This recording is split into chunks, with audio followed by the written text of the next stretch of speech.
Alright gamers, how we doing? Good to see all you. My cat is being extra purry today, can you hear him? Can the mic pick that up? I don't know, he's purring super loud and I thought it was cute. So. Look at this cat. Oh, he's just out of frame. He's like, why did I move this way to move?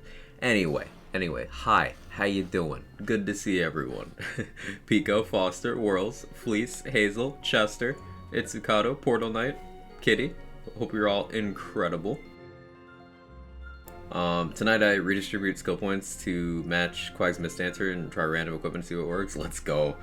I really like that Mistdancer setup because it's just like, you can have fun with a lot of different kinds of weapons. You tweak your gear a little bit and it flows well. It flows. Like dancing, I guess. Oh, sorry, Mr. Stream yesterday. Nothing to be sorry about, please. It's never an obligation for you guys to be here. Your presence is appreciated, and I'm always personally happy to see you guys. But, like, it's not an obligation. You don't have to apologize when you miss a stream, or if you come in a later part of the stream. No. Just you saying hi is genuinely enough for me. So, thank you all for being here. Morning, Jack Daniel. How you doing? Carter, good to see you. Addicted to Fire Emblem. I've never played a Fire Emblem game. I don't know.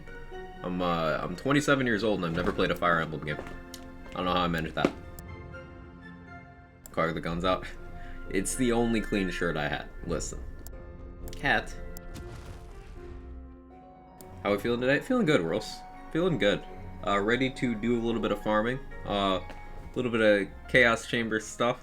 I was gonna continue the playthrough right off the bat today, or I suppose it's not a playthrough anymore for the gigachadzerker because it's at endgame. It's a chaos climb, but honestly, there's gear pieces I want to farm for, and I want to play some builds at endgame first. So we'll do that a little bit later in the stream today. Also, I don't know if you guys saw, but I made a tweet breaking down the math of why the ring nerfs weren't actually anything to worry about. And I can go over that a little bit on stream for anyone who might not frequent Twitter. I'm on my anime game shit recently. Play Fire Emblem 3 Houses. Okay, well, DM it to me on Discord or something. And where I can get it. If I can get it on like Switch or something, that works perfectly. Hey Matt, how you doing? Like the color hat on you? Thank you. It matches my shirt. I color coordinate now in my old age.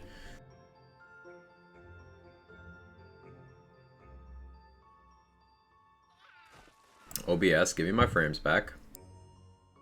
Okay, I don't know why it's just like, hey, let me drop 400 frames at once. Hello? Okay, my connection just got real unstable for a minute. It should be fine now, though. No, never mind, it's still going. It's on Switch? Yeah, cool. Hey, Soccer Chick, how you doing? Kind Buds, good to see you. Time I got back, hope you're well. Mozilla, how are you? You got a beach vacation, Foster? Let's go. Like watching you, always so positive stuff, my favorite streamer. Hey, that means a lot to me, Portland. Thank you. Thank you. I like having you around, too. Okay, so hopefully OBS decides to stop rioting, because, like, out of nowhere, it's just 700 frames gone. Ugh. OBS was doing that last night. I had an NVIDIA driver update to install that fixed these stability issues. Ooh, okay. I think I have an NVIDIA driver update that I forgot about like 3 days ago. I'll have to try that, Kind Buds. I'll have to try that. I'll leave a note for myself to do after stream. If the frame drops get too bad, I can always just restart stream to catch up on the delay. It's fine. I've seen the ring nerf doesn't bother me. That they nerfed them. Just thought there was other more important things to nerf balance first. Also would like to see more UI fixes. Well, let's go over that. There's multiple reasons why I think this was well timed. So here, let me pull this up. Morning, Paul. How you doing?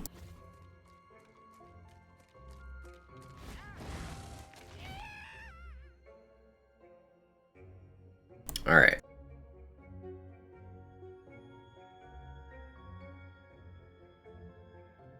So, is this at least mostly legible? Here, let me hide that temporarily. Okay, here we go. I'm just showing my left monitor here. So this is just as it appears on Twitter. I tweeted this out. A PSA regarding Wonderland's mood ring adjustment. Read this if you're worried about your builds. Resources in the replies too.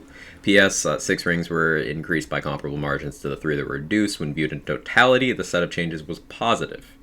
Hashtag chaotic great. So, to preface this, yes, quite graph. They buffed 6 rings. They listed 5. They actually buffed 6. Sharksbane also received an increase from 25% to 33%. So 6 rings were buffed. 3 were reduced. Those being the championship ring, which is the bossing one. The mood ring, which is while your wards are empty, or while your wards are not full, rather. And finger ward, which is while your wards are completely full. So finger ward was already difficult to maintain uptime on, and not a lot of people used it because of that, so that won't affect too many people. Championship ring was the go-to bossing ring, and mood ring is mostly what you'd see spell shots and amnesia setups running. So those were 2 of those 3 were very easy to keep uptime on. They're multipliers, and so Gearbox noticed that and was like, hey, people aren't really using other rings. Okay, let's deal with this. And they decided to do 2 things. They nerfed 3 and buffed 6. Now, immediately, that math is favorable to the player base. 6 options got more attractive, and the 3 uninteresting ones that more people were using got less attractive. So you don't feel as trapped into those things. You don't feel like the other changes were futile. And the impact of these changes, you'll see a lot of people throwing around incorrect numbers. Like, they'll say that, man, I ran 2 mood rings, and now that they're 33% instead of 100%, man, I lost 66% of my damage in 2 places. Like, no, you didn't. That's not how math works. This is how math works. So I'll read through this entire write-up and I'll describe to you the methodology of how I did this. I want to do a write-up to explain why the reception to the reduction of the active bonus of 3 rings was an overreaction, so here's some napkin math using my actual gear. This actual napkin tier math, it took me like 5 minutes.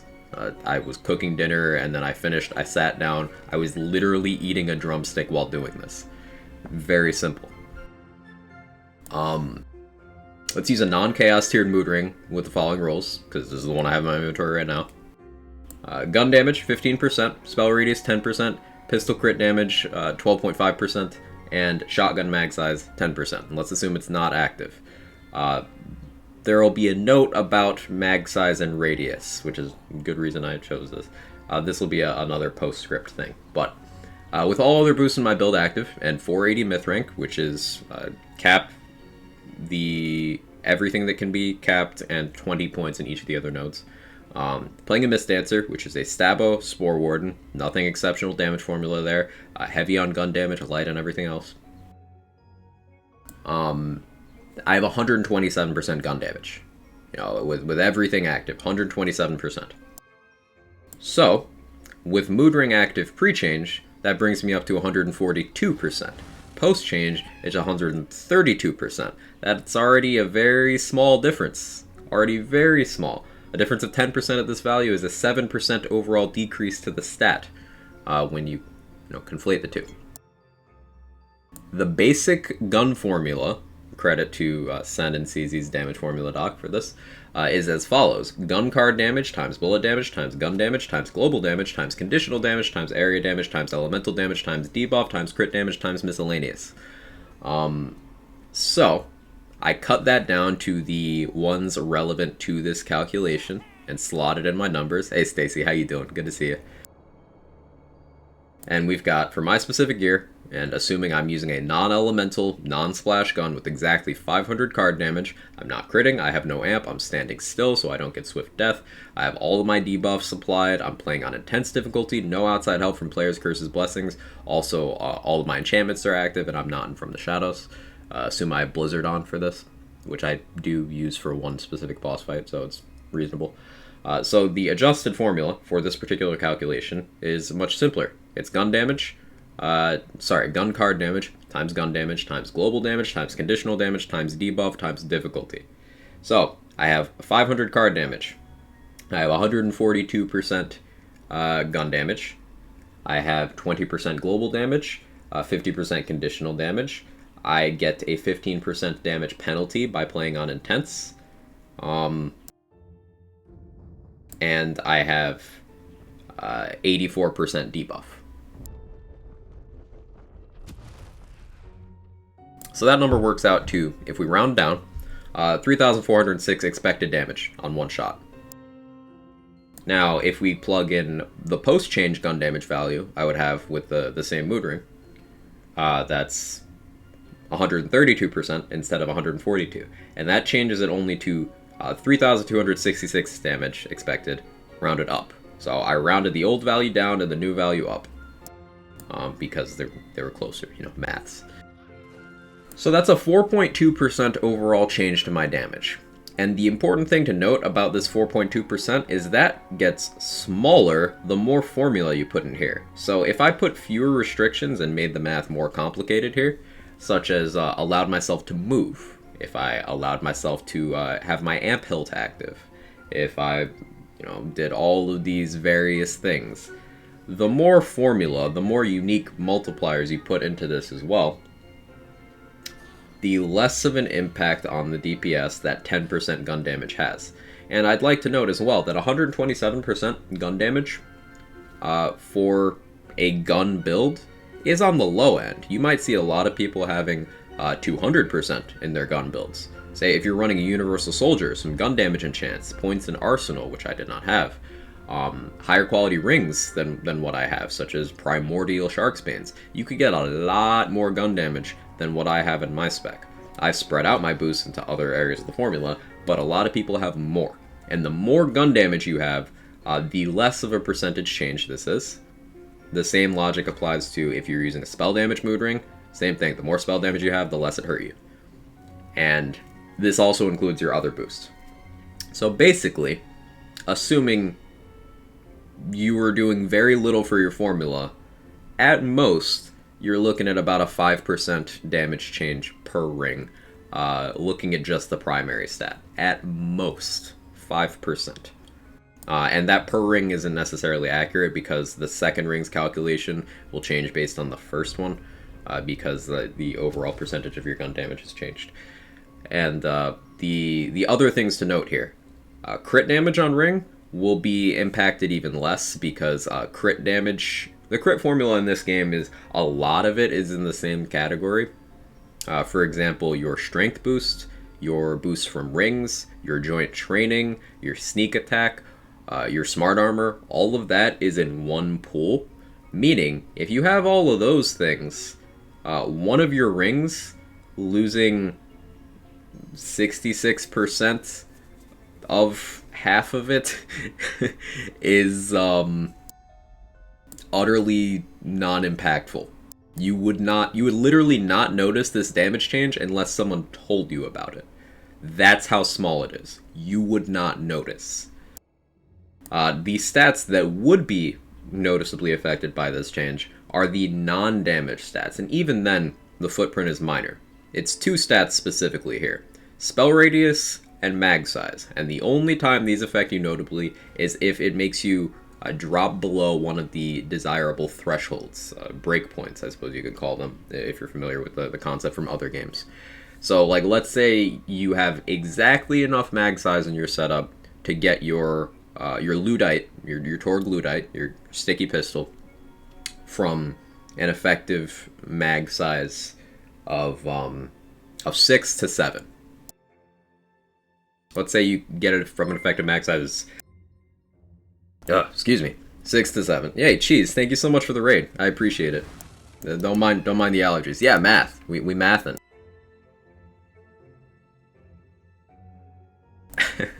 How'd the rest of the stream go?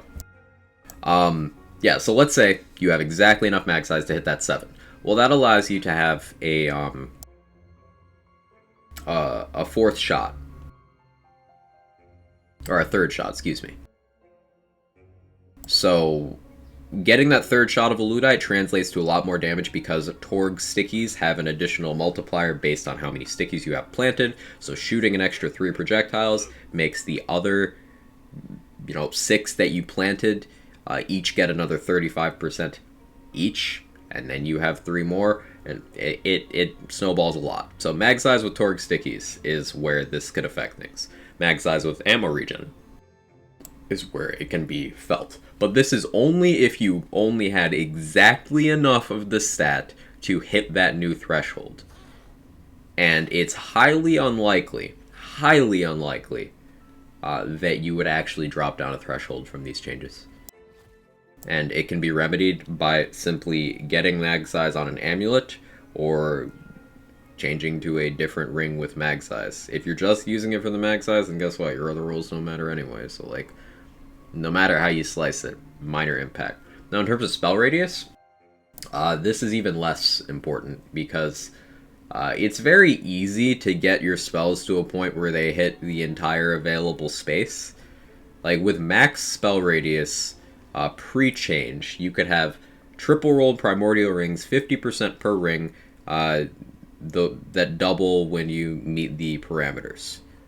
So that's 100% more spell radius, and that radius multiplies based off of your card radius on the spell, which increases with radius parts on the spell. Let's say you had an eruption with 3 radius parts, and then you had those rings. Yeah, your eruption hits the whole Chaos Chamber map, but losing small portions of that doesn't change the fact that it hits the whole Chaos Chamber map.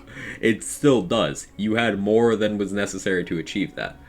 And it's important to keep in mind that with these non-damage things, and with the damage stats as well, but we'll get to that, 3 rings went down, 6 rings went up. Sharksbane was already like a better decision for a gun damage ring than a mood ring was. So if you're using gun damage rings, Sharksbane, boom. Or Sharksbane, ooh ha ha, I should say. Explanations are so good, you're so extremely thorough. I try to be, Worlds, I try to be. Good got a volatile Sharksbane with gun damage, pistol crit damage, so I'm happy. A ring like that, exactly, is the one to use. If you were using a spell damage ring, then yeah, mood ring might have made the most sense to you, but it didn't go anywhere. It's still there, and it's still very, very good. It's just now in line with other rings. Spell damage championship ring is still going to be amazing. Keep in mind, championship ring is still big, and bossing is where you tend to need the most damage in this game, so that's still, like, a really good pick. And one of the 6 rings that was buffed, the Insight ring, I need to do some science to that. That's actually on the save I'm about to play. It's an ability damage primary roll ring that basically, as you hit crits, it gives you all damage for your non-crits. Now, there are 3 things in this game that cannot crit, that scale with ability damage. Blast Chill, Blast Gasp, and Spore Fuse. You know what two stats go into the Blast Chill formula? Let's use Berserker as an example. You know what two stats go into the Blast Chill formula the Berserker doesn't have in its skill tree? Ability damage and all damage. You know what the Insight Ring gives? Both of those things. Insight Ring is here, and it is spicy.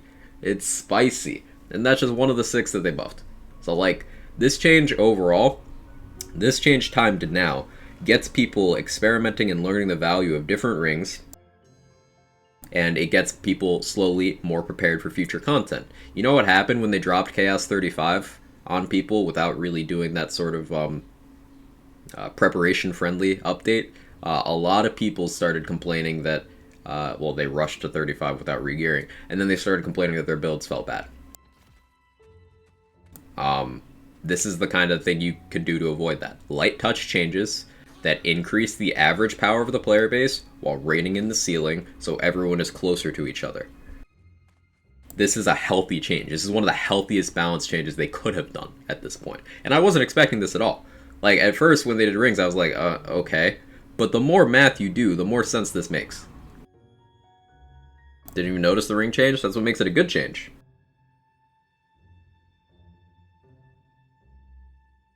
I don't know where that 66% damage to land sharks falls in the formula. Seeing how much more damage I do to land sharks, it seems it's somewhere I need it. I think that's conditional. I think it's in conditional, Cheese. Yeah, I want to say it's in conditional. Amulets next week? Amulets or armor, maybe? I don't know. Stop vibrating, phone. Amulets or armor.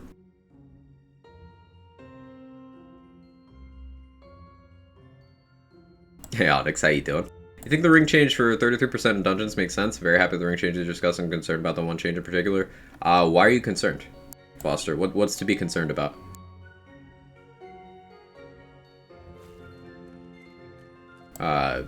Did you not think that one should be buffed?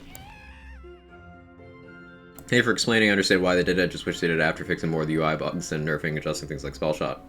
Like sorting UI bugs and balancing classes is more important. Well, they've been very transparent, Fleece, about how UI stuff requires patches.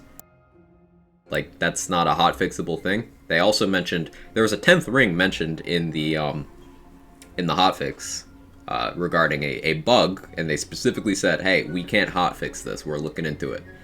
So, like, there's some things they can do with the weekly updates, and there's some things they can't. Things like UI changes. That's not in the scope of what a hotfix can do, based on their own words. However, things like tuning values, yes, they can do. Do I think things like Spell Shot, Spellblade, and Pixie Balance, and Sword Explosion, Buffmeister, all those things, do I think those are a higher impact thing on the game right now? Yes. But a change like this not only, at least should, cause less uproar in the community, it's farther reaching. Every build uses rings. Not every build uses those other things.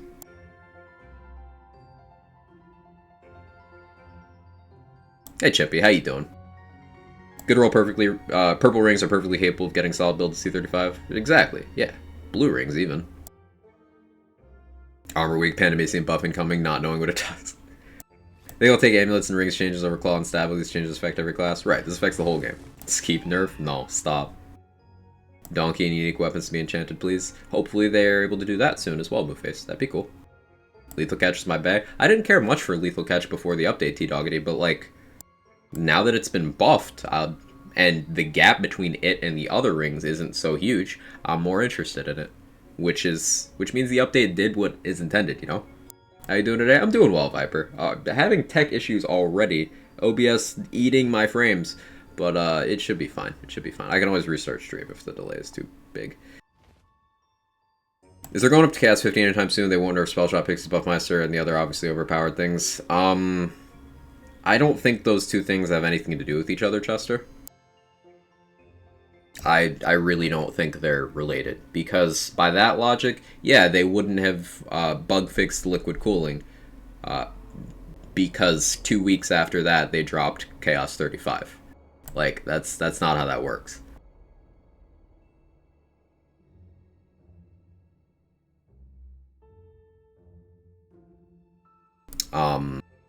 So yeah, this is up there on Twitter. I'll link the tweet in case anyone wants to engage with it there. I think Lazy said it might. You know if Shark's Bane, Land Shark, damage passive stacks if you use 2. It should. As far as I'm aware, Cheese, the rings do not look at each other at all. They don't acknowledge each other's existence, so you should just get both. It should. But yeah, I'll link the tweet and stuff if you guys want to engage with it. Doing that kind of thing helps me grow. But, yeah.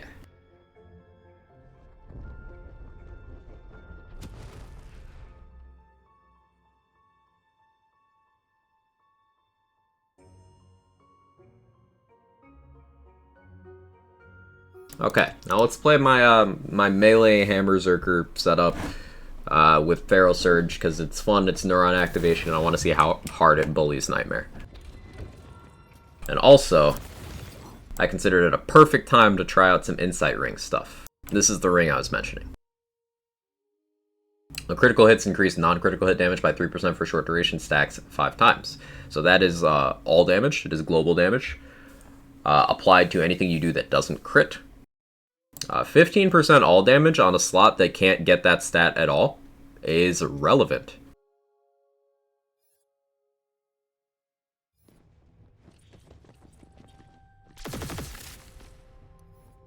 Are you prepared? We'll see.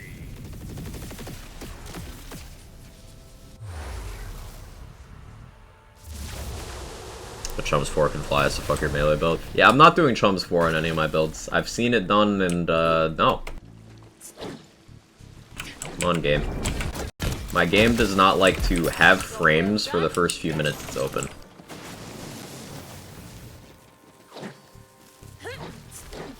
Also, I forgot that this room is Cyclops. Land!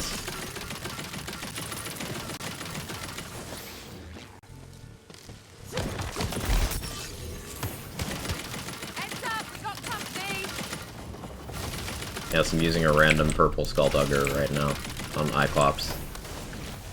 Really dislike Cyclops starter room. Do you hear the new MCR? Fuck, I forgot to listen to it, Ember. I reminded myself when I woke up this morning, I'm like, hey, you need to listen to that. And I just didn't do it.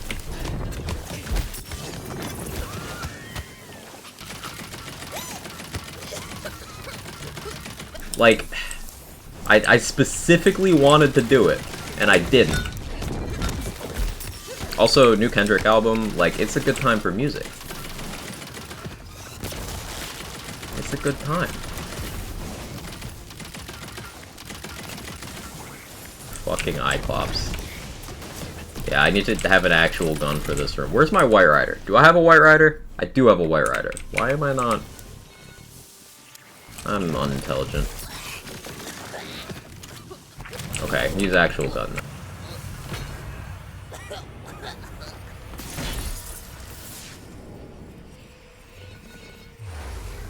I understand why everyone's raging about this hotfix. Speedrun 35 is the only purple rings in my Frost Spore. It's complaining to complain, Osiris. That's exactly what it is. It's utterly minor in terms of impact, and the impact of the increases is larger than the impact of the decreases, but it's complaining to complaining.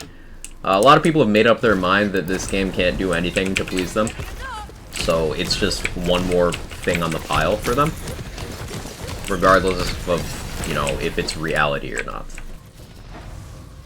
I'm not out here pretending like this game doesn't have problems, but, like, I also don't invent them to give myself another thing to, you know, touch my hate boner to.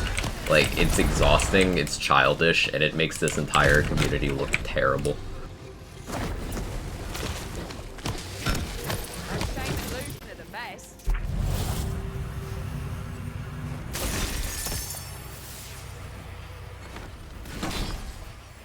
Bring a plate mail and headcanon for the first room? Yeah, probably should.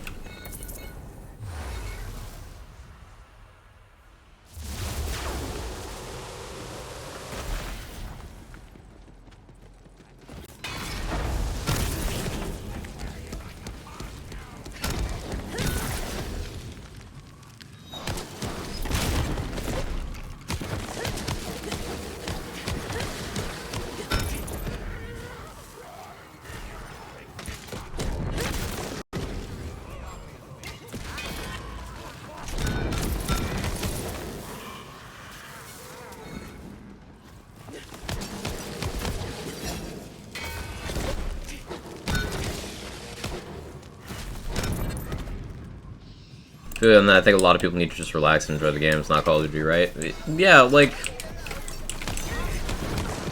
There's a lot of people who claim to love something and then they're like, oh, I'm just passionate about it. Like, no, you're toxic. There's a difference.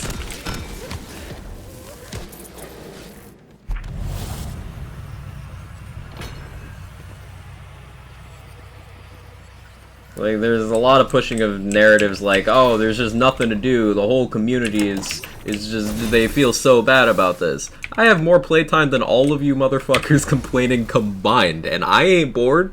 I've been playing before launch, been playing after launch, been doing more things in the game, and I'm fine. Just don't presume to speak for me. I don't have the same grievances you do, like... Nope, just don't speak for me.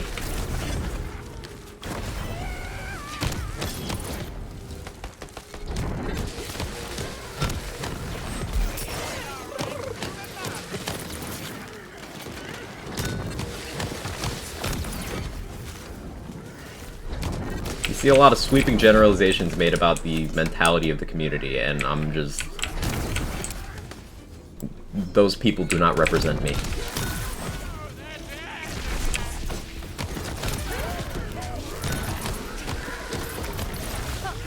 showed them how to do that.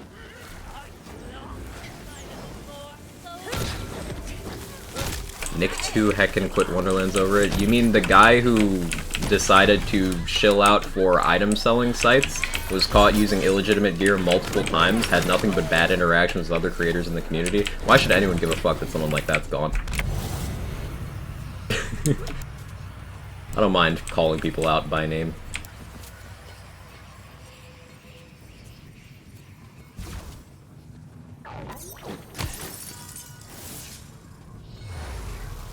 Filter on your Twin Soul, I'm using Ancient and Vampire. I think it's one of the best communities on Twitch. When it wants to be, Will's whatever. When it wants to be. During the lifetime of Borderlands 3, at least, it was one of the most, just chill, welcoming places on Twitch I'd ever been. Like, people just wanted to vibe and enjoy a game together. But at some point, the more toxic elements of people who decided to hate on everything that happened during that game's lifetime, their influence spread. And now there's a lot of people very vocally thinking like them and using their talking points, whether they realize it or not. And it's exhausting because 10 minutes of napkin math debunks this shit.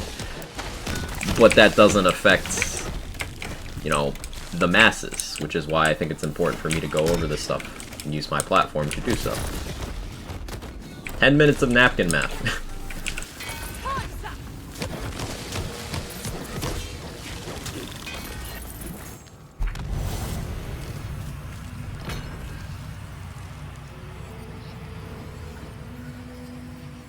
Could you do a review on Mistrial? I have a volatile one, it's amazing. I haven't used it much, but yeah, we can circle around to that, Osiris. I have one in my bank that I could use on my main gun build. I like using quest reward guns. I do have a Primordial Mistrial in my bank. I should maybe give it another shot. As a casual gamer, I'm only Chaos 7, so for me the longevity's there for sure. I'm glad to hear that, Rosella. I'm really glad to hear that. I'm probably firmly in the hardcore category. I currently have over 26 days played on this game, multiple characters through the Chaos 35 climb, and I still have build ideas, playthrough ideas, farming goals, and still enjoy just playing the Chaos Chamber for fun. So, like, the longevity's here for me too. I just want to make it abundantly clear that I do not agree with the doomsaying of the state of this game. I acknowledge that it's got problems, like Chums is a meme, the wheel is a joke, the first DLC is extremely light, unenjoyable content. The framework is good, the content is not. There's balance issues that I would like to see addressed, the UI is terrible, etc, etc. Like, there are issues with this game. I'm not out here pretending like there aren't. But I'm also not creating more issues to steer a narrative of negativity and get a bunch of people to shit on something that I don't enjoy, so I don't want anyone to enjoy. There is definitely a very stark divide between those two approaches.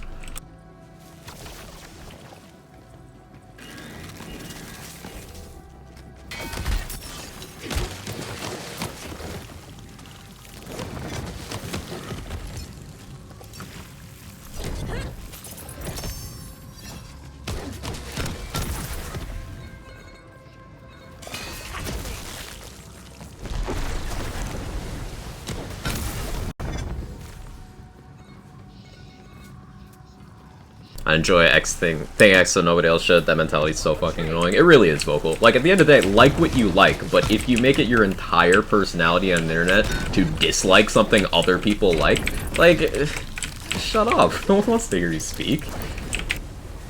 You provide nothing of value to the conversation. It's just a waste of everybody's time. Like, why not just go do the thing you like instead of shitting on something other people like? I don't understand. Like how you explain problems without going the game sucks. Yeah, I think it's important to, Donkey in the World Rock Pool too, nice. I think it's important to separate out those things and be precise in your criticism of everything. Played some Frozen Heart Flak yesterday. The 115 mil Nova damage is so funny considering damage values in this game isn't there yet, and that consistent level. Yeah, it's cool to see the big numbers sometimes. Viper asked the question. Let me scroll up and check that. Why would never universally shit on a game? He'll shit on the person complaining if they have justified their opinions with facts. I try to have that approach, yeah. There are things I just don't like, but I also, you know, I try to provide my reasons why I don't like it. 334 times 9 Primordial Cryo Body Rocker, 3 mag, 1 ammo per shot, worth keeping. I don't know how good times 9 body rockers are. 1 ammo per shot, 3 mag. With mag size boost, you could pretty easily get that to a 5 with minimal investment. 9 stickies per shot, 5 shots. That's kind of... It'll be still, like, a good gun. It'll pale in comparison to other stickies, I think. Because times 9 is probably... What's the sticky mult on it, Viper? Is it a 10%, an 18%, or a 30%? If it's not at least the 18, then, like,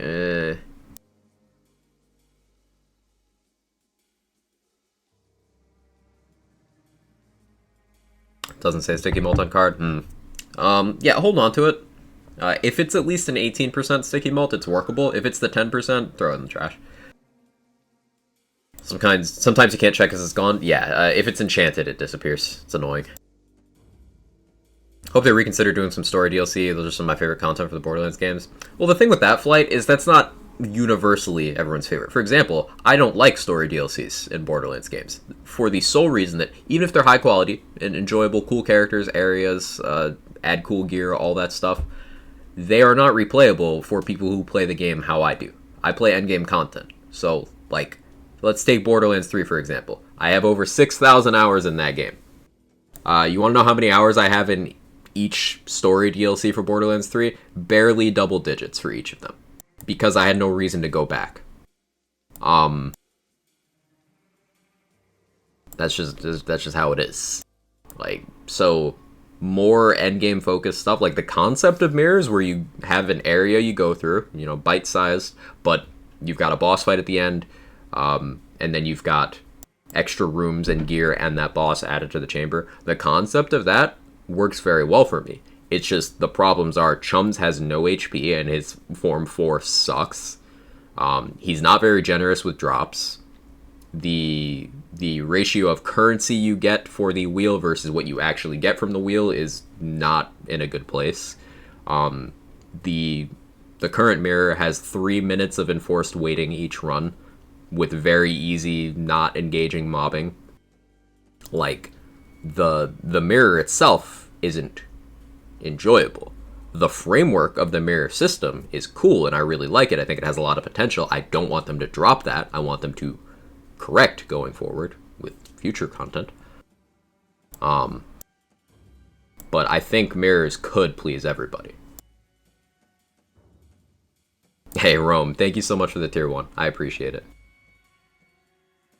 Remember, style before stats every time. Except to farm, I'm guessing? Yeah, I basically just went back there to farm, Mr. Black Eye. Totally fair, not saying they should replace all mirror type stuff, maybe after Season Pass 1 do a story deal or do something. Yeah, it could be cool. Some kind of story expansion. I think that'd go well. But yeah, thank you again, bro. Thank you so much. I appreciate it. Let me put that back up. I truly think the Chaos Chamber and DLC could potentially be a utopia for endgame players. I'm having a good time. I'm having a real good time.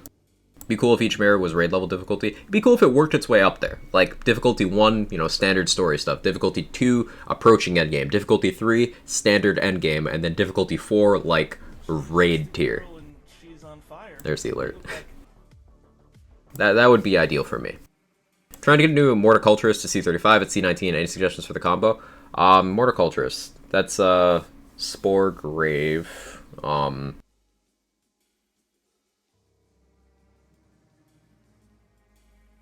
lot of options for companion stuff. You could do Guns with Wings. Not Pixies, fuck Pixies, but Guns with Wings a little more involved. You could do standard gun build and just have full Spore Tree with half Grave Tree, and then you have the survivability of Graveborn with an enhanced damage formula. You could honestly just treat it like a Spore Warden gun build and just be very tanky. What if they did both a story and a chamber edition? That'd be cool. I'd be down. Getting both makes more people happy. How'd you react to the release of Mirror called Quag's Hell, where it's just loads of crabs followed by raid boss style version of Celissa? I'd feel very attacked, Fleece. I would feel very attacked. Love your thought process. If I myself have these similar conversations, 100% agree. Hey, I'm glad to find a kindred spirit out there, Rome.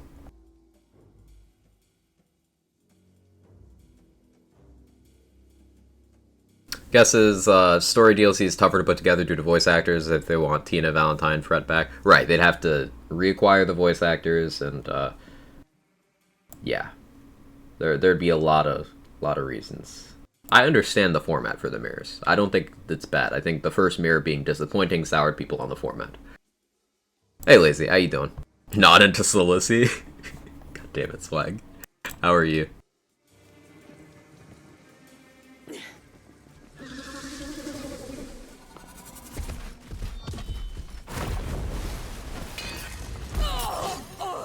Back here. Let me hit you. Stop knocking me back.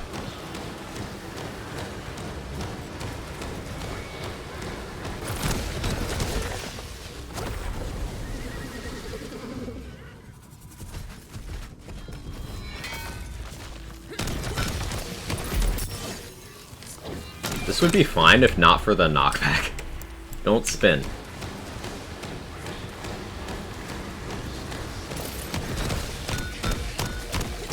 Okay. So remember you getting chased around Warg 2 the other day, that evil eye crab? Yeah, that shit haunted my dreams.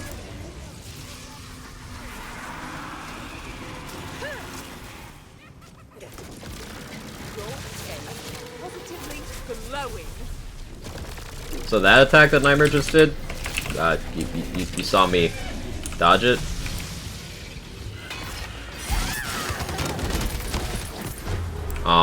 Yeah, you just move. I don't know how else to explain it. You just, like, move.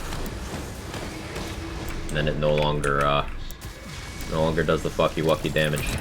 Healing vial, get your healing vial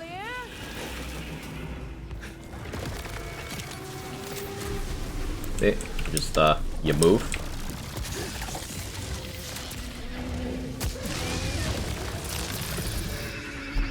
Am I going over your build impossible? Sure. Wasn't a particularly good showing of it, but it's the warm-up.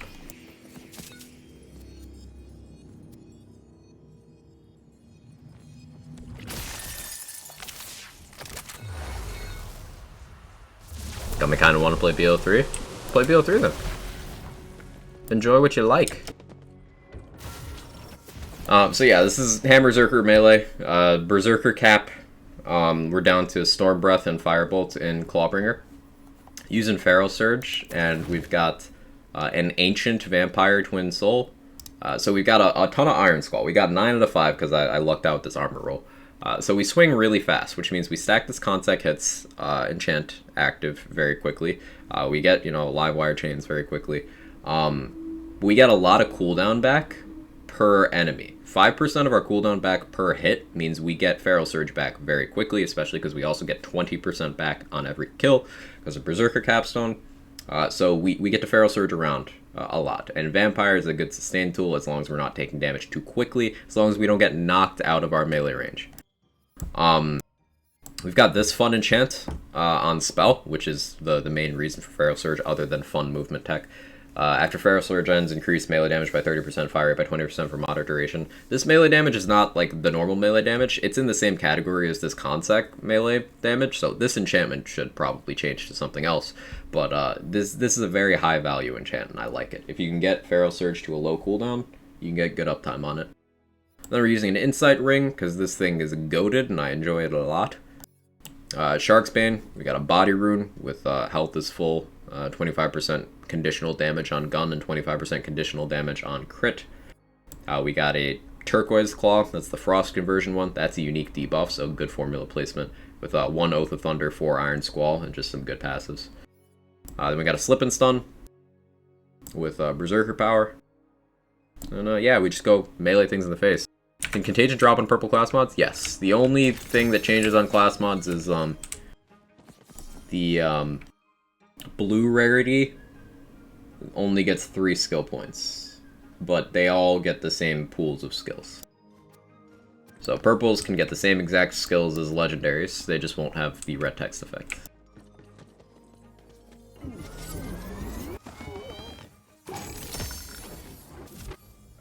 That's a little hard. I fell a couple weeks ago and hairline fractured wrist and thumb on left hand, hit my head on the wall, I have a concussion. Oh, shit. Sorry, Tron. You did mention that. I don't know how I forgot that. Yeah. What's the ETA and recovery for that? Hopefully you can be fully up and running in a reasonable amount of time. Because Contagion drop with any class combo. Check the armor doc there that Sora pulled up for you, Chimpy. It is Grave Primary, Stab Secondary, I believe, for Contagion. Your class combo determines the skills. So Thumb Cuffs got buffed from 25 to 33. And this is a Thumb Cuffs with Spell Radius, and Spell Damage, and Pistol Crit Damage. This is a really good Thumb Cuffs. And here's Mood Ring, still very valuable. Note that 33% is exactly the same as Thumb Cuffs. So, like, rings are competitive with each other. It's known that there's a spot you can melee drill with Little Fear Reprisal, right? Yeah, it is. Championship Ring is still 50%. It's still the biggest boost when you need it the most, which is bossing in this game. Ring changes were good.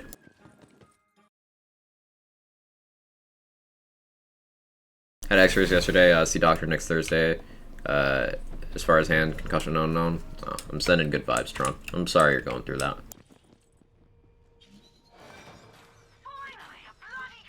Got a Corrosive Twin Soul with Ancient and Echo. Thanks for forecasting my drops. Hey, let's go. Let's do another run with this. Hopefully a smoother one. I just gotta get not knocked around by Nightmare. And then we'll play the gun build. The Mist Dancer build that I just like using.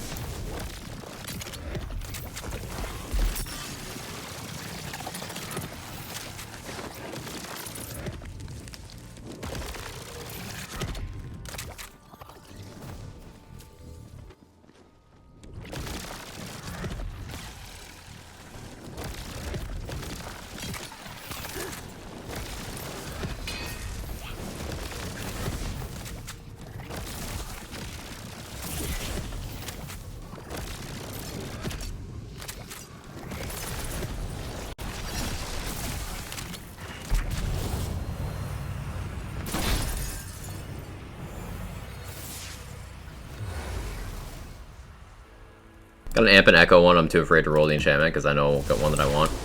Well, at least it doesn't brick anymore, Jaybridge.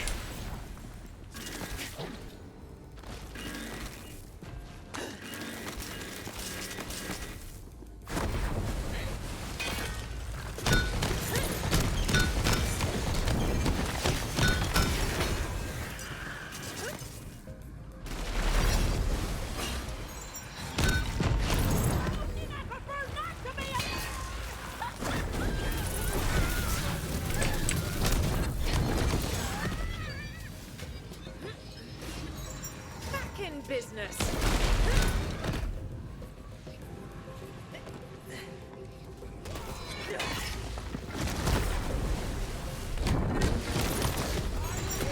Well.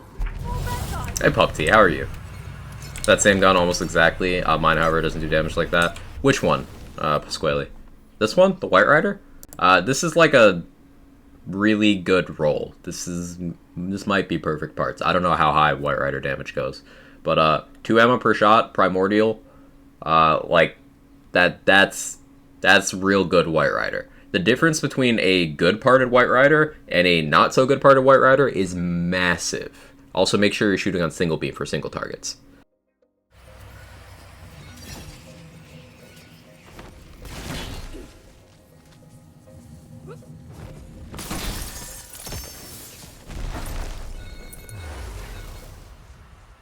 I think Sharksbane offers the biggest bonuses, even for substats. Yes and no. Yes and no. So, Sharksbane is ring effectiveness increased by 33% for short duration on crit. So you get very high uptime on Sharksbane. But compare that to Championship Ring. Bigger bonus. And remember, bossing is where most builds fall off the most. Hey, Higgy Brit, how you doing?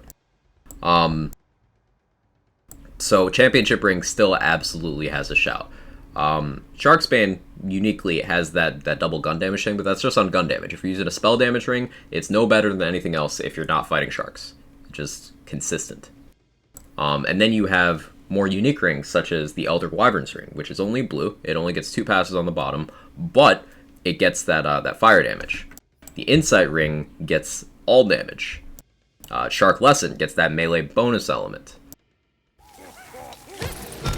Sharksbane is really good, but it is not this be-all, end-all. Now, do I think Sharksbane should have been buffed? Probably not. But, hey, you know, people ask for buffs, that was a buff.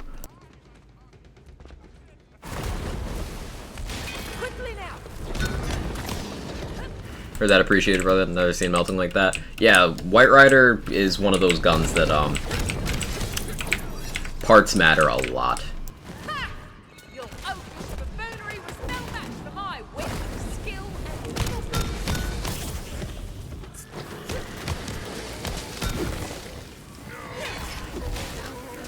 It's something that the theory crafting community tried to tell people in Borderlands 3, and people just kind of never listened. How important parts are, and then parts are like even more important in this game. And now people are wising up to it. And it's like, hang on, we've been telling you guys for 2 years. Not you specifically, but you get what I mean. Not gonna work in my house today, sadly. Anyways, hello, Quadra in chat. Hey, Sinju, how you doing? Sorry your plans changed, but it's good to see you.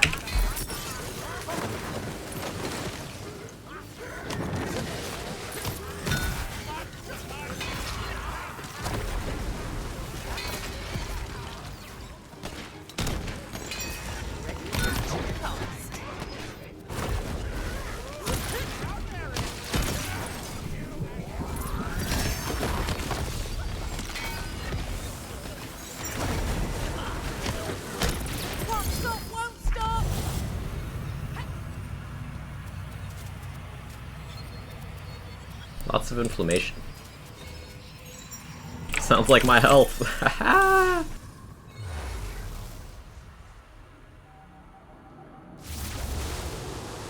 TGIF, you beautiful people. Good to see you, Bazooka dude. How you doing today? Sound of Feral Surge tickles the right part of my brain. Yo, me too, Sora. Me too.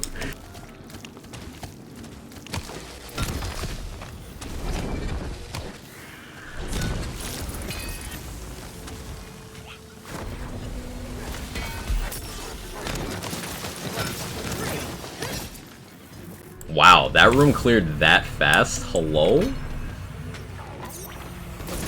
Got him. Also like the value of parts in this game. I think the improvements they made to enchant rerolling complement it perfectly. I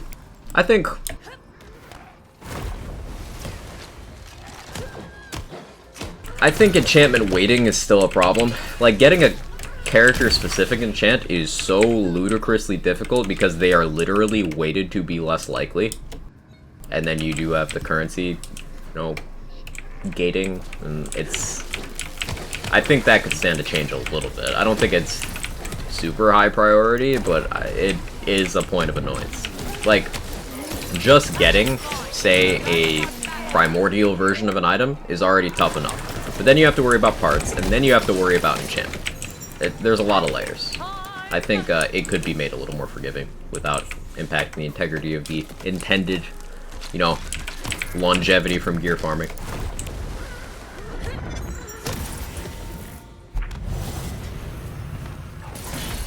There should be quality of life improvements for enchanting. I agree with that, God of Death. I agree. Dupe protection, for example. Like, if you roll off of one enchant to another enchant, then your next roll, it's the first enchant again. I don't think that should be a thing.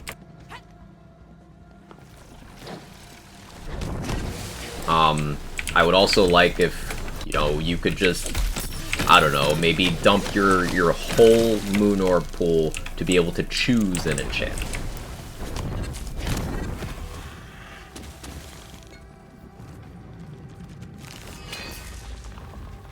I don't know if that's something that can feasibly be implemented, but I would sure like it.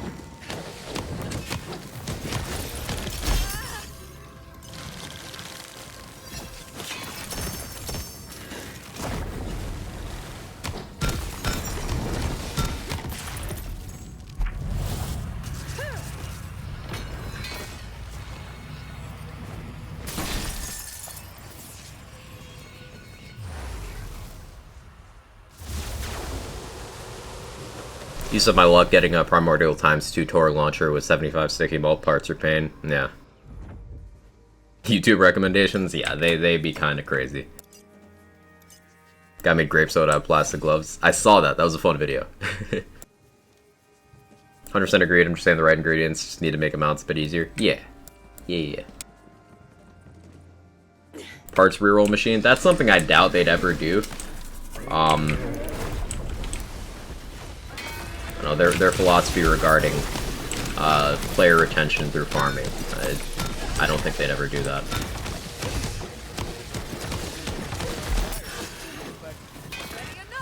Okay, there we go. That went much better. Hey, Zip Zip Boom. Thank you so much for the 18 months. I appreciate it. I appreciate you. It's good to see you. I hope you've been well. And Kage Trey, thank you for the 2 months with the streak. I appreciate it. Hope you're doing great.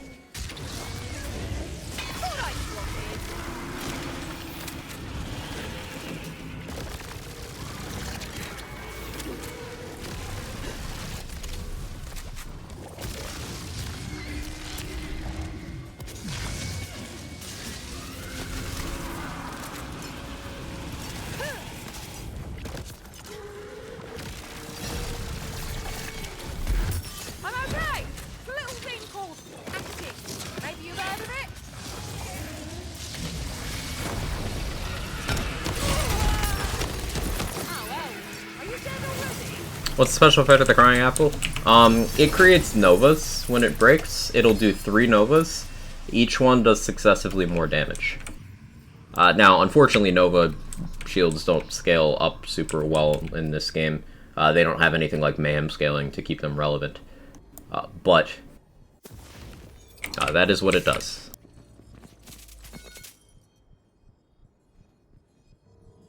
Fingertip pulse oximeter. Yeah.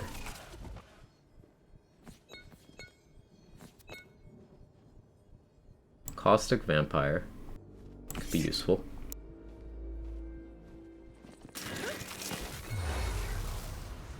+3 Contagion feels so broken. If I had to guess, might be fixed next patch. Infinite damage feels so good though. Clearing rooms if all the conditions are right. I don't think there's anything broken there, God of Death. It's just like...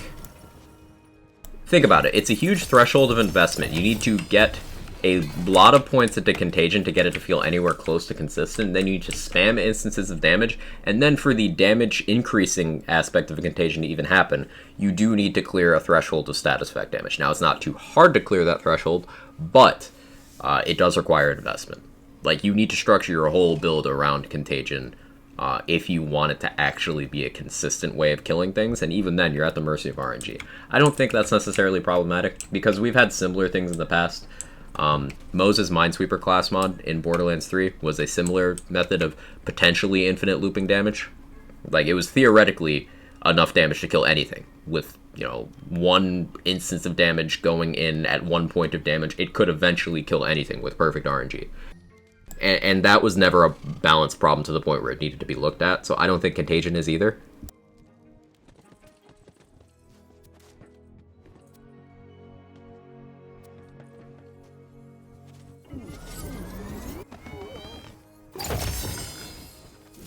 Hey, Reckless Monster. Thank you for the 10 months.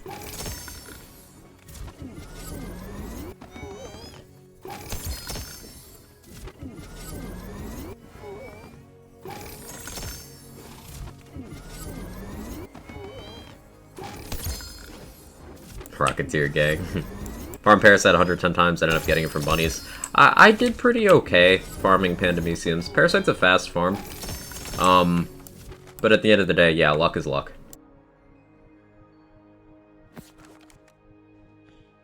I do think Quad Bow could use a balancing pass. It's just like, it was just like okay at C20. It's not held up well.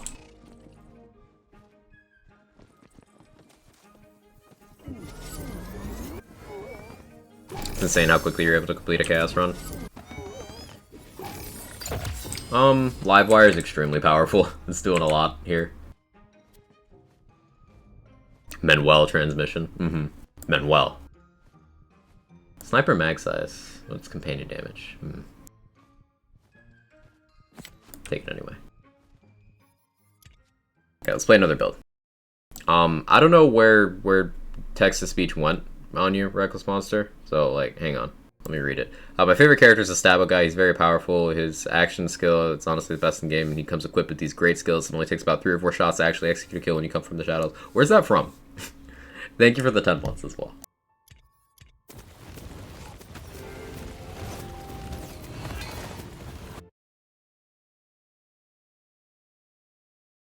Just funny when you want to have a boss for 200 million damage after killing his minions. Yeah, it is very fun. I have a Contagion setup. I enjoy playing as well. Oh yeah, I was doing great bow stuff on this save. Let me put away some stuff in my... Oh, I'm at 509 out of 510. Okay, I can't put away some stuff. I can put away a thing. Look at that, so rewarding. So we're gonna use this. And it's gonna be the best damn sniper build you've ever seen. You ready? I'm putting custom orders in with a blacksmith. It'd be a very fantasy thing to do. You can quest for certain mats, which give replayability to your areas. That would be a very fantasy thing, Bazooka Dude. But like they made fun of that concept in that Claptrap side quest in Mount Crawl. Like Fret wanted to use the crafting rules, and Tina was like, no. And also hope the same for you. Still haven't found the time to finish a playthrough, but I'm working on it. I'm glad you've been good. Zip zip boom. I'm glad you've been good. How many characters do you have? A lot. Still love you despite your hoarding problem. Thank you, Vocal. New Kendrick album's fucking fire. I'm listening to it after stream. It's up there with Damn. Ooh, okay, that is a glowing commendation. You go on ahead. True, but maybe it's only done when Claptrap does it. Maybe.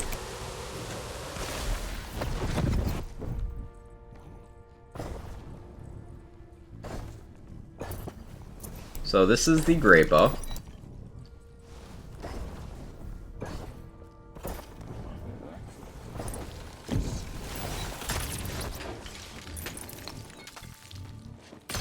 If you didn't know yet, now you know. It's good.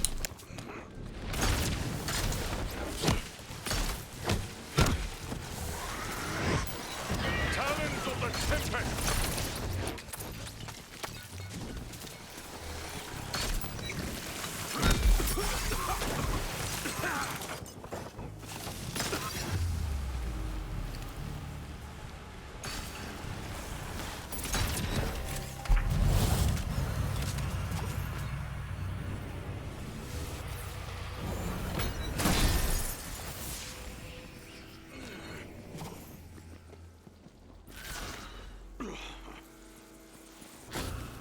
Just listen to it. Very, very good. I think Damn blew it out of the water still.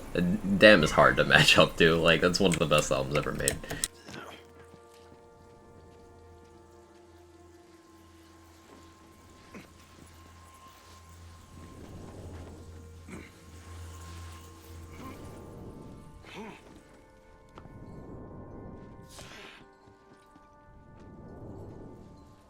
Is that... Can these pendulum things hit the gloop orb? I've never thought about that, and now I'm not able to stop thinking about it. Some people choose love, Quag chooses the great bow. I do that. Some people may say To Pimp a Butterfly by Kendrick is better. I haven't listened to the album yet. To Pimp a Butterfly was pretty good.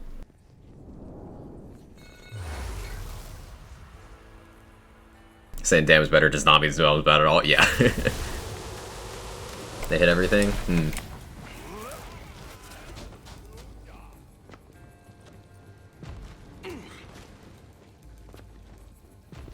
House keeps shaking.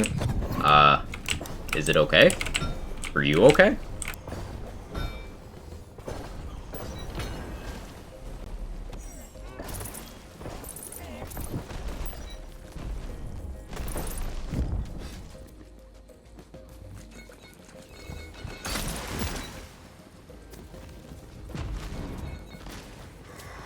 Yeah, shake the apple, not the house.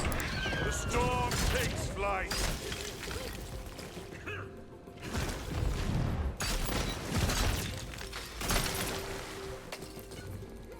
Pick your battles. Got out of that by the skin of me rope. Now that's more like it.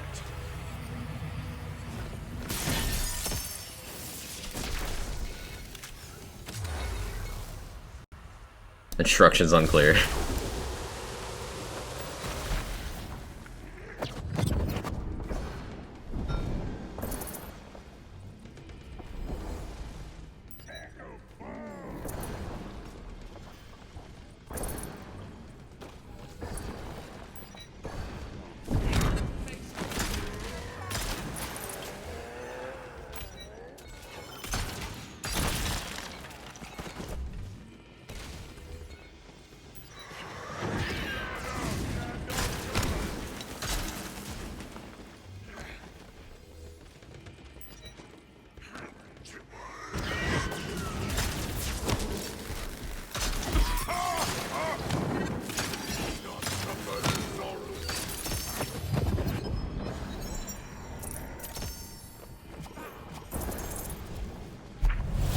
What did you drop? Amnesia with 3 and Windrunner. All damage. That's pretty good. Windrunner's movement speed. A lot of it. That's pretty good. Like...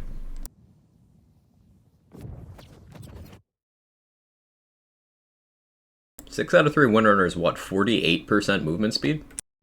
And fire rate? That's a lot.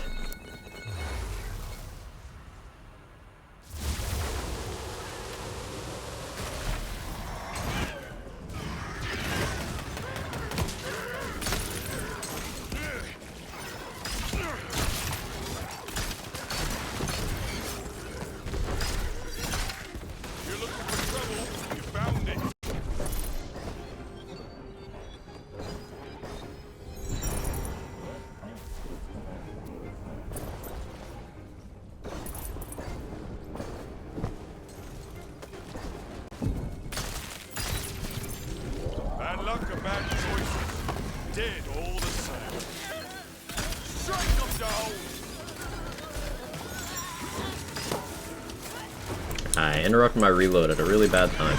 It's awkward.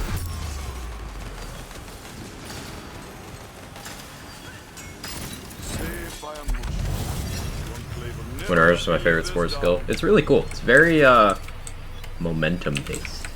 You could even say it's violent.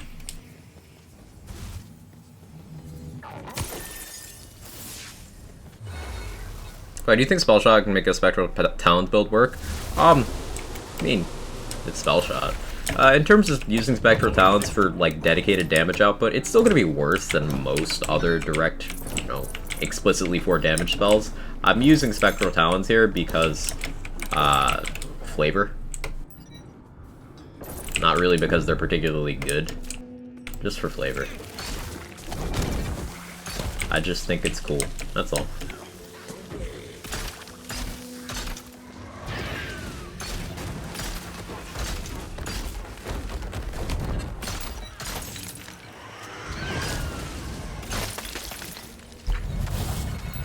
What's the crit chance on Talons? Let me look. This one is 6%, so not high. It's high hit count, though. Like, this particular one is 8 hits. So, like, that's not bad.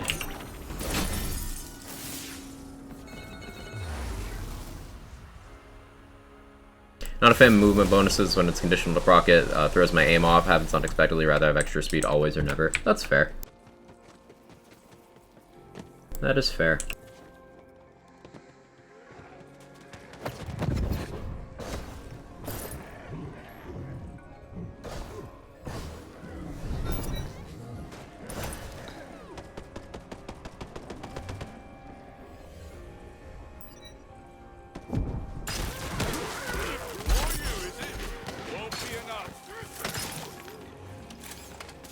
Violence, speed, momentum.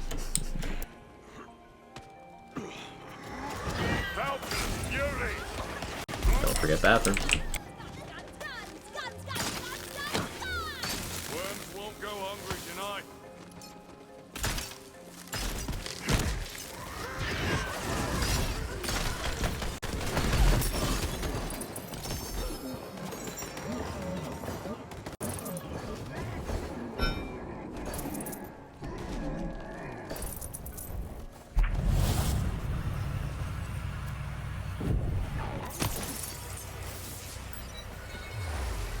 I like to you could send the racks through the windshield of the ship in BO3 so like they're actually going faster than light speed. Power scaling the Borderlands universe where the racks just stomp everyone. The rack build really does just... It never stops moving forward.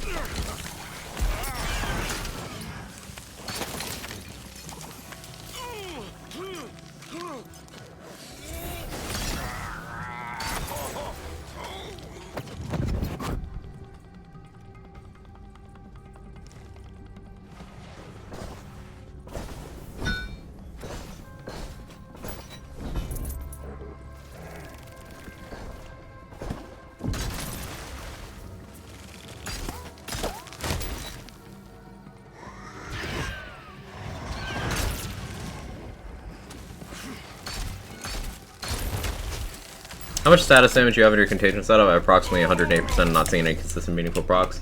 I have about 170.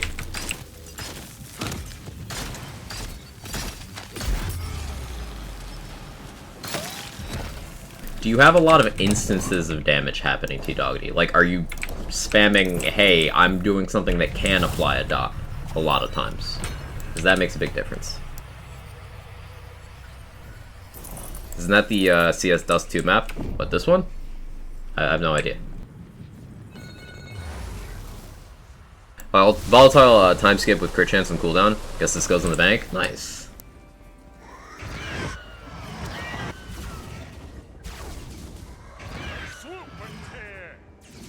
Interesting, the ammo alter, it sets your spell charges to 1. Like, if you have more than 1, it sets it to 1. If you have less than 1, it sets it to 1. Weird.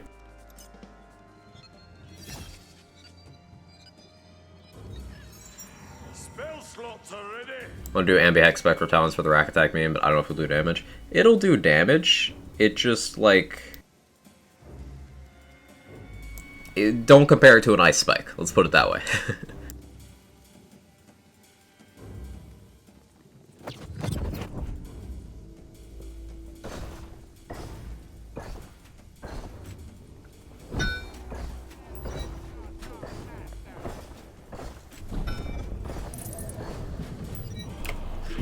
You think Nightmare knew I was there? I don't think it knew.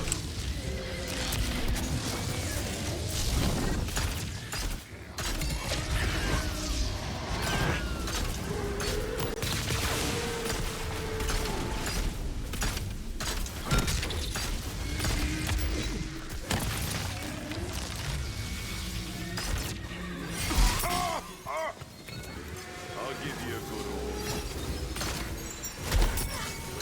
Ooh, I never get tired of that.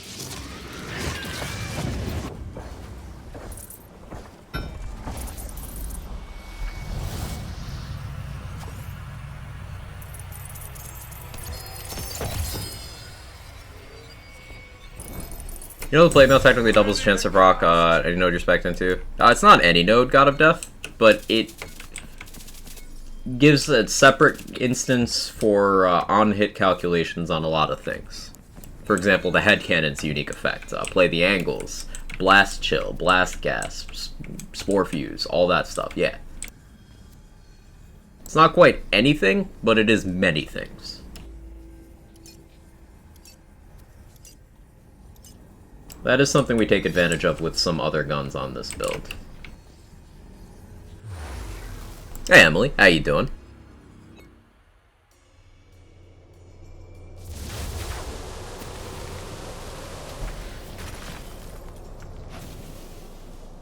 If you run ambi, it just eats all your charges. Pain.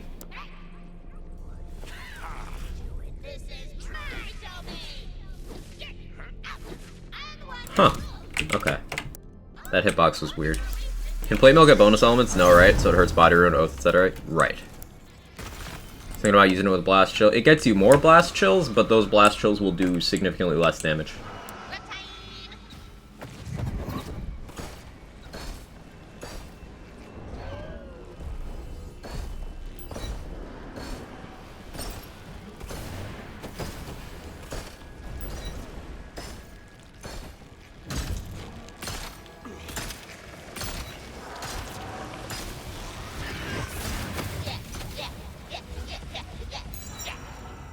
I've got all the magic I need.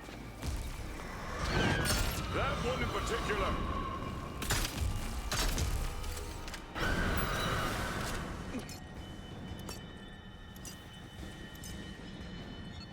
The more I know, thank you for clearing up. Notice the Executioner's Blade. Yeah, it's a lot more consistency. But the damage ceiling does go down. But in some situations, that's fine.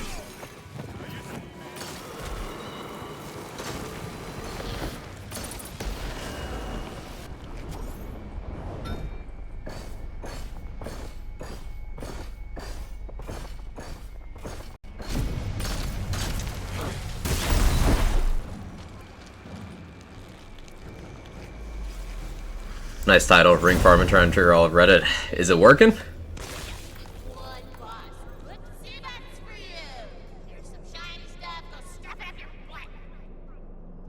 You supposed to prevent the balls from going in the hole? No, you just blow them up while they're next to it, Diamonds.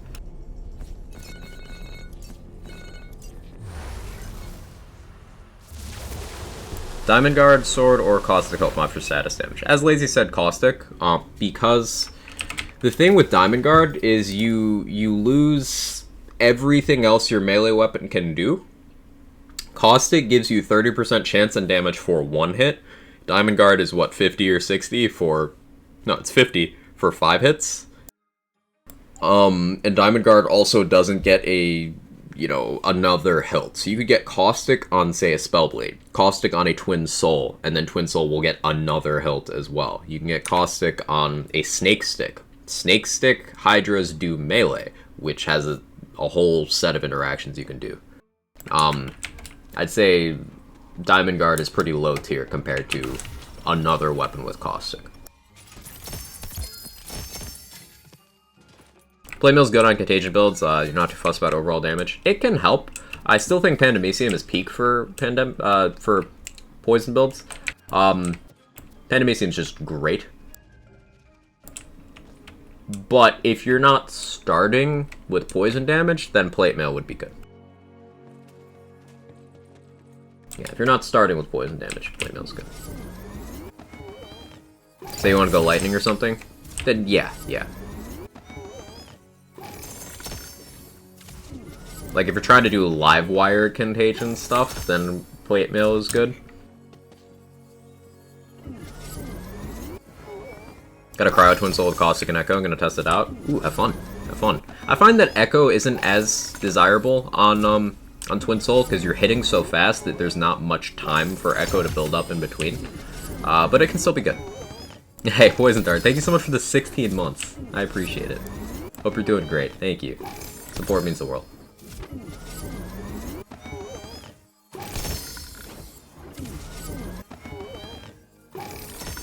Okay, next run, let's go to our body rune. She's just a girl and fire. There you go, Quack. I need to stop hoarding. Quag pride. Thank you so much, Poison. I can drop some of this stuff. It's just, I'm a hoarder. What do I drop? Fuck.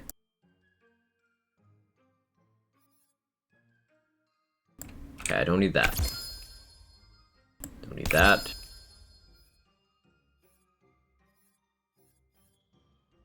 Don't need that. Okay, someone asked about mistrial earlier. I could do a mistrial run.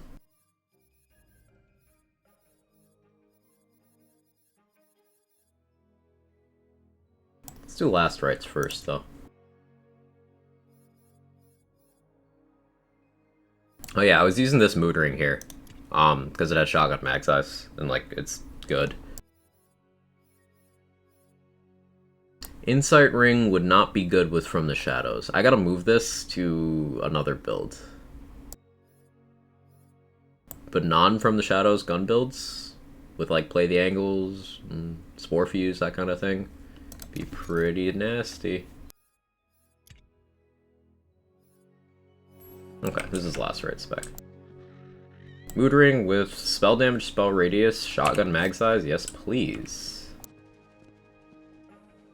Class ring.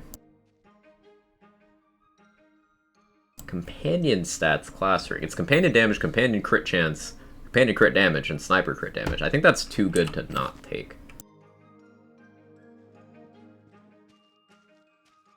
And Finger Ward. Finger Ward is still 66%. That's still huge. Hey, Stone Swan. How you doing? That goes day 2 of the ring nerf apocalypse. I put lots of numbers out there. Let's see if any of that sticks with people. But you know how this community can be, Chris. I don't have to explain that to you. How you doing? Grab that mistrial. Do a last rites run, then a mistrial run. Enter if you dare. Numbers never stick. Hey, Tagacha, how are you? Look, math, learn the math, embrace the math. Ignorance of the math does not mean you're unaffected by the math. True. Hey, Control.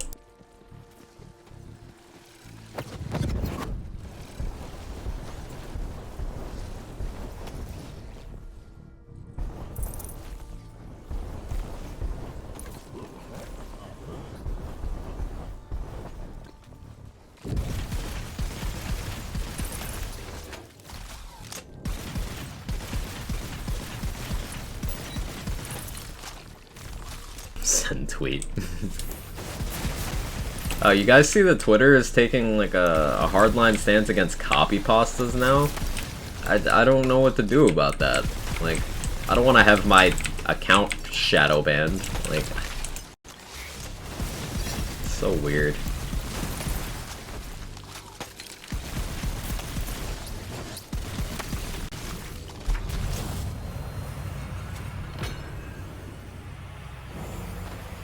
They what? Yeah, they issued a statement saying that like they're taking a harder stance against copy pastas. Like, people are copy pasting the copy pasta rule. Yeah. Bird app bad. Bird app is bad. Unfortunately, Twitch discoverability is also a dumpster fire. So like you got to use Bird app to grow on other platforms as a creator. It's fucking frustrating. I don't like Bird app either, but yeah.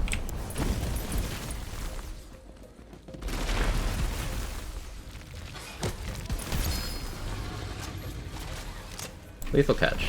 Companion health. Is that a double companion health roll, or is that stat just cracked? Yeah, that's gotta be a double roll. I'm getting the hang of this killing.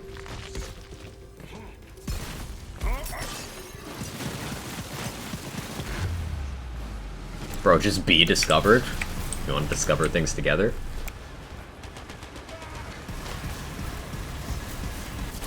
Go for the eye. I'll give you a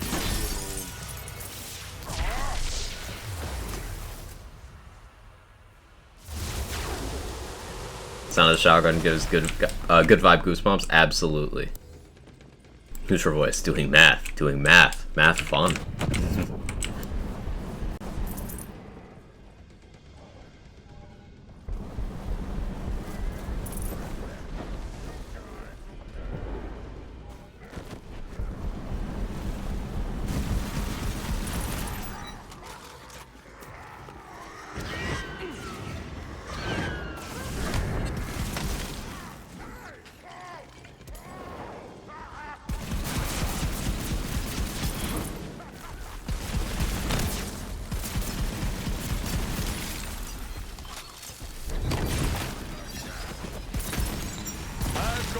magic I need.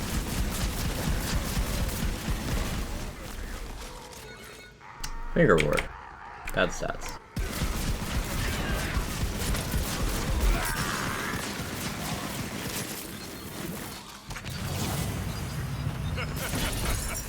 You were short work.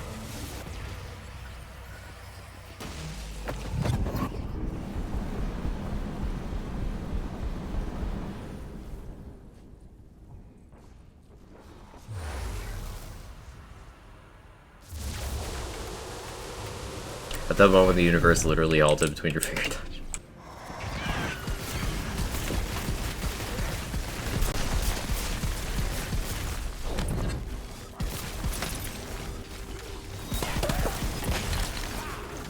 Spectrum to Contagion, anything special I do keep in mind.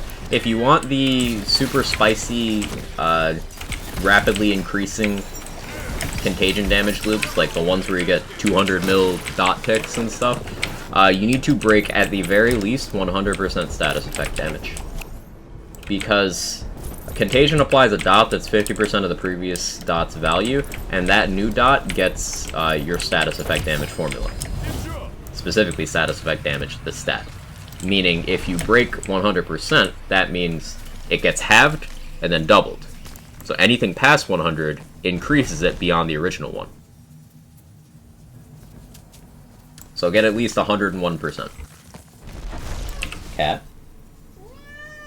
I agree. Found out World Slayer comes out on the same day as Sunbreak. Oof. Oof. Just clone yourself, lazy. Miss every big announcement from them because other gaming events releases. I haven't been keeping up with gaming news very well at all either. I don't know my percentage. You add it up. So, for example, you can get it as a roll here on Amulet.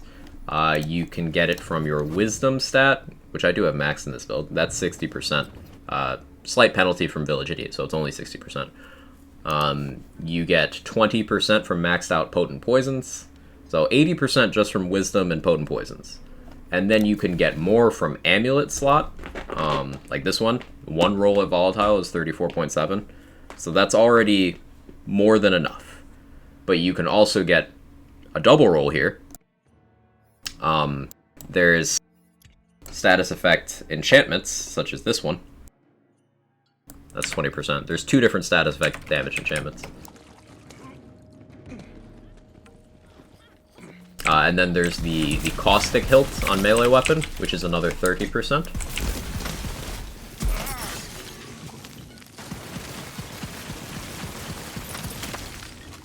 What's Sunbreak? Monster Hunter Rise expansion.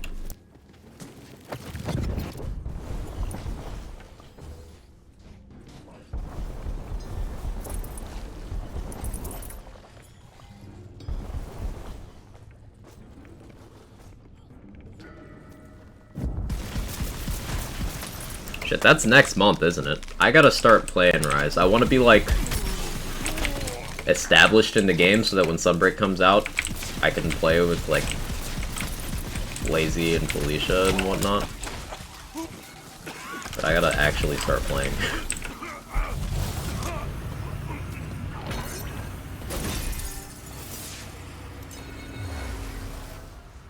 Monster Hunter consistently has the biggest expansions of, like, any game. They're basically just full games. Yeah, I've definitely gotten that vibe.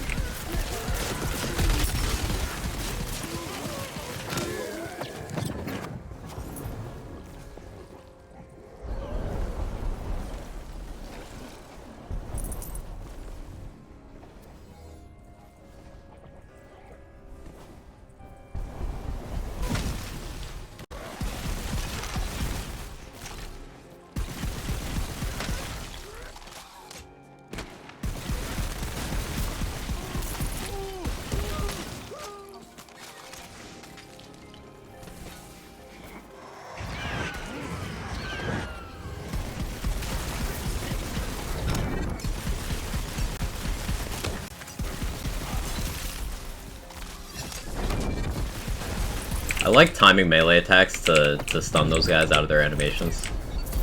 Very satisfying.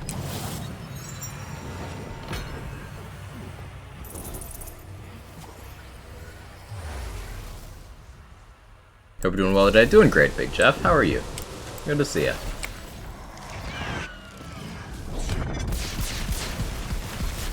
make a nice payday out of you.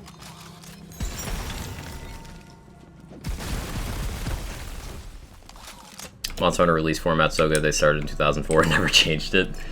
Classic. Hey, if it works, it works. Why was 2004 such a crack year for gaming? Think about it. I'm not a WoW person, but World of Warcraft. Halo 2.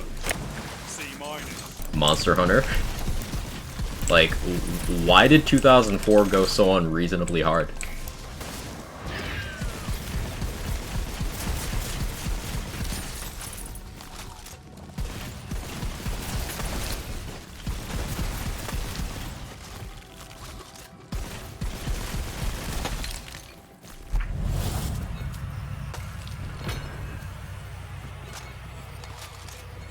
Fable? Yeah, Fable. Holy shit. Far Cry was 04 as well? Let's go.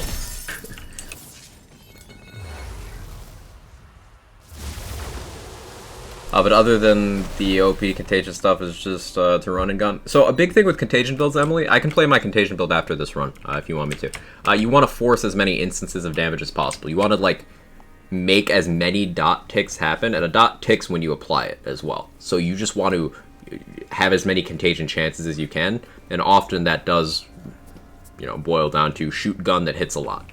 I use a White Rider for mine.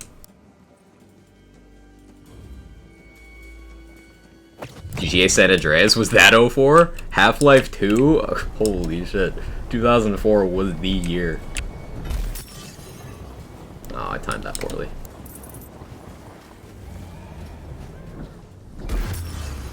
What? Huh? You weren't even looking at me. Hello? I kind of want to die just so I can do that over. That was embarrassing. The storm takes flight. You get up.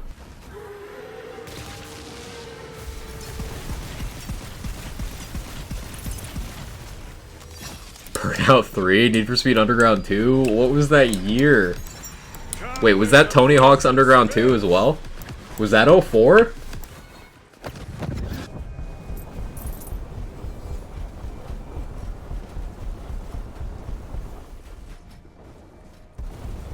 Was that Jedi Knight 2 as well? I think that was Jedi Knight 2 that year.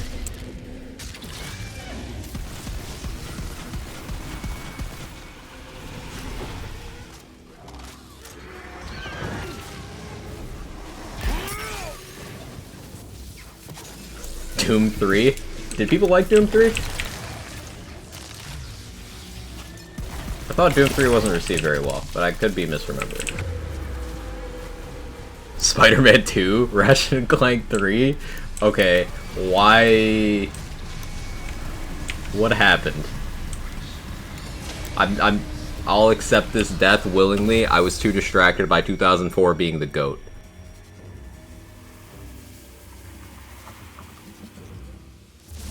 Is calling your mushroom dog a reference to Elden Ring? Yes, actually.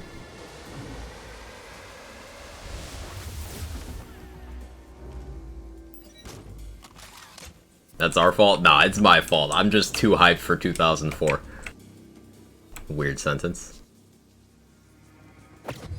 Original Battlefront? Easily the best year in gaming history. That, like, this is not even a question.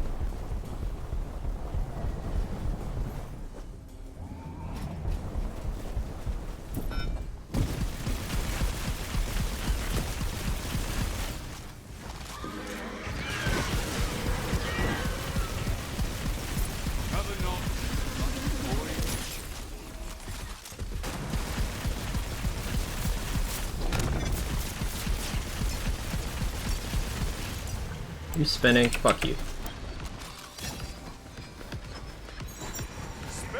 Half-Life 2? Yeah. That was mentioned. What's the next best year? What was in 2006, chat? I know that was Gears of War. What else was 2006? For some reason that's sticking out as a year to me. For, like, gaming. That was the first full year of the Xbox 360 as well. So, like, maybe there's some good stuff in there.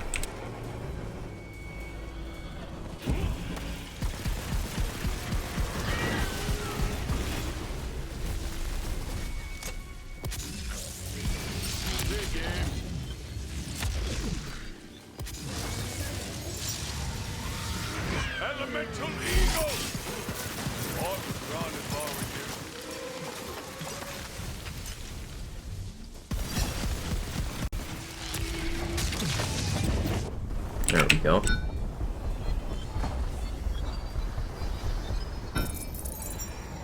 Madden 06.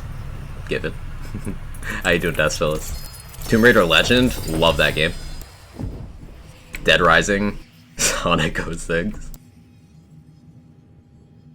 Only reason we're talking about 2004 being the GOAT is because none of us were paying taxes back then. That's probably fair. Yeah. Okami, Lego Star Wars 2, the original Prey game. That was a good one. Final Fantasy 12. Twilight Princess? I'm not a Zelda fan, but I know Zelda fans do love that game.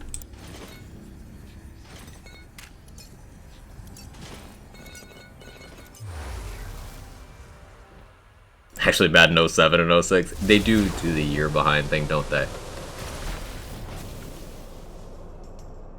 I know 2007 was the first Modern Warfare.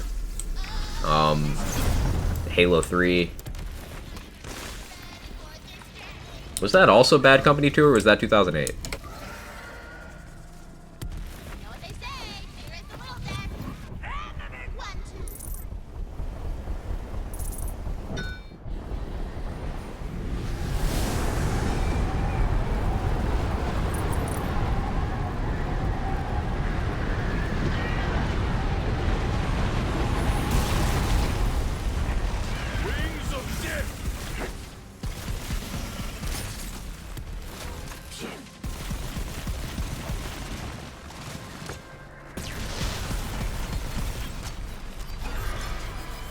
God of War 2. Mass Effect, Bioshock. Ooh, 2007, good year. 2007, 2008 were pretty good. Yeah. Mech Warriors, like early 2000s. Guitar Hero 2. Rock Band 2 was 08. Rock Band 2 was 08.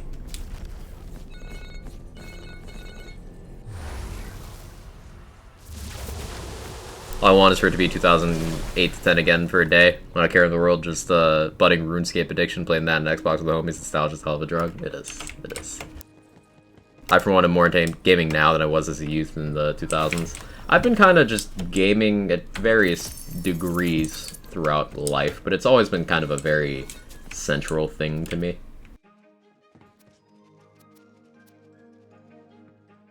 Primordial Amulet with status effect damage. One status roll is 40.9%. That's crazy. That's so big. So what, is Ascended just 50%?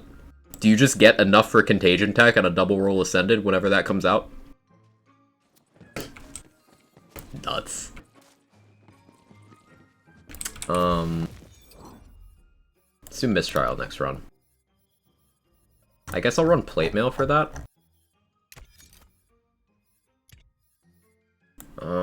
What do I roll for the second ring? I don't think I have any Assault Rifle friendly. Ooh, there's Assault Rifle crit damage. But the rest doesn't really do much for me. Assault Rifle crit damage again. Action skill duration. That might be worth it, despite not having the gun damage. I could roll rings.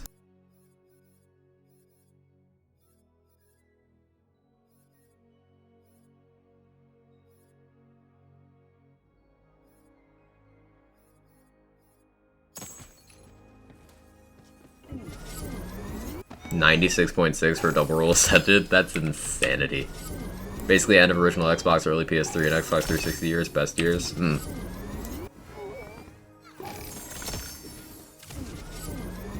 Main problem with gaming currently is some companies are greedy as fuck. Yeah, there's a lot of that. Ascended, we won't even need skill points. Yeah, you could argue it for full Primordial, we're already at that point, Moveface. Because, do I have a Primordial armor on this character at all to show? Well, let's just look at Volatile. Volatile gun damage passive is 35.1%. One skill point in Arsenal was 3%. So, if you have 10 points in Arsenal, sorry, 11 points in Arsenal, you are almost at 1 armor passive. 11 out of 5 Arsenal is almost 1 armor passive. Skill tree is already, Found all my Final Fantasy VII discs the other day when I was organizing the game room. Kind of a trip. Ooh, that had to have been strange. Is primordial spell crit something like 50%? Yeah, I'm pretty sure it's exactly 50%, Ember.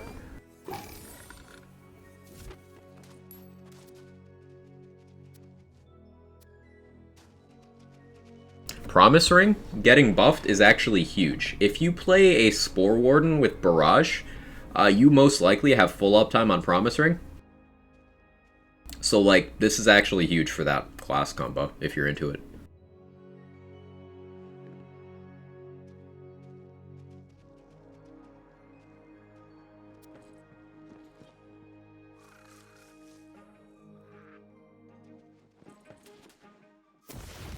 Let me also equip that plate mail.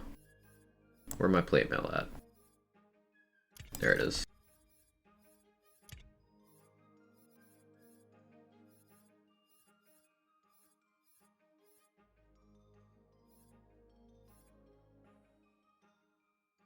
Run that one. Okay, let's try Mistrial. Fix the Promise Ring fully. Promise Ring, there's nothing wrong with it. It was shell casing that has the bug, Jeff. You think 2007 was a stage? 2008 had Dead Space, Left 4 Dead 2, Gears 2. Another solid year. Definitely. Spent $5 at a rummage sale on a perfect NES factory sealed Final Fantasy 1 game. Holy shit, they did not know what they were selling, did they? Come on, have some fun. Full Ascended Gear, 0 skill points, C35 intense, highest DPS build.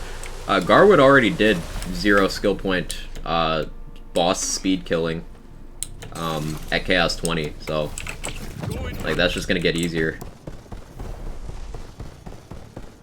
Well, this is a gun you need fire rate.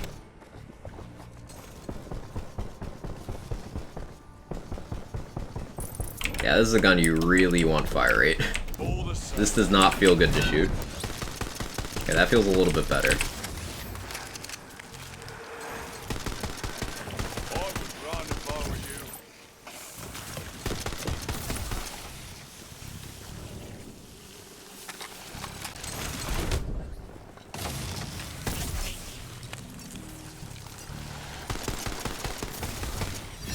Lowering my body room? I am.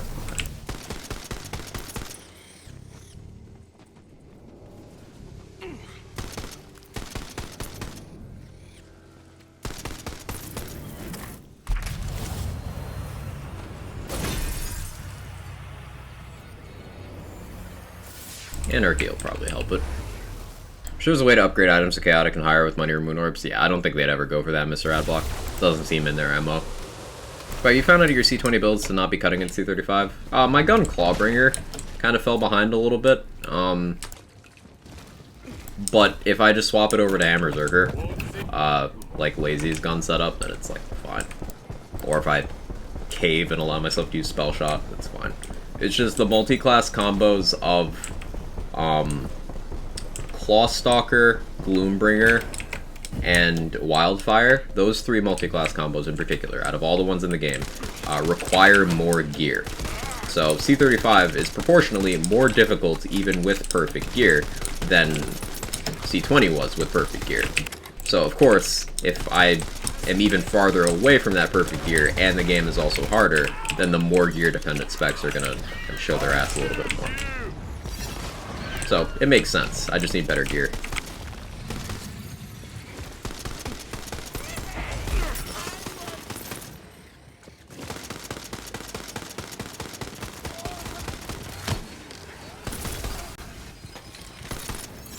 Like, this is killing.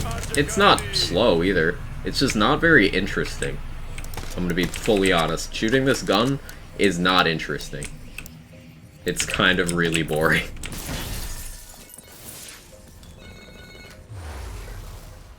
What are those three multi-classes?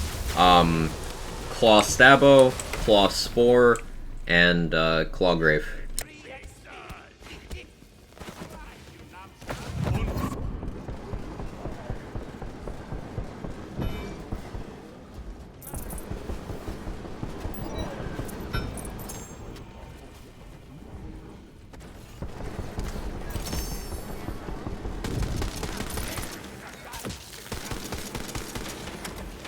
What's the unique gimmick on Mistrial? Every third shot is amped.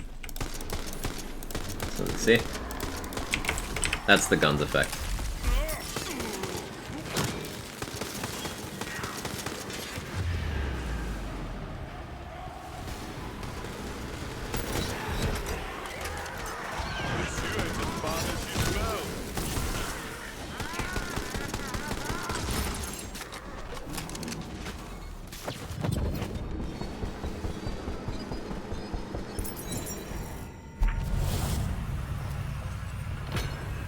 Other than that, it's just a low fire rate, high damage Dahlia AR.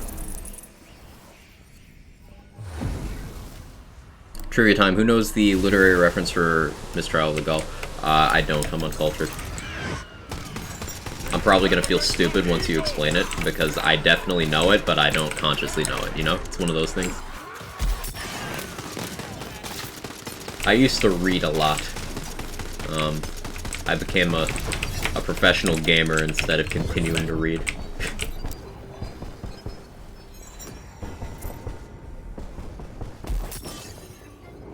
What's the red text? All rise. Rhyme the Ancient Mariner. Yep, I never would have gotten it.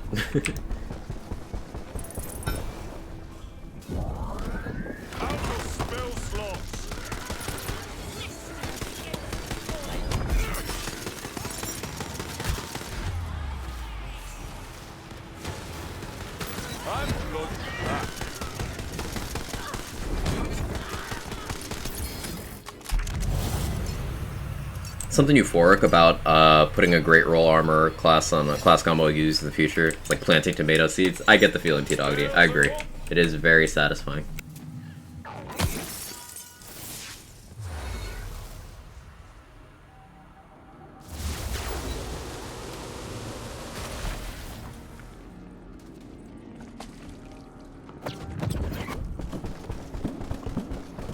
Switch my Gloombringer because I didn't have the gear. Yeah. I've noticed a lot of people trying to make Wildfire work because there's really cool interactions you can access on Wildfire, but Wildfire does not have damage formula. That is Spore Claw. Just think about it. Spore Warden Tree, you get 1 ability damage increase, and then the rest of your stuff is gone. You have conditional on Headshot with Headhunter. But then, like, that's it. So that's Evil Eye Crab, Evil Eye Crab. And then on Clawbringer, you have Elemental, then you have more Gun, and then you have some crit stuff. That's it. You have no melee damage, you have no global damage, your conditional damage is only on headshots, as I mentioned.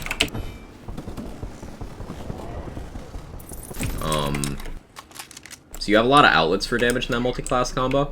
You could do Storm Smite, Spore Fuse, Barrage spam, Storm Dragon's Judgment spam, play the angles. You got lots of stuff happening, but none of it has much feeding into it. Where you contrast that with something like a Hammerzerker, well, you've got the outlets of damage from the Clawbringer tree with the Berserker damage formula feeding into them, which is extremely potent. So, like, that's why Hammerzerker, Hexecutioner don't have the gear dependency problems that other Claw multi-classes do. Because they have formula.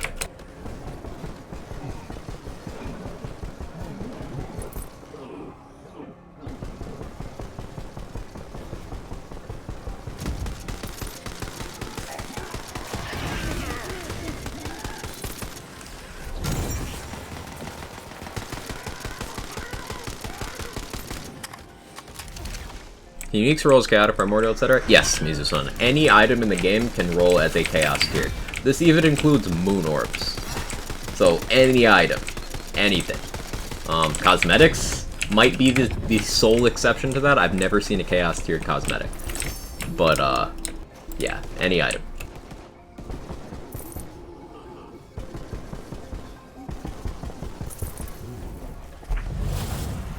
What's this gun? This is the Mistrial.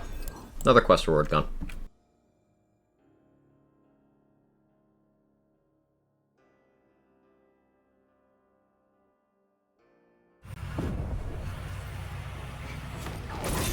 I don't love it. Like, it's obviously clearing. It's just I don't find it enjoyable, personally. It's not a very interesting gun.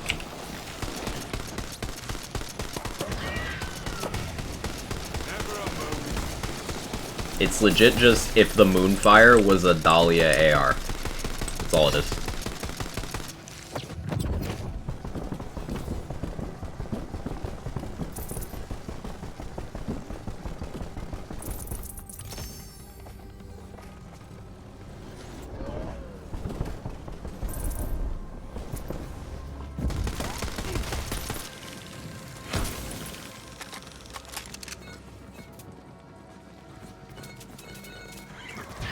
Storm takes flight.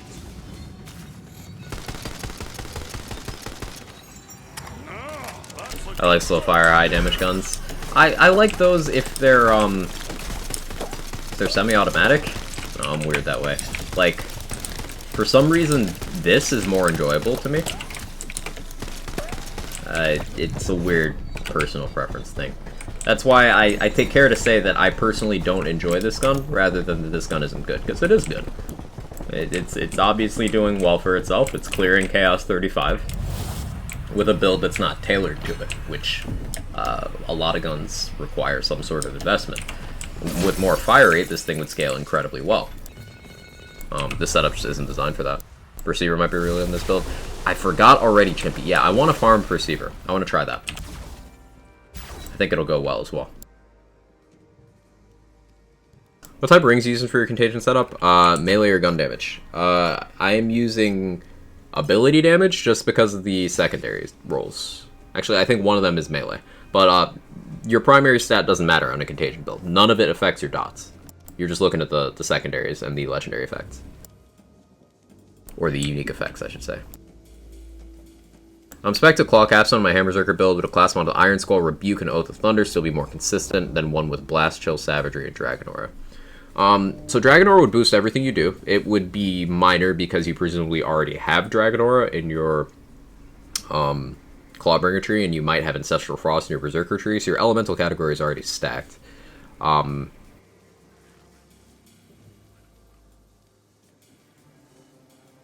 personally would lean towards Iron Squall because fire rate is kind of an external thing to damage formula. Fire rate just makes you apply your formula more quickly. There's no worry about diminishing value. It's just, hey, you do your formula more often. So it's very hard to pass up Iron Squall. I'd lean that way myself. I don't anticipate Mistrial doing well against Nightmare, so I'm just gonna headcanon.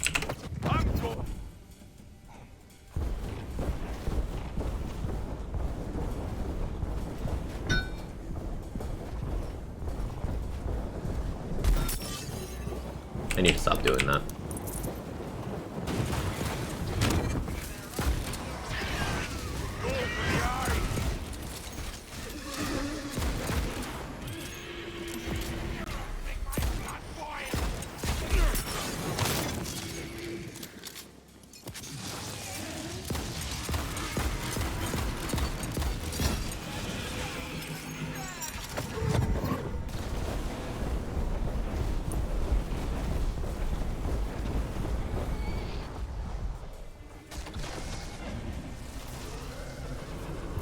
That was a neat little Contagion loop we got. Hey newbie, how you doing? Donkey seriously collapsed lots of max size passives? Yeah, the Donkey's one of those investment threshold things. It's very good sustained DPS.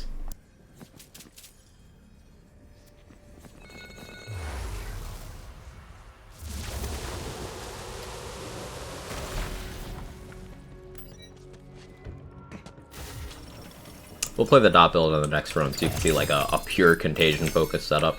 Hopefully we get some good RNG with that.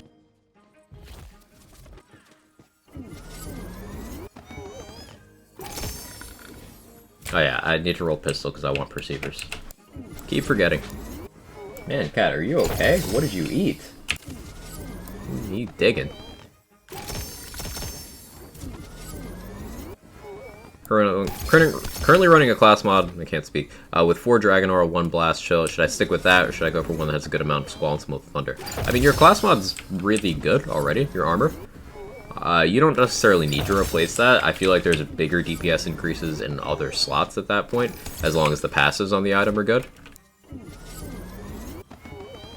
Found a Shock Volatile Perceiver with Spore Fuse, wow. That's big.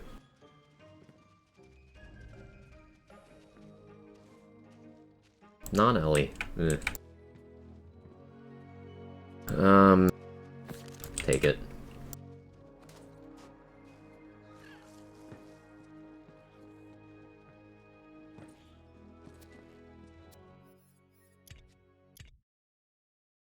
Perceivers, these odd chunks, or sometimes you wonder if it's working, then chunk. Yeah, it's a chance-based effect on a chance-based mechanic. So, a lot of layers of RNG there. It can just sometimes not do the thing, and then suddenly it'll do it, and you're like, oh. Wearing plate mail currently? Yes. Whenever I'm using any non-cryo guns on that build, Kirk, I wear plate mail. If I'm using a cryo gun or a shotgun, I wear Capetides on that setup. Okay, so yeah, rings for this build. I have this this mood ring, which I'm not changing it. Using it because spell radius. I didn't lose much spell radius, so whatever. The ability damage does basically nothing for me here. And then I'm running a Shark Lesson ring, because I get this bonus element when I bonk someone with my snake stick, and more bonus elements is more dot chances, etc. Also, melee crit chance is nice for my snake stick hydras, and cooldown rate is also nice. Yeah, okay, Sea Killer, how you doing? Pira, good to see you as well. Hope you're doing great. Let's do some dot stuff. Are you prepared?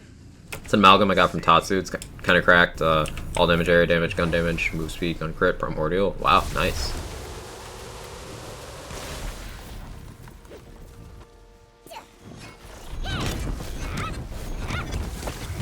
Okay, set up snake stick hydras. Start shooting. Okay, that was a contagion chain. I do no cryo damage in this build, so if you see someone dying from a status effect that is like of an element that I'm not doing, then you can, you know it was contagion.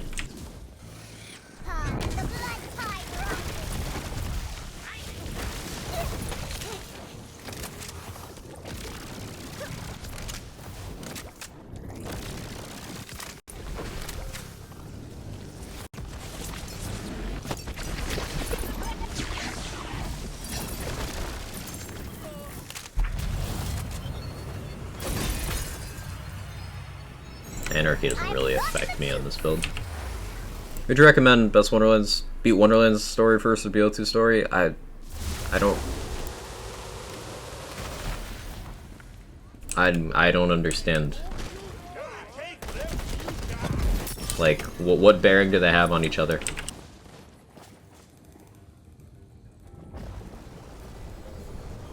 Weird shit happened. Join server for upcoming game from the Labor Nelson started Cult of Butter Coffee. Butter coffee's sick.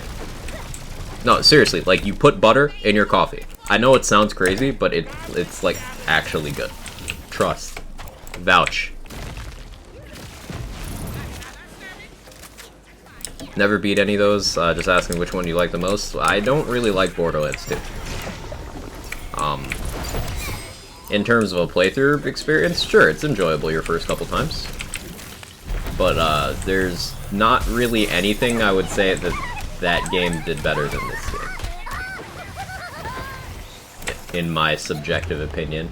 Okay, that barrel blew up on me twice.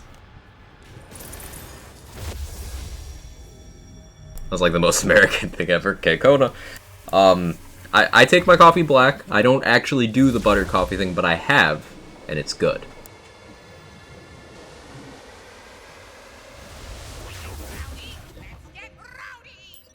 No, Poria here, because Jolts is a person who respects other people's opinions on what they like and dislike and doesn't try to force his beliefs on them on other people. He'd probably be pretty annoyed with you bringing him into this conversation. What another person does and enjoys has no bearing on what I do.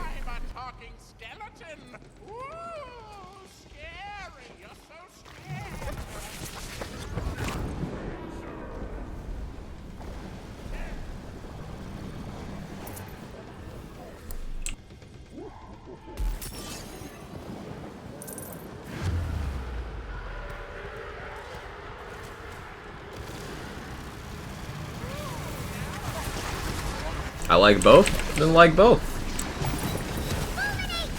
I'm glad you get enjoyment out of both of those things.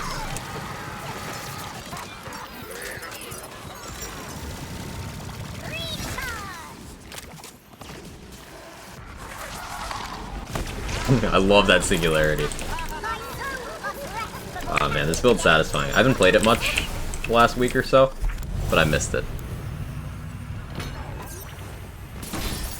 Comment thing I told you about in 45 minutes. I'm excited. Ooh, yes. Best of luck with that. Best of luck with that. You know, send in supportive vibes.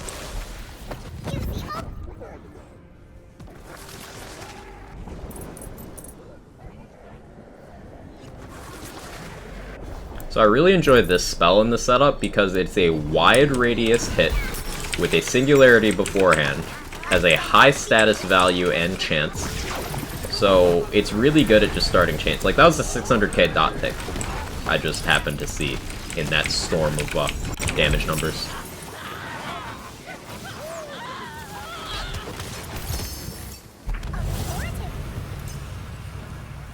Celebrate a tapestry of flavors. It's a wild world. You know, Primordial Ancient Deity with Nova. Nice. You said that, Bazooka Dude, and my first thought was the Idol line where they talk about the tapestry of worlds. And now, yeah, I can't unthink that. You should watch that Coiled Burn Alive. I'm a sick person. Hey, Into the Borderlands, how you doing? Ever gonna bring back Variety Saturdays? Not saying I hate Wonderlands content. No, it's a good question. It's a good question. I was actually thinking about it for this Saturday. The thing is, I haven't been playing other games, like me personally. I just haven't been. Though lately I've been considering more and more just, you know, introducing a side game, just because I've missed playing other games. But I'm still primarily playing Wonderlands. So I don't know the timeline on the return of Variety. There's just been nothing I've felt a burning desire to stream that isn't this. But it's a good question. It's a good question. Part of it depends on me upgrading my PC, which is still something I'm doing. It's just like a big financial obligation to do, and I'm trying to sort out some behind-the-scenes stuff with that. Nice Contagion. If I upgrade my PC, then there will probably be more things I'm willing to stream, because I currently can't handle a lot of newer games. But yeah, Variety Saturday is coming back. At least within the next 3 weeks. Best build after the patch? No such thing as best build, Little Bjorn. That's not how these games work. Or Lil Bjorn, however you say it. That's not how these games work. There's no best build. You're gonna have to narrow that down a lot.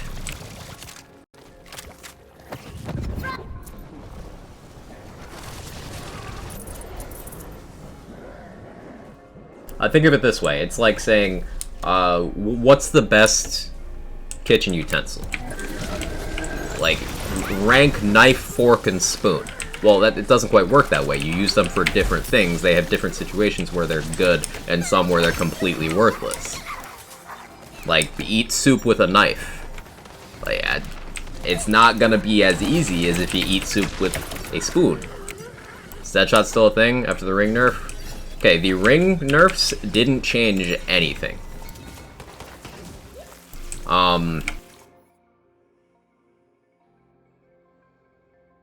So this tweet is a link to a write-up I made on that exact subject.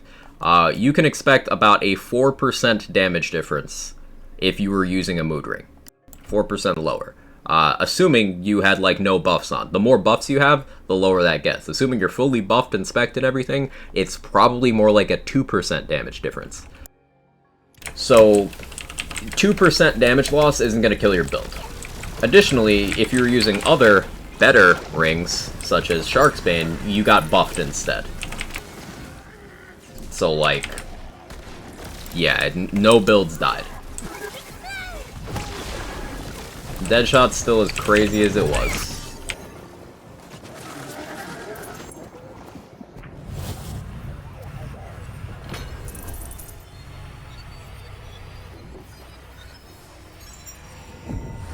Thanks for the help, you're very welcome. Sport uses hacks. Using silverware analogies for comparing Borderlands games? No, we're comparing builds, Ken. So, like, the analogy was a different piece of silverware would be better for a different type of food, right? Same thing with a build. You could have a build that's really good at one thing, really bad at others. Like, this dot build I'm playing right now is really good against anything I can apply a status effect to. Anything I can't, it's absolutely sad. Like, you should watch this thing struggle with Bernadette. It's miserable. But I can do 200 million dot ticks. So, like, does that make this build best or worse? No, it makes it situational.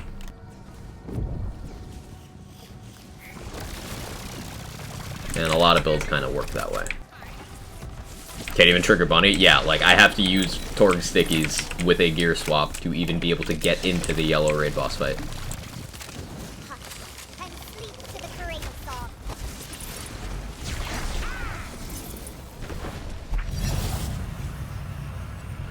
Yeah, you don't need soup with a slotted spoon. You could, but you're gonna slowly starve while you try to eat. You'd get done eventually, it's just not gonna be an enjoyable experience.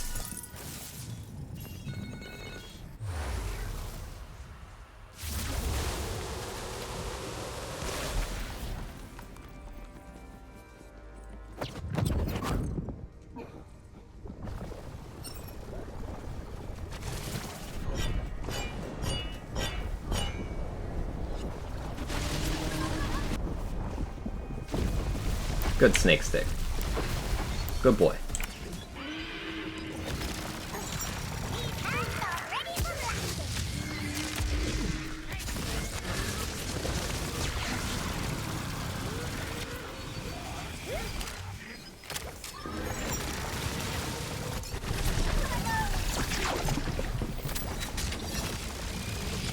Now we fish for dot RNG.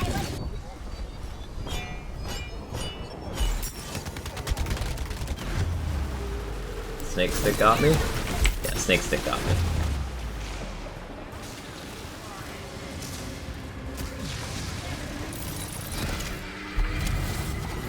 Oh, this is dots between phases? Yeah. Like watching Moxie build videos, he's always going for damage to hundreds of millions. I don't know why I'll ever need that much damage.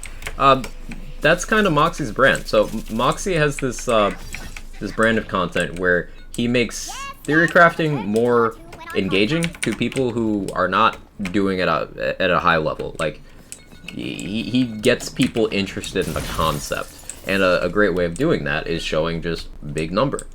So yeah, like, that's only one of the many approaches you can do, but I think that's good content that's out there. You don't ever need that much damage, but some people like having big number. You know, it's valid.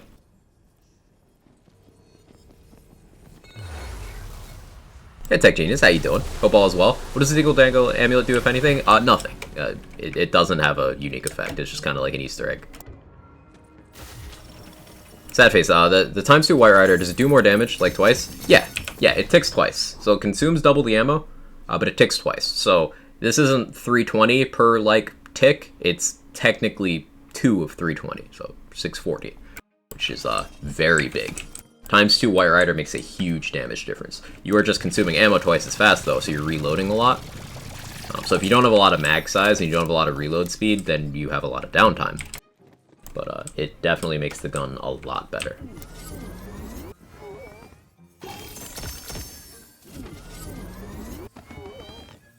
Eat ice cream with a fork, though, sue me. As long as it's not too melted, yeah, that's fair, Bazooka dude. Do you drink the bowl at the end?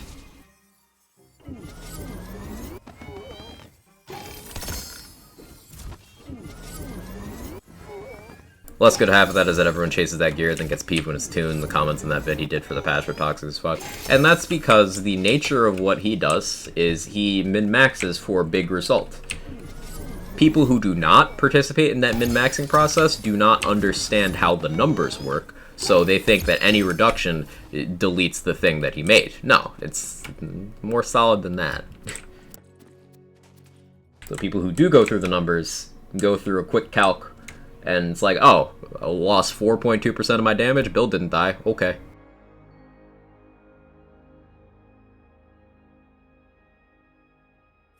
That's a fish with caustic. I think I have to take that.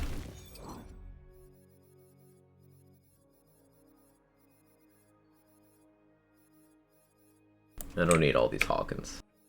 I don't need that Fate Breaker either.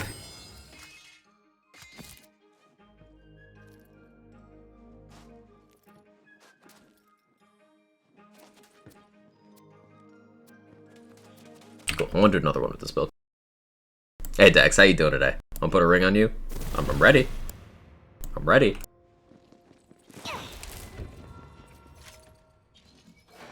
I'm getting a lot of 8 pieces today. Had a guy on my Twitter get rowdy about the hotfix. A few hours later, just tested it. Yeah, I overreacted, which was nice to see admission. That is nice to see. It can be like I'm guilty of this sometimes too. I've knee-jerked to things before. It's natural. Like you put a lot of time, effort, and energy into these things, right? Your builds, your setups. So it can often feel very personal when those things are adjusted. I get it. I do. I've been there as well. But it does pay to just take that time to think, okay, can I zero in on how this actually impacts me? It does pay to take those few seconds, few minutes, and do the math, and do the testing, and then see how it feels. Build synergy is always the key. Well said. Well said.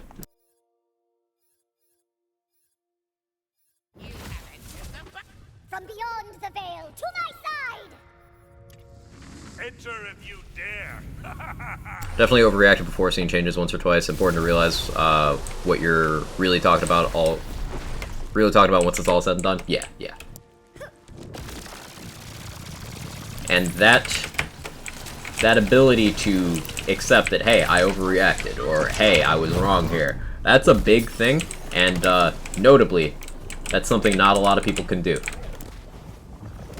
Being open to new information just makes you a better builder, a more well-rounded person, and accepting your own fallibility literally just makes you better at things.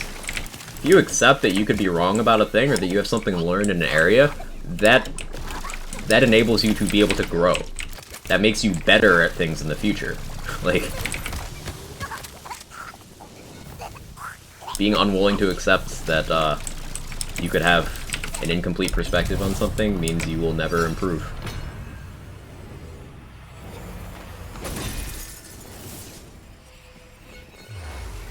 And this is something that I try to stay aware of myself. I think this is what really makes Wonderland struggle, people going straight into criticizing changes without trying them out first. Of course. It's a self-fulfilling prophecy thing. Like, no matter what's done, people who have already made up their mind will decide that that's evidence for their viewpoint. So if someone has already made up their mind that the game's shit and they can't do anything to please them, then of course every little thing that happens or doesn't happen is going to feed into that thing in their mind. Like, I've seen as many complaints about what wasn't in the hotfix as what was in the hotfix, and like, that doesn't mean the content of the update wasn't good, because what's here was good. Sure, there's other things that I would like to see addressed in the game, but that doesn't change that what was here was good, you know? And there's some things that they can only feasibly do in patches, which they've even said on multiple occasions. UI stuff is a patch domain thing. They specifically, in this last hotfix, talked about the shell casing ring bug and how that's going to require a patch. They don't often do that, chat. Like, I want you guys to be aware. The number of times they've actually told us about a bug and been like, hey, this is why we're not addressing this right now. We're trying to figure out how we're going to deal with it. This will be in the future. The number of times they do that, not common. So, if we, you know, at least appear reasonable and receptive in the face of that extra bit of transparency, then, like, that improves the likelihood of them being straight with us on more things, you know?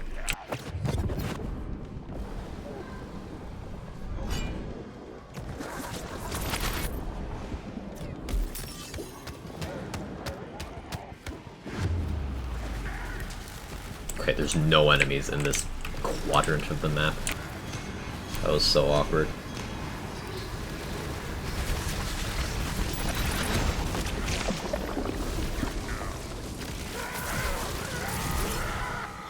131k dot. Nice.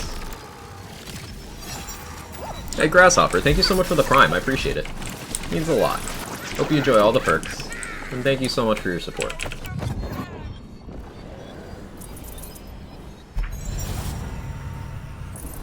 Straight no thanks. I mean, you know what I mean. Quag pride. But being direct with us. She's on fire.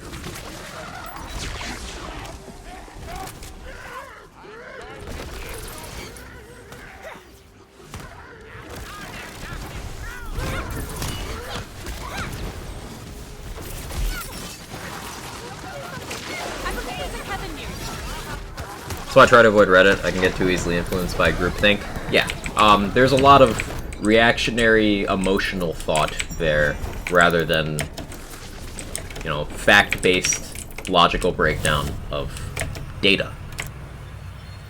And unfortunately, the former has much better reach than the latter, which is why I really do appreciate when you guys comment and like and retweet the occasional factual breakdowns of this kind of thing I do. The attention on the ring breakdown has been positive, and I'm glad to see that being spread to help kind of assuage people's fears a little bit, you know?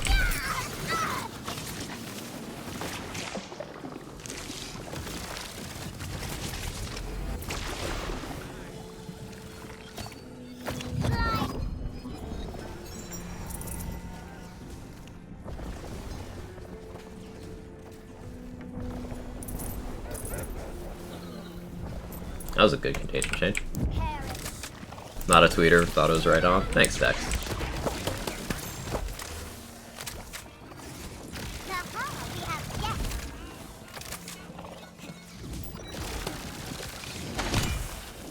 It was a concept I was toying around with ever since the initial feedback to the hotfix, and then while I was grilling dinner last night, which came out great by the way.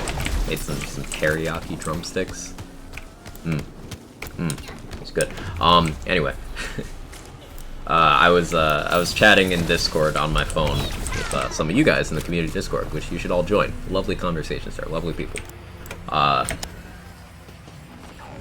decided to do it from there, and then after I ate, I sat down and was like, let's write this up.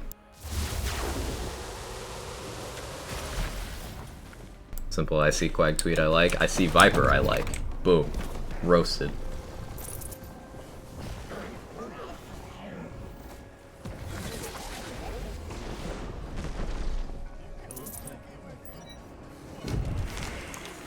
You got me. I've never twoten. Probably better for your mental health to not.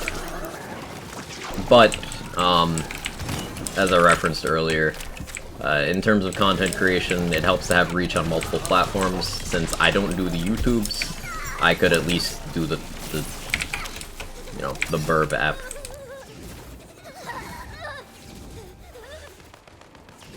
I don't do the YouTubes or the TikToks, so Burb app and Twitch.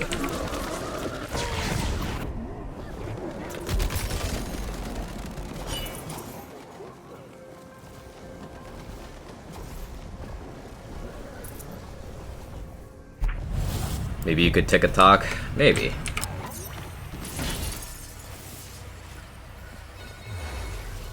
So our second phase of Dragon Lord is so painful with Contagion build, the dragon ignores dots.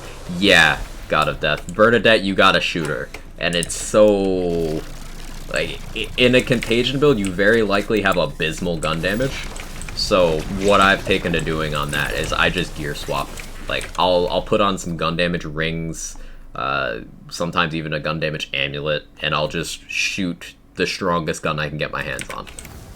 Usually be like a sword explosion or a body rocker or something of that variety.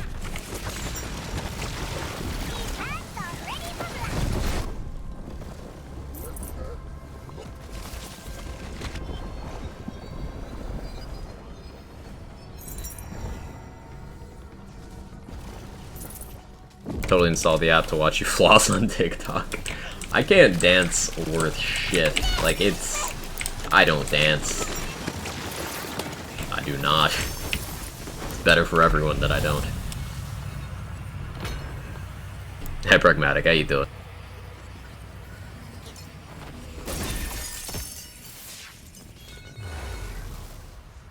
I know this is random, but fuck powdered coffee creamer. All my homies hate powdered coffee creamer. Never had it. Never had it.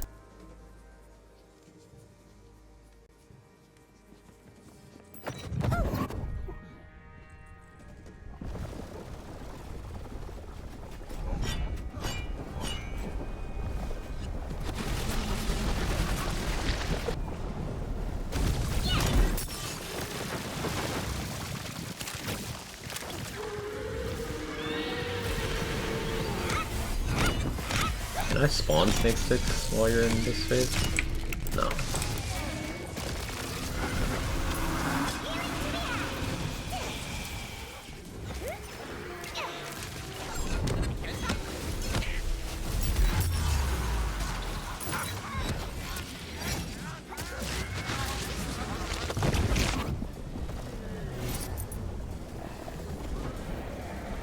Oh, there we go. There's a good dot. Bye.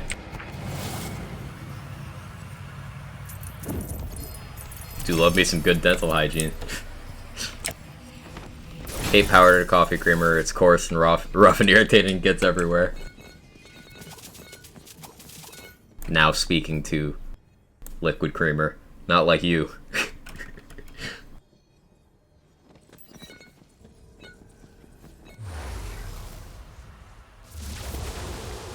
Also, for fragmentarian buff, continue to take years off my life. It's just textbook. People haven't shot the gun and paid attention to what was happening. Con man. There is only so much you can do.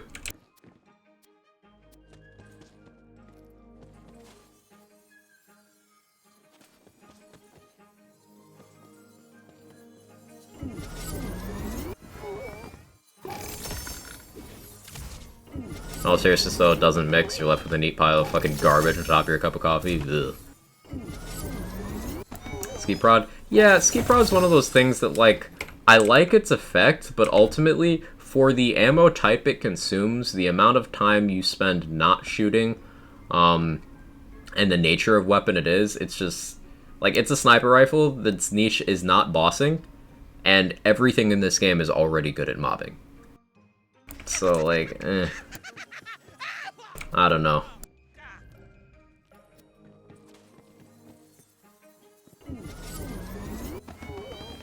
Drink my coffee black with nothing in it, it's simply life. I do the same, Rome. I do the same. Saves me a lot of time, and I've grown to love the flavor. Please show your enchanting in a second? Absolutely. What's the tell in 3 upward lines Nightmare puts out? They get me every time somehow. I just kind of strafe decks. That's all. I just strafe. Championship ring with ability damage, action skill duration, spell radius, SMG crit damage. Hang on, that's really good. Championship ring with ability damage, action skill cooldown, pistol reload speed. That's also good, but I don't have an inventory slot. Mood ring. That's trying. Pistol reload speed's good. Silicone ring. Anyway, here's my enchantments. On my melee weapon, I run ASA companion damage. This is for my snake sticks. On my White Rider, action skill end, status effect damage and duration by 20% for 10 seconds. Now, I don't get great uptime on this, but this gives me something when I'm not in From the Shadows. And not many gun enchants would be of impact here, and this is one of the few that would be. On my ward, I have Graveborn whenever the Demilich uses Hellish Blast, increase companion damage. And then on my spell, I have action skill start, increase status effect chance and damage by 20% for 10 seconds. That's what I'm rocking with. Morning, Silent. How you doing? By the way, I downloaded Weird West because someone here recommended it. Didn't notice it was on Game Pass till last night. I put it on my Steam wishlist. I'll buy it at some point. Maybe next Variety Saturday will be viewer recommended games or something. Other gear slots: Shark Lesson Ring, Mood Ring, which is very much alive and well. Pandemasium with 3 points in Contagion. Other rolls don't matter at all. Just like get Contagion on a Pandemisium and you're good. Like whether it's volatile or not even chaotic doesn't matter. You just want Contagion and Pandemisium. That's the only part that matters.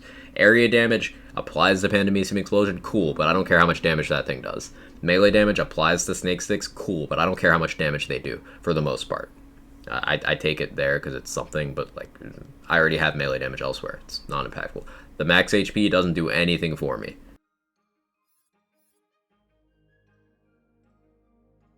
Blazing Volley does work at Mistance, by the way. Yeah, Blazing Volley I think is consistently underestimated because it's got a good formula. It's high base damage, multiple projectiles per pull of the trigger. If you get enough fire rate to make the burst delay shorter, it's pretty consistent.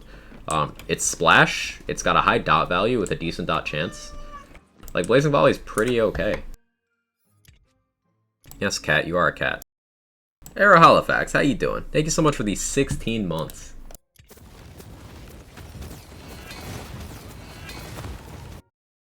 Thank you so much. Kevin, what are you doing?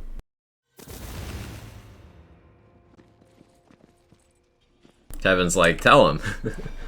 Ooh, an anchor. I haven't used the anchor at endgame. I'll make some room. It's the girl and she's on fire. There you go, Quack. You. Thank you so much.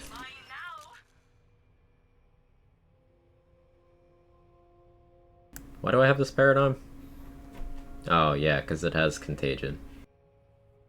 Why do I have this paradigm? I don't need that. Why do I have that one? I don't need that either.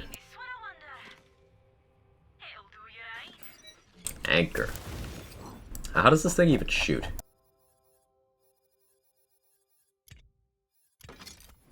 Back when I mess found anything good? Just vibing, please. The sound is very satisfying. Listen to that. I like that. Blazing Volley also has an auto-tracking thing? Yes, it does. It's very nice. Class Surge's action skill cooldown might be OP for From the Shadows. Depends on how much you have to get it back afterwards. If you're running a Theurge or a Berserker Capstone or lots of melee hits with an Ancient Hilt, you don't need cooldown increases. But if you're not doing those things, then yeah, absolutely. Cannonballer, this is the anchor. Do we try it out? No, it's shock, so we can run soaked. I don't have a favorable element here. I guess that can just stay that way.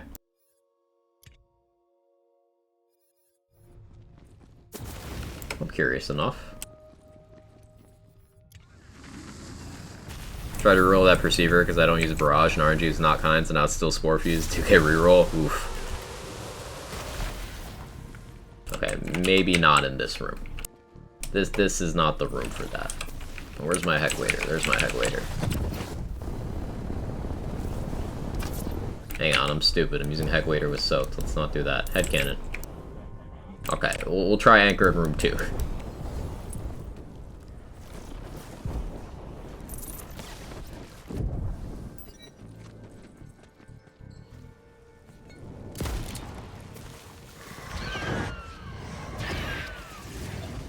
Yeah, this first room is not it.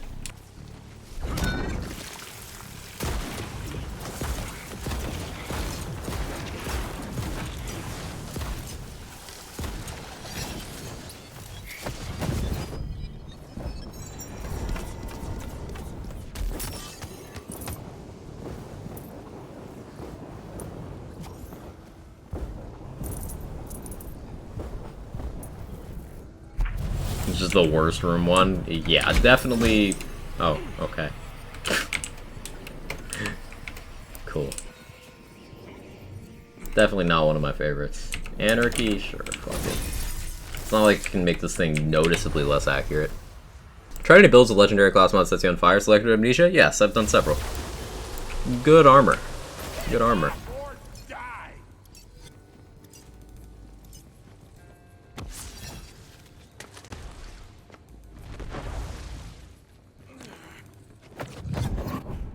I don't have my full health enchantment right now, so Oh, this thing's very spammable. Okay.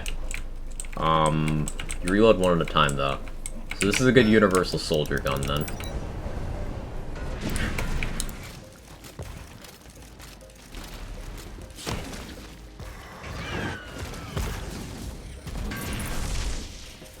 $25K hit.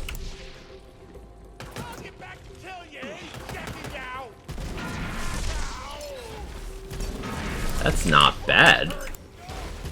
This kind of feels like using a nukem, chat. I actually really like this. Huh. Like, that's good. What's the dot on this thing? 1.4K dot. That's pretty good.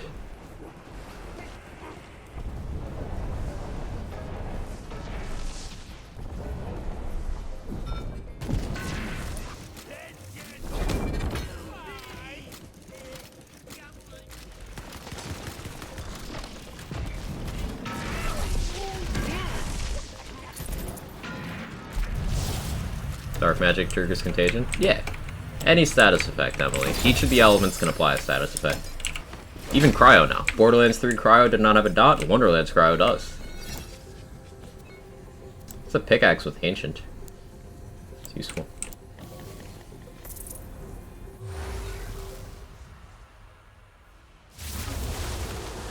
You think Snake Stick is worth it if I'm only using it for Faithful Trolls? Yeah. It depends on if you want to use your melee weapon for anything else, but like if you're not, then fuck it. So wait, Anchor definitely played the angles. Like, that was definitely a play the angles Anchor hit. Lazy, are you still here? We found Indiscriminate Nukem. Or CZ. CZ wanted to know about that as well.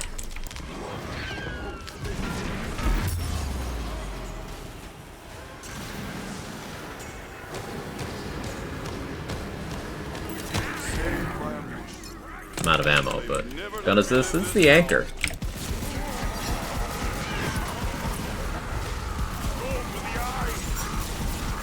Let's get casting and blasting.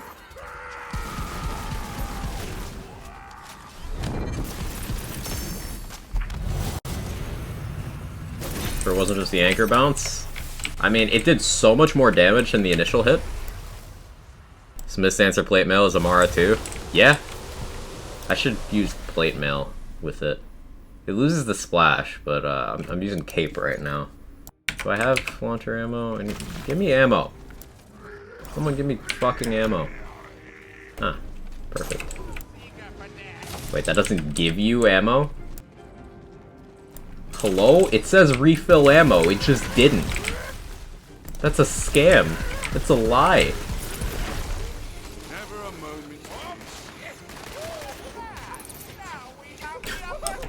Actually ripped off.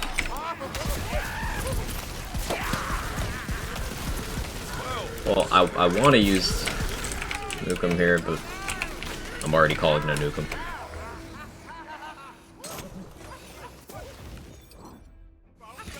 I don't think I have max launcher FCUs either.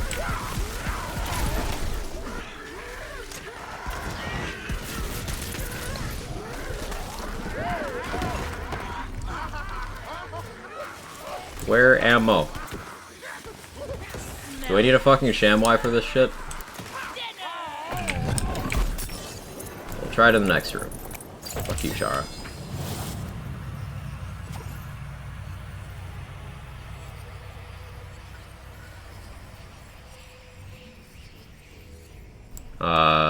They don't target you. What are we talking about? What's the point of using invisibility? It doesn't change anybody's target. Damage is the main point, Phillips. But sometimes it does. So you can see on some bosses, it's very apparent, and this is a body armor. This is a speedrun strat as well. It's used in the speedrun. Most visibly, Wastard and Drill. If you are in from the shadows during certain phase changes or AI shifts of them, they can no longer see you. I've been using that against Nightmare. If you enter the arena in invisibility, in Nightmare, it can't see you until it ends. It'll just kind of stand there and take it. Unless it aggroes to your pet. Thinking increasing ammo you can carry? Yeah, Pericles, but it literally says on the buff that pops up on the tooltip, it says also refill. It didn't refill.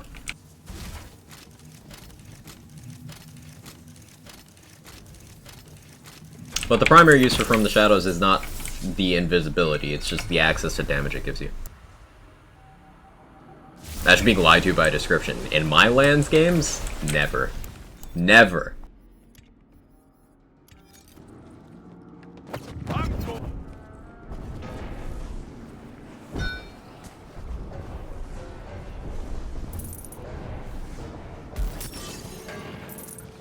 Yeah, this is indiscriminate nukem. Just need to... Yep, that's it. It's doing the thing. I blew myself up, but I don't care. It's doing the thing. We can build around this.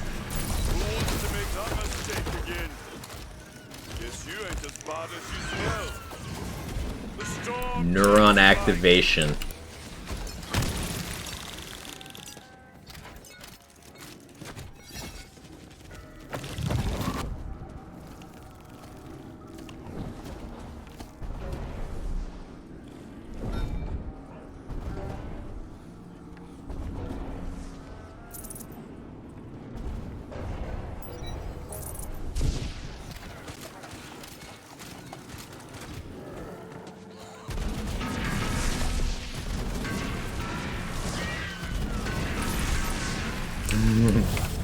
Oh, that's so satisfying.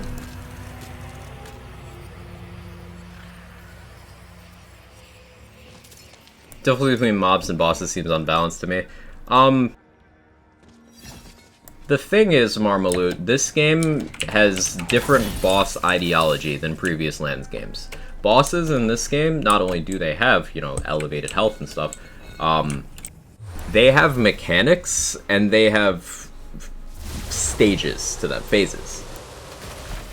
Bosses are more involved than previous Lands games, whereas mobbing kinda isn't. So, yeah, harder bossing, but I don't think that it's unbalanced. I think it's just putting you in a position where the game is encouraging you to have bossing tools. So take other games, for example. One of my favorite games, Remnant from the Ashes. That is a game where a lot of builds just swap out gear before a boss. Like, that's just the norm. That's how the game's played. So continuing to do that isn't really a stretch for me. Just like have a bossing gun, have a bossing strategy, etc. I think it's better game design that bosses don't fall over in 5 seconds to the majority of builds.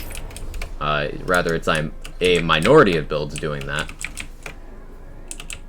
And I think that's healthier.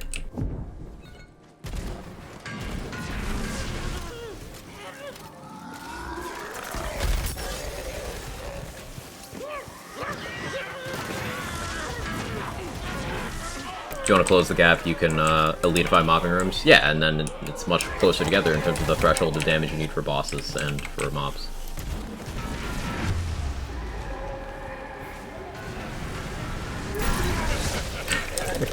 That's so good for Save Your Soul. Wait, you can just spam Anchor and you don't care about the self-damage.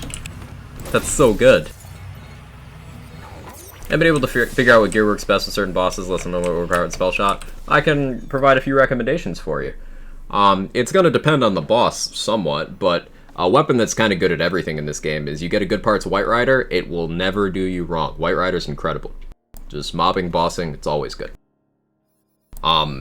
Great bows, both the used and unused variety. When spec'd around, when you got some crit bonuses, when you got some amp, are good at both mobbing and bossing. You've got extremely popular are Torg stickies. You have the Luddites, which are the pistols. Can come in times 1, times 2, or times 3. Times 3 is preferred. You have the body rockers, which are the shotguns. Times 18 with a 3 mag is preferred. You've got the sword explosion, which is now just like the strongest gun in the game. Times 1, times 3, doesn't matter. Sword explosion just shreds. The gyre is pretty good. The sawmill sniper rifle is incredibly high DPS. The red hellion, when you have a lot of movement speed in your build, is very good.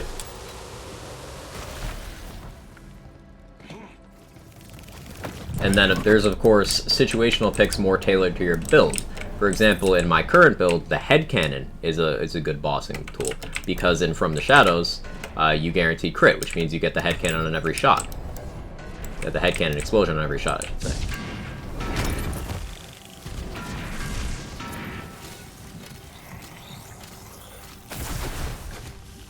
Rain of Arrows is good depending on the boss. As long as the boss is ground-based, doesn't move too often, and allows you to get close but not too close, then yeah, the Rain of Arrows is a great bossing tool.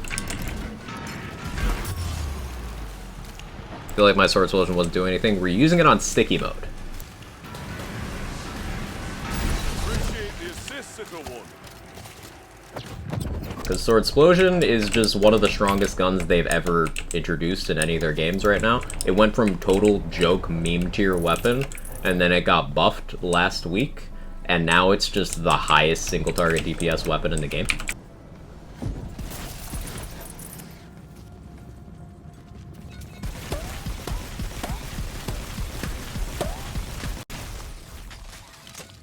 Yes, that's going to be an issue with your usage. That'll be player input.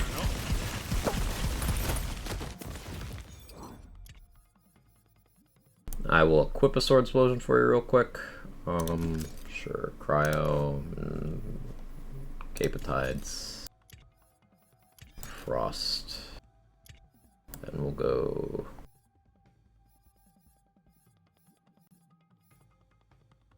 Where's the one I want? That one. Okay, Sword Explosion, sticky mode.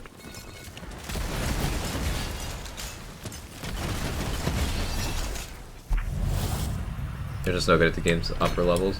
No, there's learning involved with some items. With how items are designed in this game versus other Lands games, there's more of them that have a threshold of, hey, you need to know how best to utilize this item, rather than just slap it on a build and it's good. What's the dog doing? The dog? I don't know what dog's doing. Dog, what are you doing? Having fun, little fungus? I think he's having fun. What happened with Chum's final form? It sucks.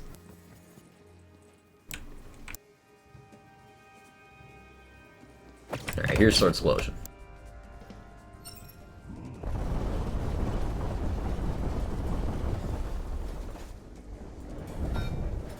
That's Sword Explosion.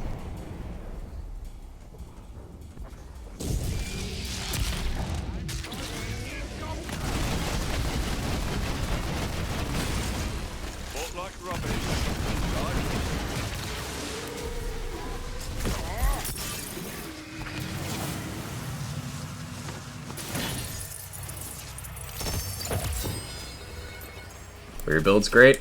The thing with that is, like, there's lots of places to get a lot more damage for this gun than what I have. Also, this is only a chaotic roll. And here's the thing with that, Marmalute. If a weapon is performing because of a build around that weapon, then that's just proof that to utilize a weapon, you need to build into it, right? Now, as Lazy said, even if I had a quarter of my damage, that boss still would have one-cycled immediately. We do a little troll, just a little bit. Hope you're doing well, can't speak. I need more coffee. Wisp don't. I ran out of coffee. Hang on. I have green tea. I feel like my build's a good build, but I still struggle. If you're struggling, then the build might not be what you think it is. Or you might have one area of oversight. You might have one important bonus you're missing. There might be a particular piece of gear you need to swap out. But in terms of gear here, nothing I'm using is really that exceptional. Like, this isn't increasing my damage for that melt at all beyond having frost damage. This spell is providing nothing. Hell, I have doubled up enchants here, so functionally this is not enchanted because these don't stack. This Cape of Tides has gun damage and area damage, but nothing up top is helping this kill. Just beyond that, it is a Cape of Tides. I could achieve that result by using a Tidebreaker instead. Body Rune was not helping that kill at all, beyond the enchantment, which I don't even remember if I had. Was my health full? You can get that on any ward, though. And in terms of these guns, crit damage on rings is actually super low value passive, because it goes in a damage category where it doesn't have much impact. So this is just a volatile and a chaotic Sharksbane. Not really doing much for me beyond that. And my my Twin Soul is just an enchantment stat stick. The threshold of gear to do what I just did, not high. Don't understand what I'm doing wrong. Are you in the Discord, Marmaloot? We can maybe help you out if we can see your skill tree and what kind of gear you're working with.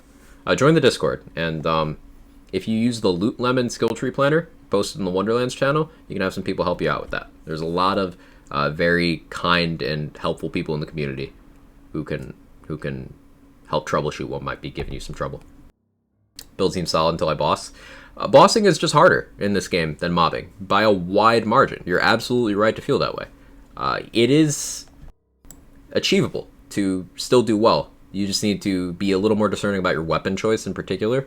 And a lot of those good bossing weapons do have specific stats or other items you want to combine with them to perform well.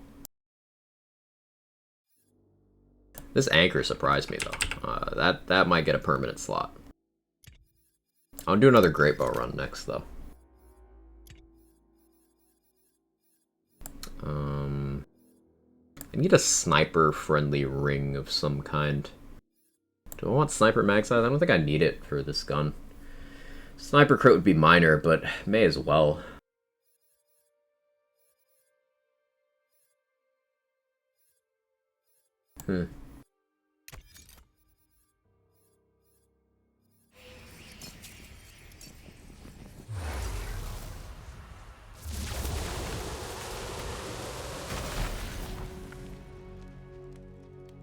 Gosh, it's kind of got me bummed out about the game. Thanks for trying to help me. Oh, my pleasure. I'm very passionate about this game, and I enjoy this game, and I want other people to at least have a similar positive experience to me. Bossing is definitely something that has stonewalled a few of my builds. Totally agree with you there. Weapon choice can help a lot, and happy to put all the resources of me and my community at your disposal in solving that. Bossing's harder in this game. Borderlands games, bossing was a meme. There was not a huge step up from mobbing to bossing in previous games. This one, they really said, hey, bosses are bosses. So it's the first time in, a Gearbox looter that we've had to deal with that. Makes sense that it would cause some issues. Tried Great Bow last night, Dragonlord regrets his impertinence. It went well, Hazel? Let's go. We stand the Great Bow here. In this household, you will eat your Great Bow and you will like it. Like, wait, maybe not eat the Great Bow. That'd probably be bad for your health. You will eat your Great Bow-os. It's a Great Bow cereal.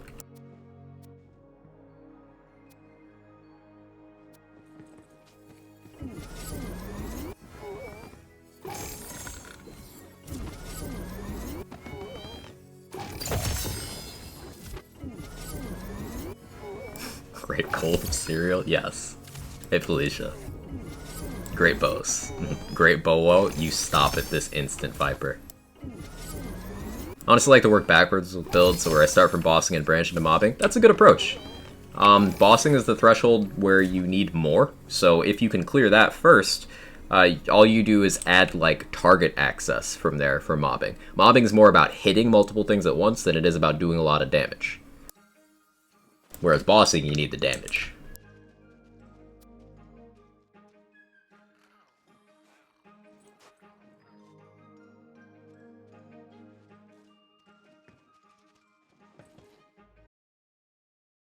The Great Bow, part of a balance breaks fast. True.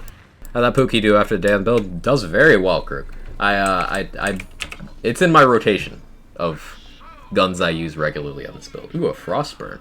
Bad parts, though. This can get a lot of different stuff. This is the only sigil that can roll with multiple charges, by the way. So you can get a 3-charge Frostburn. But this is another good quest reward.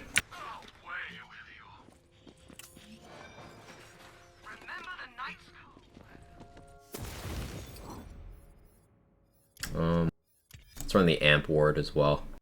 Triple Amp, really nice on the Great Bow.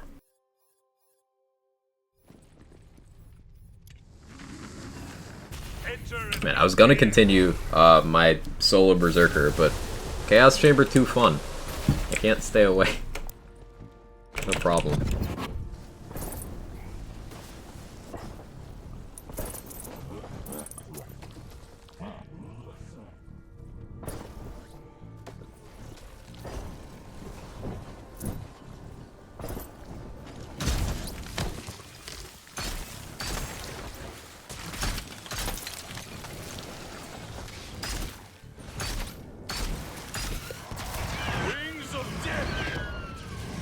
Why do Iclops go immune like that? Like, what is the nature of what they're doing while they're immune? What is happening there other than annoying game design?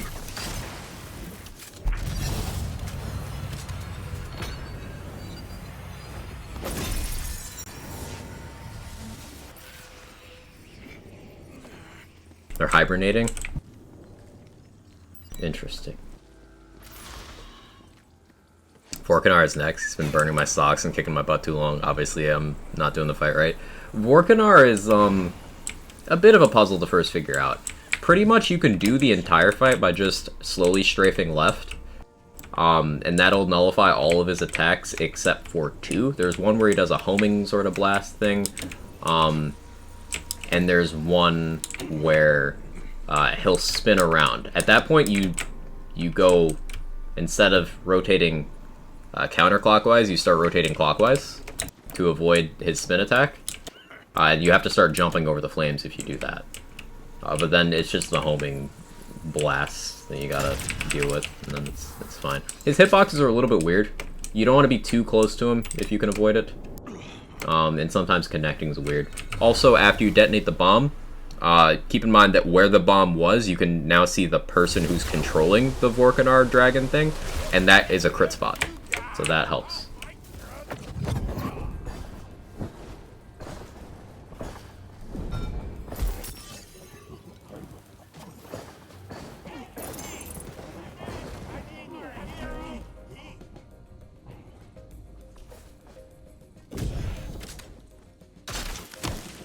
There's a guy controlling them. Yep. After you detonate the bomb, you can see him.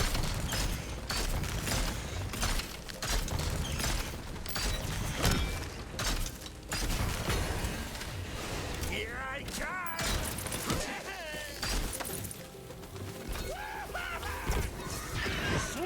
Playing Great Morn level 5. Zombie armor gave you +3 enthralls. That's crazy.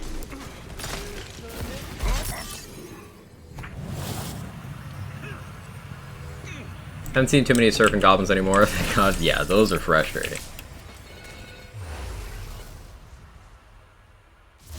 Let me join Discord. Keep sending me to the App Store. Huh. This place is magic as hell! Question: are you trying from an Android phone? I've heard of people having problems with that.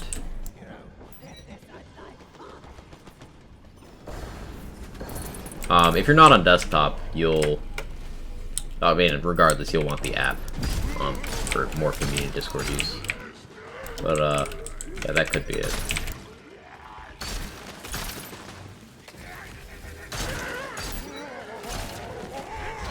Pigwort, hate him. Pigwort's the true raid boss of this game. There's other bosses, and then there's Pigwort. iPhone? Yeah, make sure you have the app installed, I suppose. I use Discord from my iPhone, and it has never given me that issue. Got the app? Yeah, I don't know. Join from Android, no problems? Yeah, I'm not sure then. Anyone have any insight?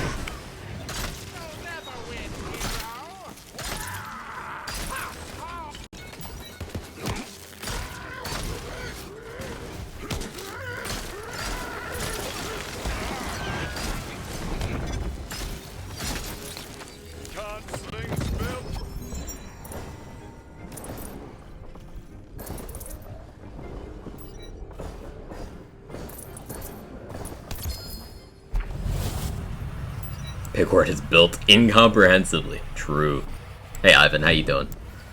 Doing another at the moment since I'm obsessed with this game, Berserker in general. Berserker life. I do sometimes feel weird not playing a Berserker. How much time I've spent on the class.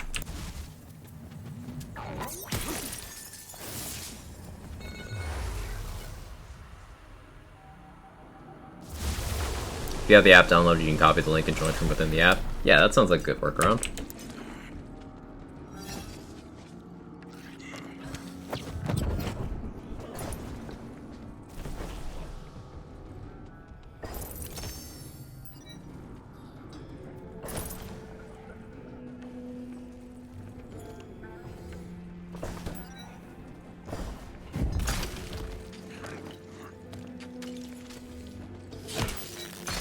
getting the hang of this killing business.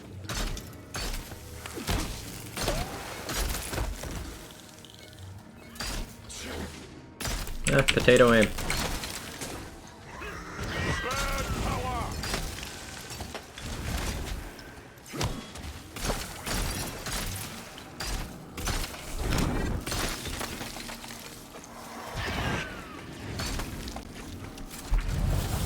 Two questions about your Bereaver setup. Can you use Last Gas for ammo regen stuff easily, and can you use spells that aren't Arcane Bolt without feeling way worse for it?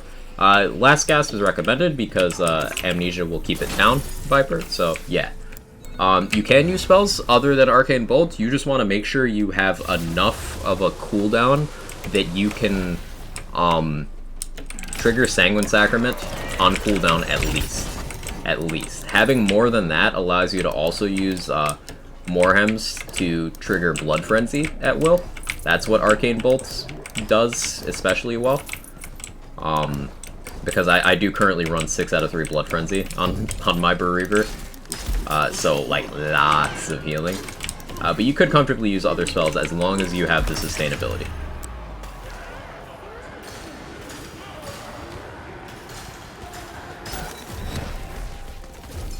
I'm going back.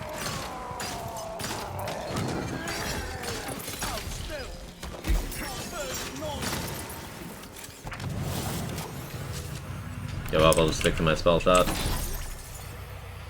What class combo are you working with right now, Marmalute? Maybe I can try to help best I can without seeing it. Got that used? I'm glad you asked. This is the used antique great bow. One of the strongest weapons in the game. Look at this card damage. 776 times 7. It's only 2 ammo per shot. It's got a 15 mag. It's got the 21% card crit multiplier. Now, also, Hyperius and Black Powder weapons have their own crit multiplier, so that's going in the formula. Sniper rifles have their own crit multiplier, so that's going in the formula. So this thing on crits destroys worlds. It is incredibly strong. Spreads tight on it? Yeah, pretty reasonable. Is that tight? Only it had 1 more damage. Yeah, rabbit. If only. How you doing?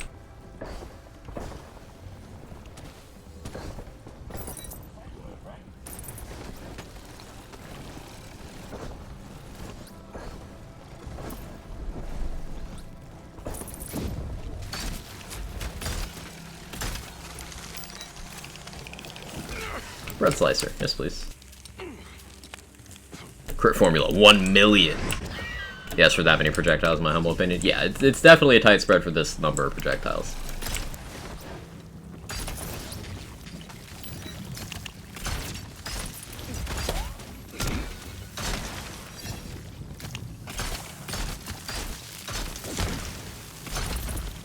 Yeah, it needs to be recalculated, but formerly this gun had the second best crit formula in the game, but after the adjustment to the handbow, this might now have the best crit formula of any gun in the game.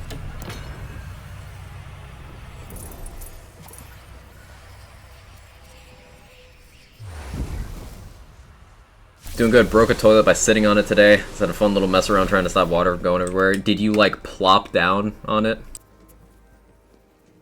Sustained fire DPS beats both ×2 and ×4 sawmills. The gun's actually cracked. I gotta look through my bank and see what I got for used bows. The great thing about them, Worlds, is you can take any unused great bow. Anyone, even a normal one. And because the game considers it a different item when it breaks, you can turn a regular one into a primordial. That's exactly what happened with this one. This poison one in my inventory, did this live on stream. I took a regular one, shot it, it turned primordial.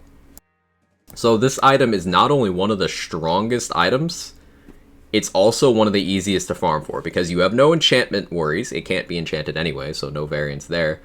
And you can turn a regular one into a primordial one.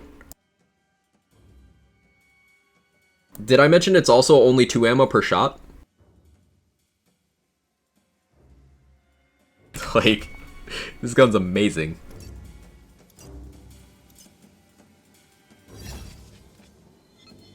sat on it, the basement just cracked and broke. Guess I'm not allowed to sit on a toilet for 20 minutes anymore. Huh. Looks like magic. Supposed to sit on the seat, not inside the water hole. Broke my ass by sitting on a toilet. I broke my foot by walking past the toilet once. True story. If I can get a bunch of great bows, I want to do a giveaway in a server that says don't believe the media, bows are good in gunfighting.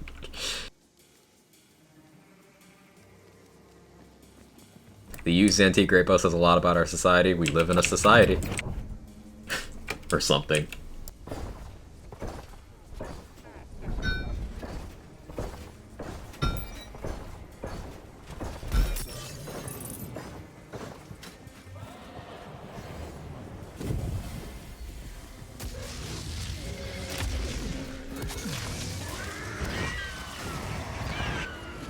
Go for the eye.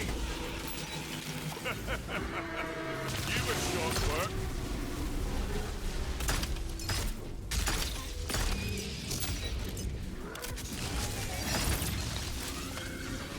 Magic's dry.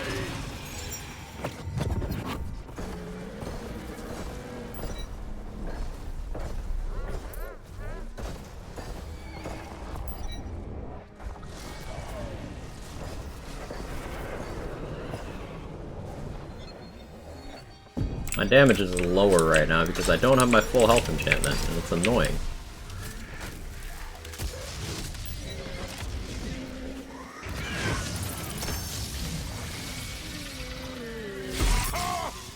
That was just bad footwork on my part. Hey, I just healed. Fuck you.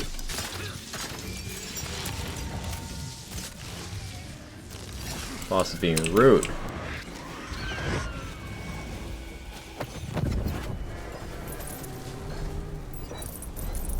I have to do another run just to have a cleaner Nightmare fight. You see what you did, Nightmare?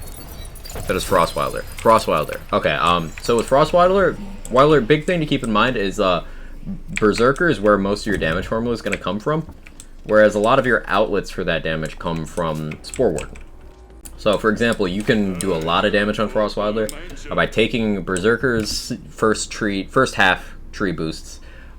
Things like Old Ways, Icebreaker, are great for your damage, and then going all the way down the Spore Warden tree to that capstone, play the angles, and you can do a lot of damage that way. Spore Warden has a powerful gun enchant, commonly referred to as Spore Fuse or Spore Explosion, where it causes a poison explosion when you do gun or ability damage for a few seconds after using Barrage. That is a very powerful gun enchantment.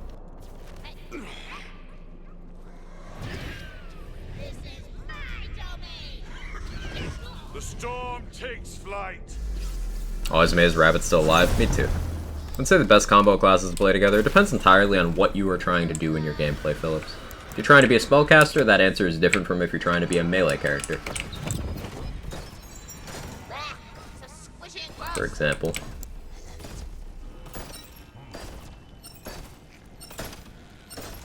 Trying to ping Gloop, and it's obviously not fucking working.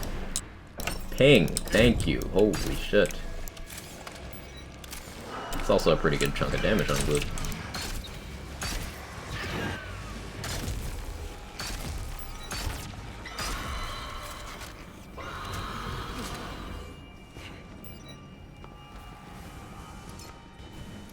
Using an auto magic for off the Swotion champ. Okay, auto magic is not a good bossing gun. That's a good place to start. You're gonna want a more dedicated bossing gun. Auto magic is exceptionally good in mobbing. It's not very good bossing.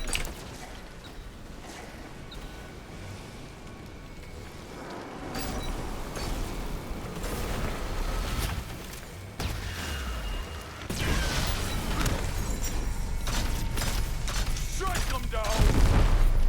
It's casual 2 mil shots.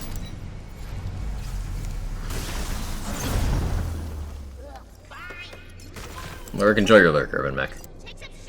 Official, my brain is mush. Work training modules while covering another area has been counting down seconds to the end of the day. I feel you, Rome. It's been about 6 years now, but there was a bit where I was working 4 different part-time gigs at the same time. And I eventually got to a point where I just hated everything about my day. So I developed this really good sense of time internally about like when my shift would be over, even without looking at clocks.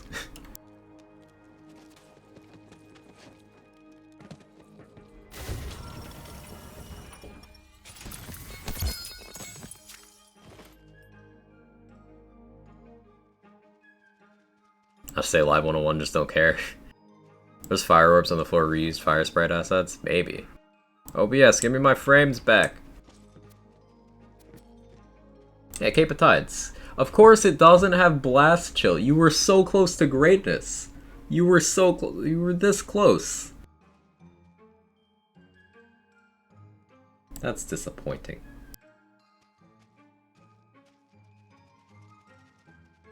If that had blast chill, that'd have been really good. Oh well.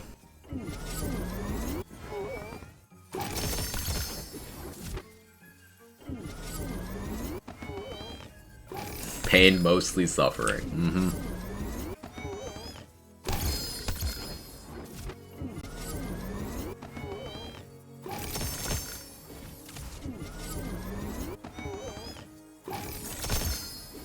Armor drops really be like that sometimes. They really do be that way. Stuff's face with homemade breakfast sandwich. Give me more. Give me more details, Control. What are you wearing while you eat that breakfast sandwich?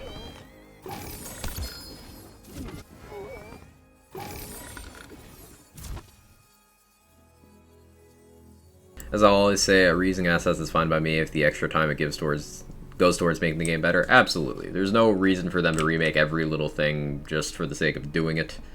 Reusing fire sprite assets, for example.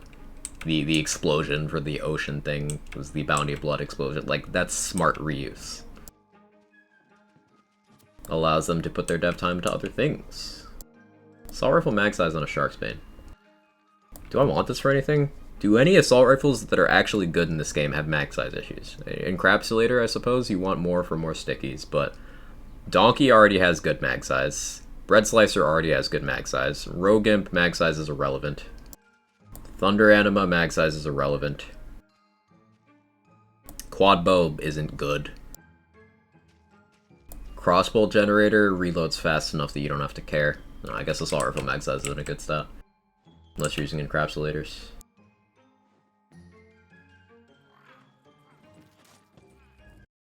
Or if they add an AR, it'd be useful then.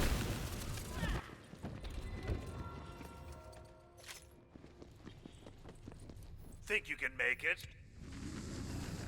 Good luck!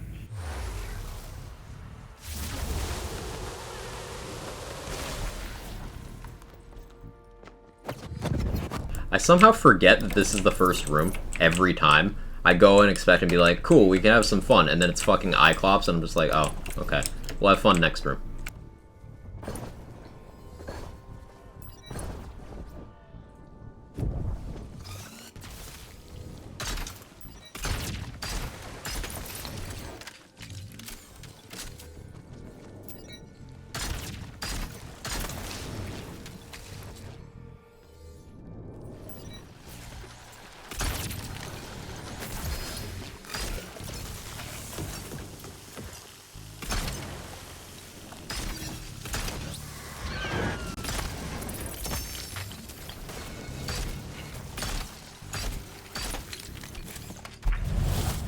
Cyclops.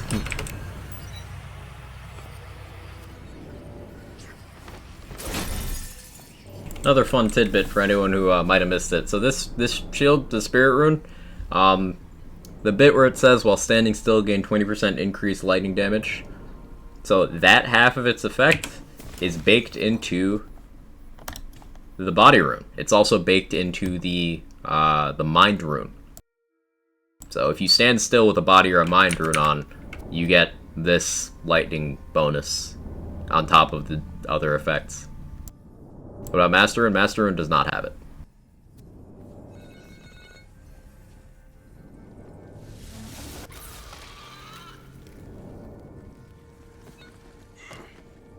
Oh, and that bonus lightning from Spirit Rune is also cursed, because it is a bonus element that even applies to dot damage, which no other bonus element has done, so it's scary. But it only applies to shock damage. You have to defeat a raid boss to be able to see body room for bunnies? No, I think you've just been incredibly unlucky, J-Bridge. I don't think there's anything preventing you from getting body rune. I'm pretty sure I saw body runes before I did any of the raid. Yeah, I know, in fact, because I purposely didn't do the raid bosses in my pre-launch time, and I still had body runes.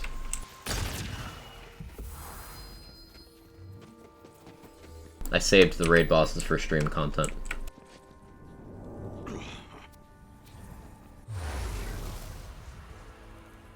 It's not just damage, it's spicy damage. Now does your co-op partner get it if they also have a rune? Thank you for testing.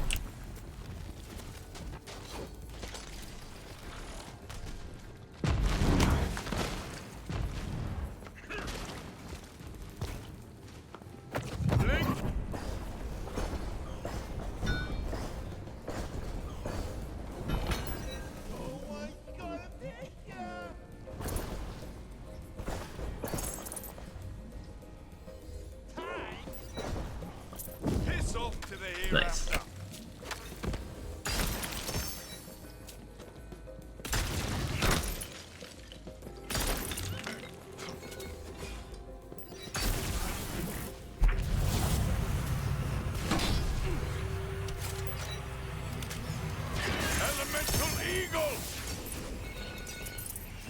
Primordial Nightshade.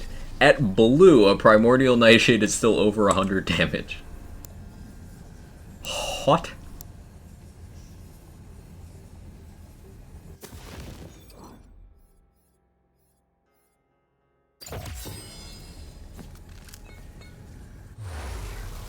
.32 mag. Yeah, that's a high mag. Stand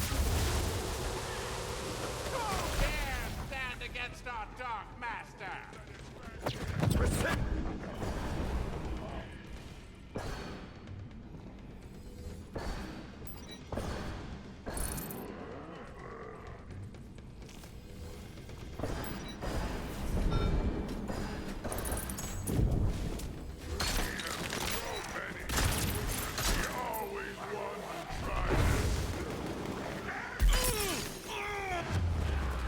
Oh, that was untimely.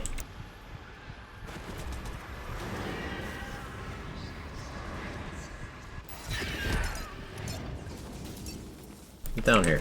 Thank you.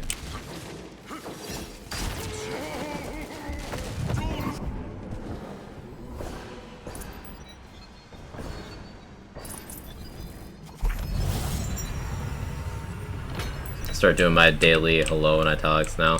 I'll learn how to bold. It's infinitely harder for me to read chat when you guys are doing that stuff. The lightning damage is not an extra element, only bonus to the shock.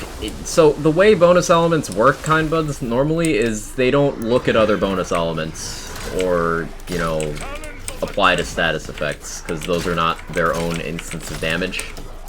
But for whatever reason, Spirit Rune ignores that and is like, hey, that's a shock number, I'm going there. The only thing it doesn't apply to seems to be it itself. There might be some other bonus elements that should be tested, but like, it applying to dots already makes it different from every other bonus element. It's very weird. The most similar thing might be the Chaos Chamber elemental damage increase buff. The way that works is actually a bonus element. It's not an elemental damage increase at all. It is a new instance of damage of the same element of the one you just did. That is the closest thing in function.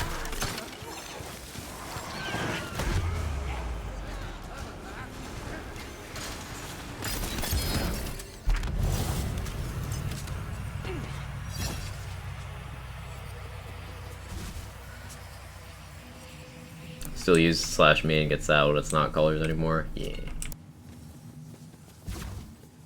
I used that for some bot commands for readability. It was nice.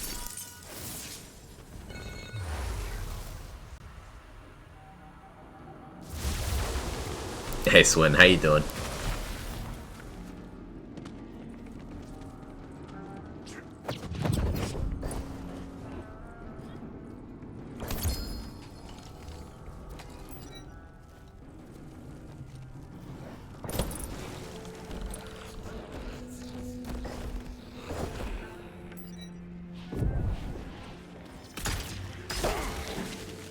Excuse me.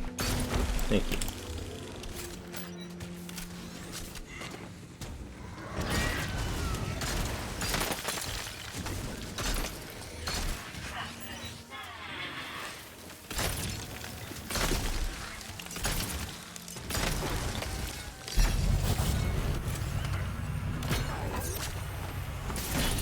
Most people used it for bot colors and they changed it to get rid of the color scheme for whatever reason. Yeah, Twitch making changes just to make changes. Alright, getting a little stressed on getting my transcript so I can apply to this apprenticeship in time. Well, hopefully the stars align and allow you to have more time and energy for all that productive shit. I'm rooting for you.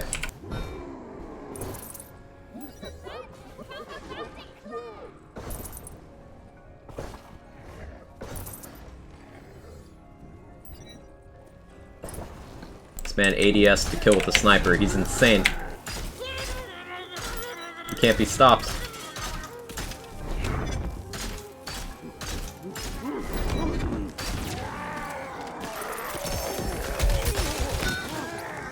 The storm takes flight.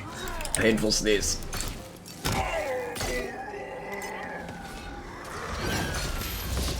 Ah, what did you just do to me?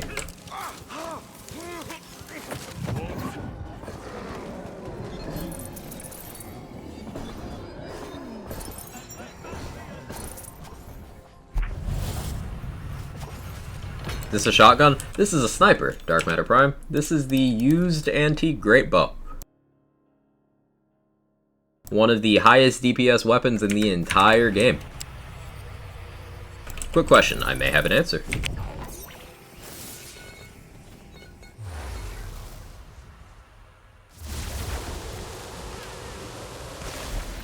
Rabbit, you're colorblind people. Did you forget?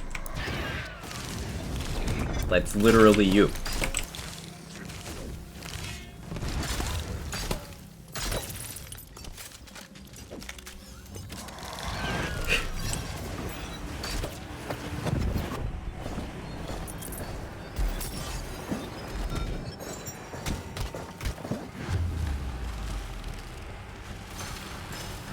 Favorite spell for killing stuff.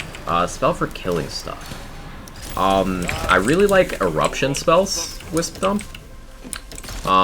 They come in a few elements, they have a few delivery methods. I like the self-cast eruption spells, probably because they remind me a lot of Borderlands 3 Nova builds, which, the build that kind of put me on the map as a content creator was a Nova build. So I guess I have a bit of a soft spot for that kind of stuff.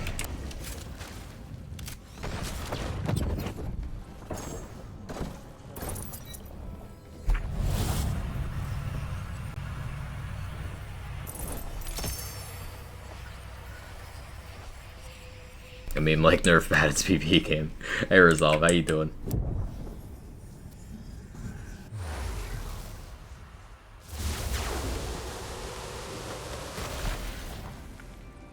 Makes sense, gotta use eruptions more.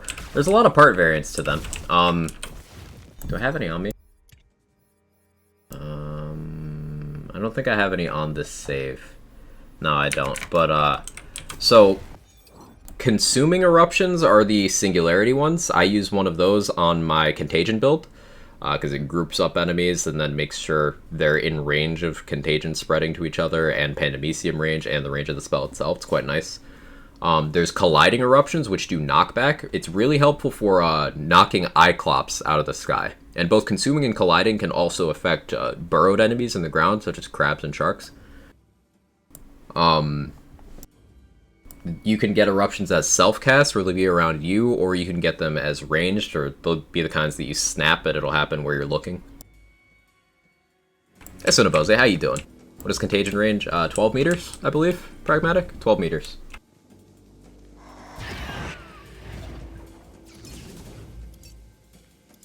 Going to a restaurant tonight, so in 25 minutes now. Ooh, have some good food.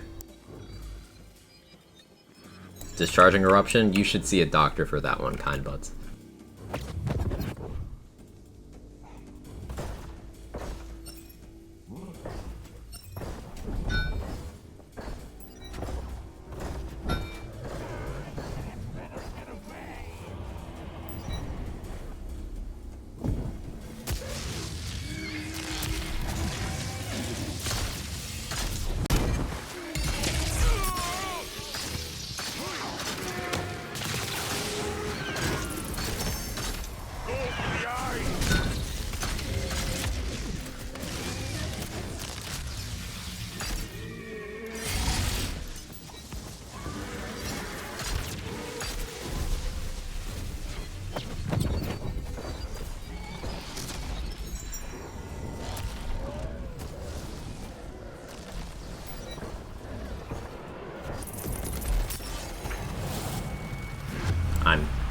sitting. Game, I was sitting. Okay, cool. Well, boss dead anyway, so it's fine. Been a problem for a while now. Yeah, definitely want to get that checked. I was a good feeling about Summer League, because a lot of nostalgia about Legion League. Right after Brother died, made a point to prove what I was saying wrong, and it did. I'm asleep now. PoE League. Well, I hope it treats you well, and definitely seems to have some personal significance to you. So, yeah, I definitely hope it's an enjoyable experience for you. Ancient Archmage. That's just visually satisfying. We gotta pick that up.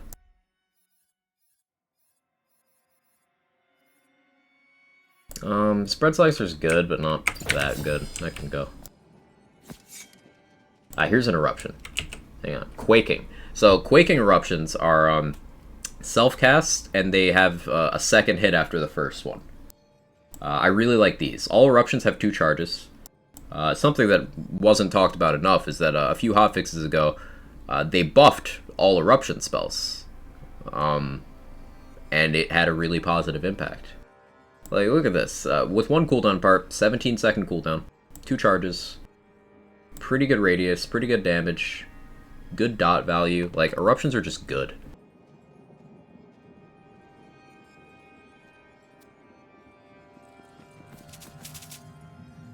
Rampage Archmage. Now that's a good enchantment, good element, it's volatile, but Rampage is the worst hilt mod in the game. I cannot justify using Rampage. So that stays there.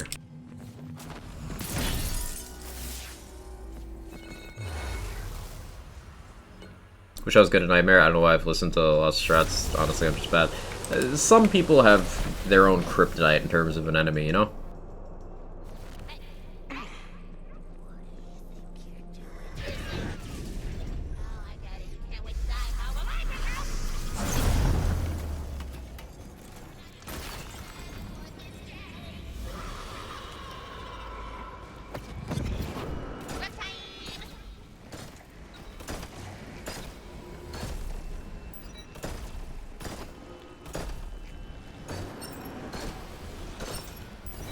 I should stop trying to ping loop in this stage. Fruitless. Maidenless behavior. Easy mark.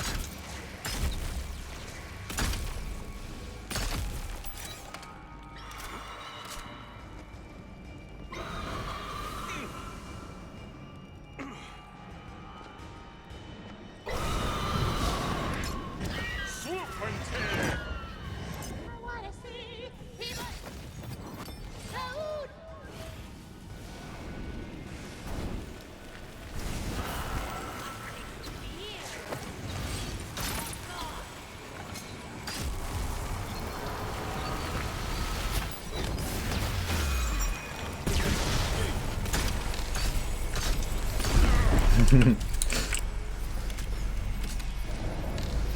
Four shots.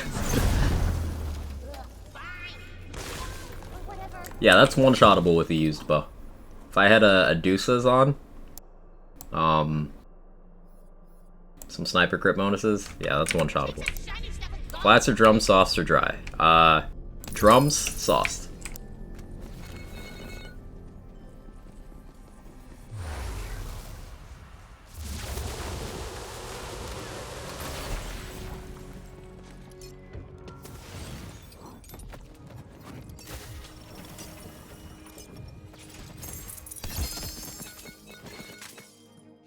Blazing Volley. What do you use on the next run? I haven't tried Anchor against Nightmare.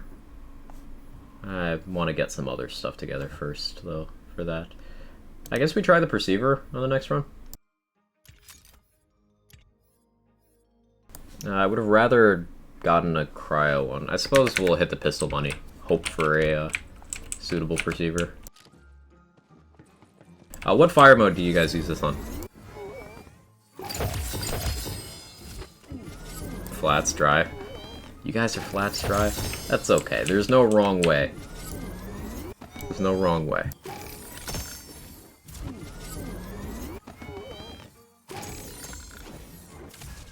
Oh, and I got a Primordial Snort Explosion. It's only ×1. ×1's better for bossing anyway. Precision. So you lucked out.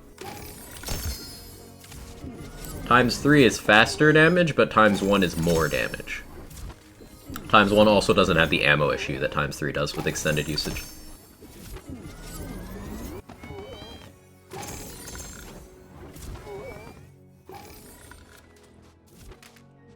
Auto magic. Times 4 though. I'm not a fan of times 4 auto magic personally. Ruby Spike.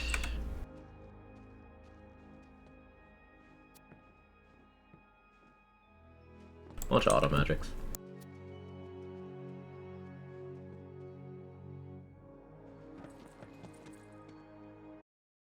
Ranch or blue cheese? Blue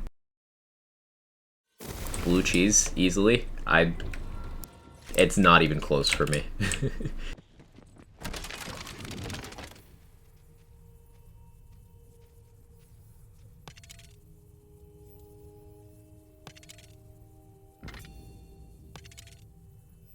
See that right there? We rolled the same exact enchant twice. That's the kind of thing that I don't think needs to happen.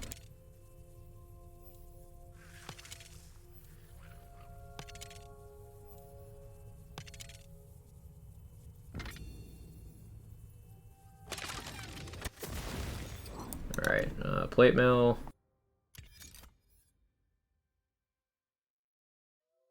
Auto Medjosi, yes. Is the gun any good? Yes. Or I'd bet Wonderlands because one of the guns PoE reference in the red text, or or something like that. Yeah. This gun, Putrefy, Rot, Spoil, and Fester. There's also an armor that has a PoE reference. Blank Slate.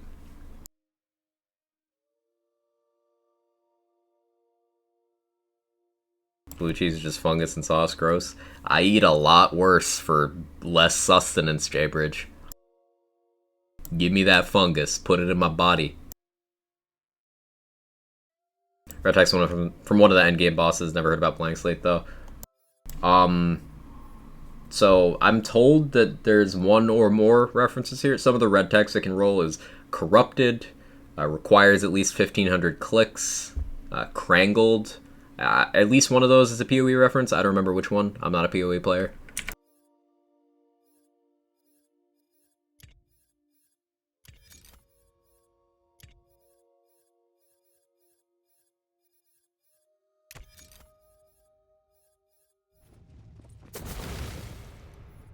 Enter if you dare. Use a headcanon? Yeah, headcanon's sick. It's really good. Corrupt and Crangle is the same, which means the item's unmodifiable. Okay, so they're both references. Cool. Yeah, headcanon is really good in this build. I'm trying out a Perceiver, because it's been suggested it'd be good here. I think it'd hold up well. Just very RNG dependent, and I need to get a good one. But like, currently it's fine. Headcanon is better, but it's fine. I should wear the body rune for this gun. It's just a flesh wound. Swoop and tear. Was wondering when more would turn up.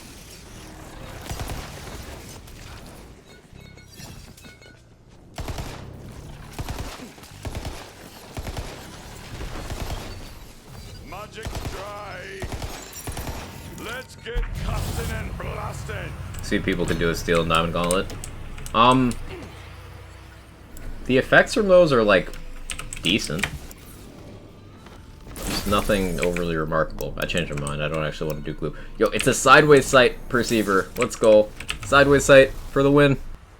Crangle is community name for corruption. Basically, use a currency item called Val Orb, and either it does something good, bad, nothing, or destroys an item no matter what happens, unmodifiable after that. Okay. Watch out.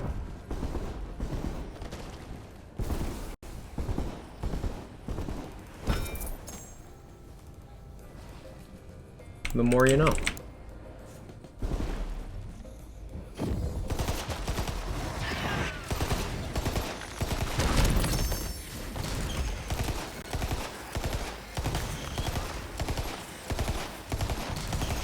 I get more out of this in semi-automatic.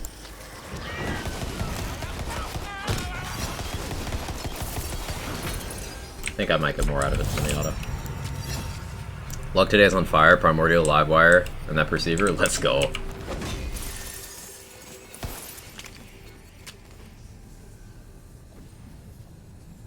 Can't wait to play Wonderlands. Hey, I'm glad you're excited. It's a good game. It's a good game. Blue cheese is amazing, also depends on brand and such. There's local deli markets, mom and pop shop. They have phenomenal homemade smoked blue cheese. I could sit down and eat a brick of it, so good. That sounds wonderful, and I want blue cheese now.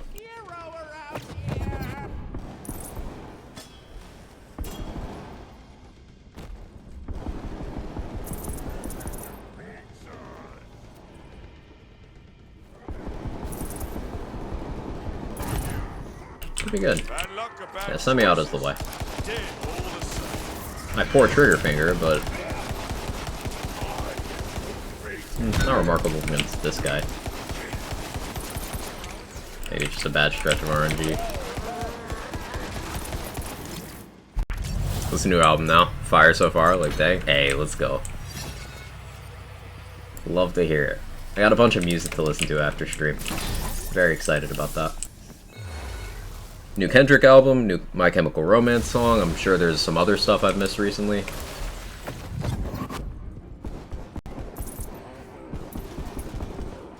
Didn't Logic do a thing recently?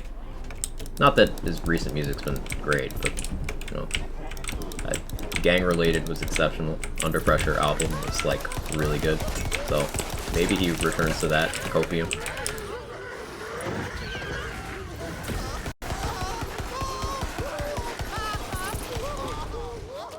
And I feel like I saw something about Avenged Sevenfold in the news recently.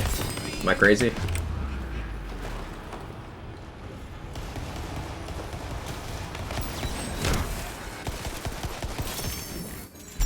Hear me out, BLT with blue cheese? I try it. You guys ever have a salmon BLT? I swear by it. There's been music released since the early 2000s? Young Sinatra 4 is the only album.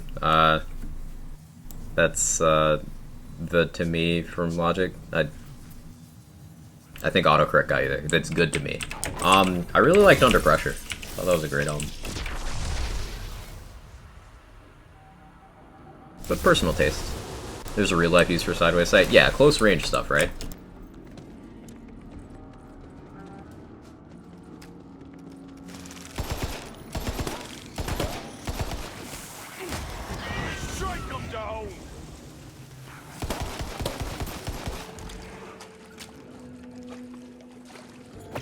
I vaguely remember reading something about that. I was nerding out. It was about the marksmanship training Keanu Reeves did for the John Wick movies, and that came up at some point.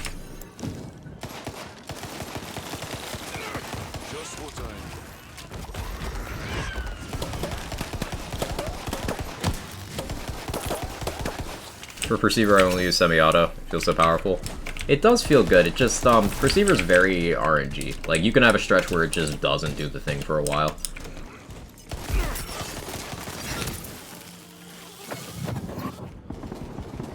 But it does feel good.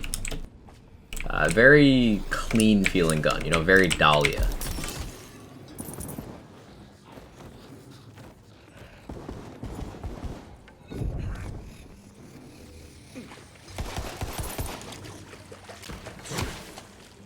What's its thing? So when you crit with a Perceiver, it has a chance to take your crit damage and do an additional bonus amount of damage. And this is based on your crit chance. So yes, that was a very convoluted of saying when you crit again, but it's not actually critting again. There is a mechanical difference. Music tastes are still stuck in the 60s, 70s, and 80s. Everyone's got their era where they listen to the most stuff.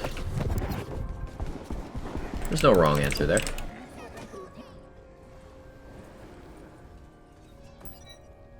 Hey Taco, how you doing?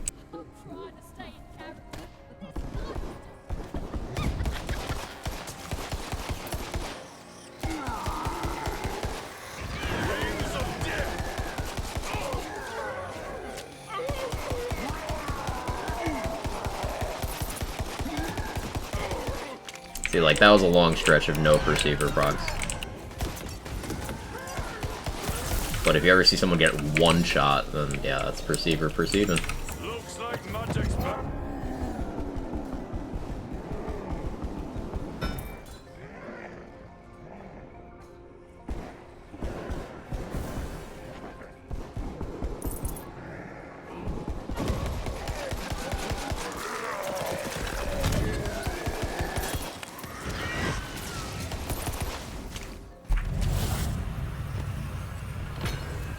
Doing well yourself? Can't complain. Can't complain. Having a good day.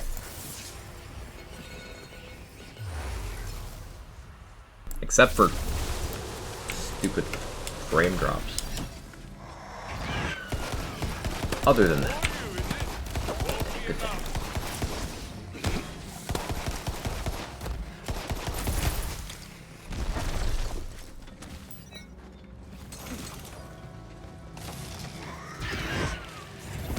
Game seems like you have less literal enemy swarm to know tomorrow, like in BO3. BO3 didn't have that many areas of high density. You don't fight many enemies at once in this game. Depending on mob type, there will be, you know, a few more, or somewhat fewer. But yeah, you don't fight too many enemies at once. I do personally want some more high density stuff. For example, the bridge in the Mal 1 takedown in Borderlands 3 was one of my favorite Borderlands mobbing areas, and I'd love some sort of equivalent in density in this game. We don't have that yet, but we did not have that at Borderlands 3's launch either. Remember, that came 2 months in, and we are not yet 2 months into this game, so patience is key.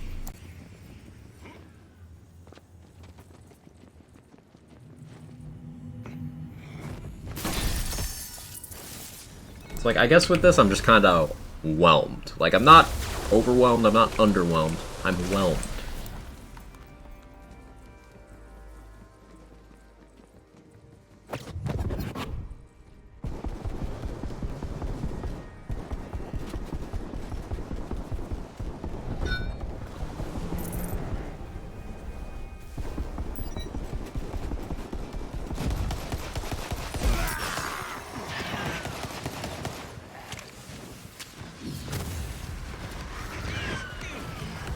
Had seem more aggressive.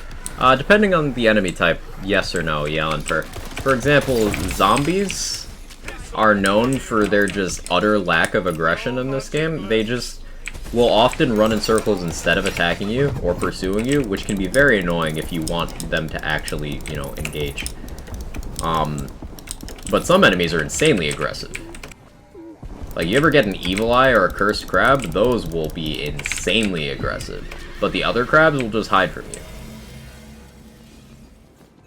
It is definitely a per enemy thing.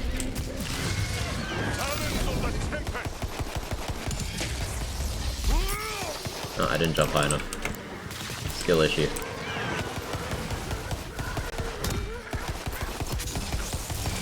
Yeah, this is kind of like okay. Headcan is better. Good RNG on Nightmare though. No, bad player skill. It all cancels out.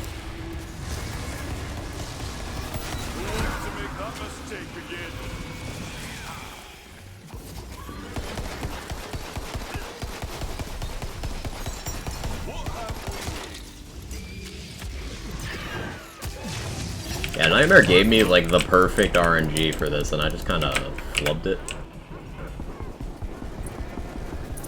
That was embarrassing. Head cannon's goated. Yeah. Just get stronger legs. I'm doing my best. I used to have very strong legs. Pandemic fitness, though. Novoroid counter feint. That's really good. Do we do a Pookie's run? I haven't done a Pookie's run yet today. Let's do a Pookie's run next.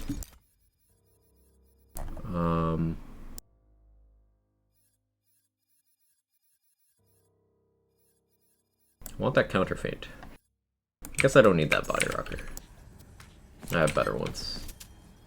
See, I'm not that much of a hoarder, chat. I can be saved. I can be reasoned with.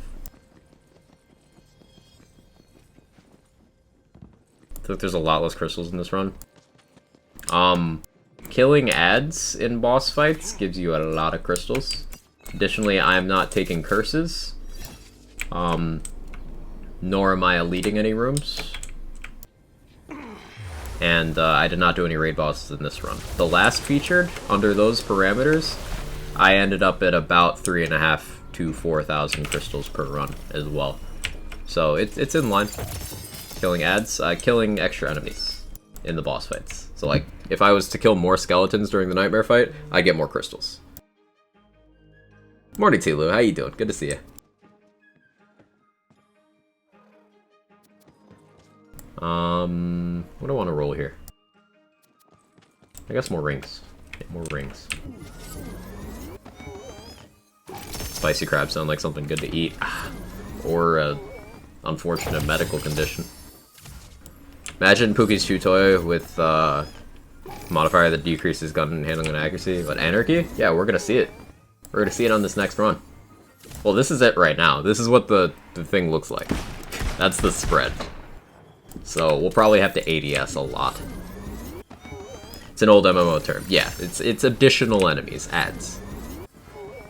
I used to be an MMO progression raider, so some of the lingo stuff. You can summon skeletons post nightmare as well. Yeah.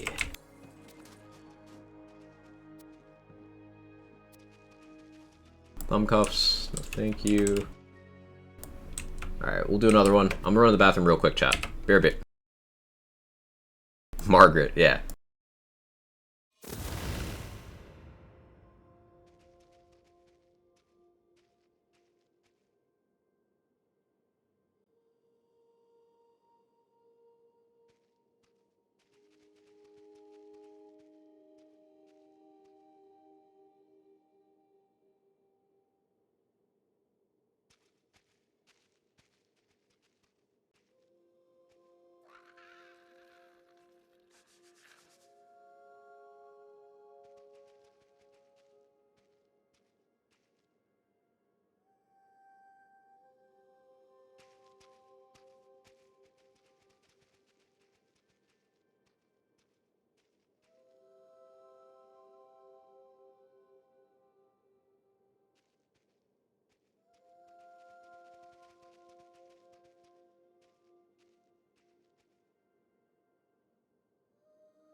Okay, I'm back. I think this perceiver is calling your name. If you change your mind, what support choose one, let you know. I'll let you know. I don't think I'm gonna change my mind, but I'll let you know. Legendary. Full battery.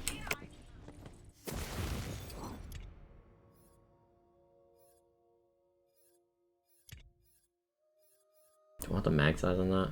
Yeah, let's go mag size on that. More spam. Oh, that's good, that's good. Cool, Pookie's run, let's do it. Go on, Fate Maker. At least the first run we won't have Anarchy active yet, so we can hit the Cyclops effectively. Frost Perceiver. Yeah, with Cape, that sounds good.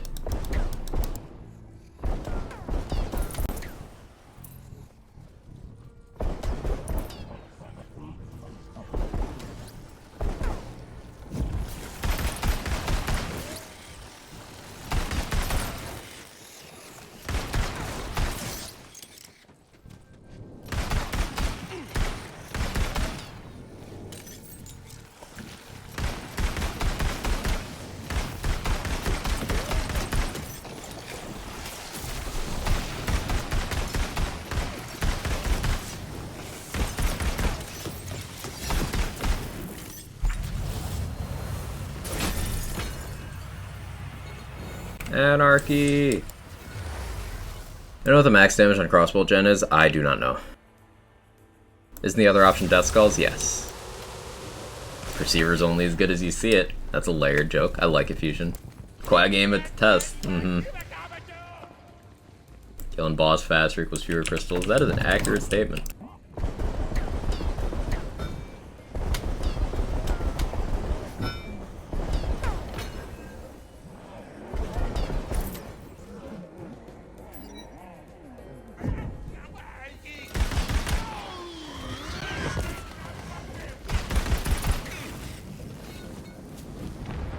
Ah, yeah, 17 round revolver. You know, just Borderlands, Wonderlands logic. Like, it's fine. Just don't think about the mechanics.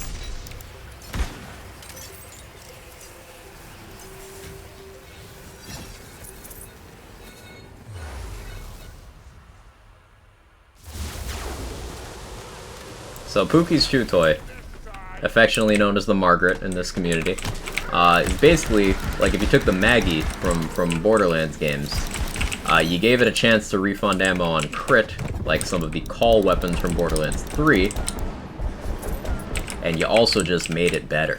Like, it do more damage. It's just better. This is the hammer fanning pistol.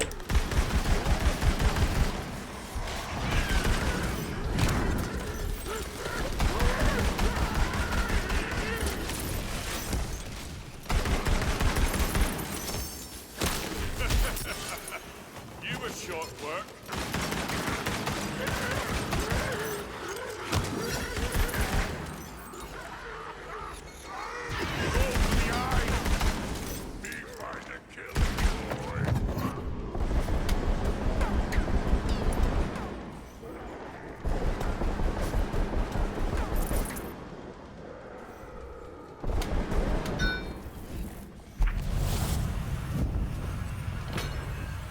In Hunt Showdown, there's a 16 round chain revolver. Nice. That sounds epic. Still having extended mags on my double-barreled shotgun. You sure a lady asking for refunds for ammo? It should be called Margaret. So what is this gun, the Karen? No, we like this stuff.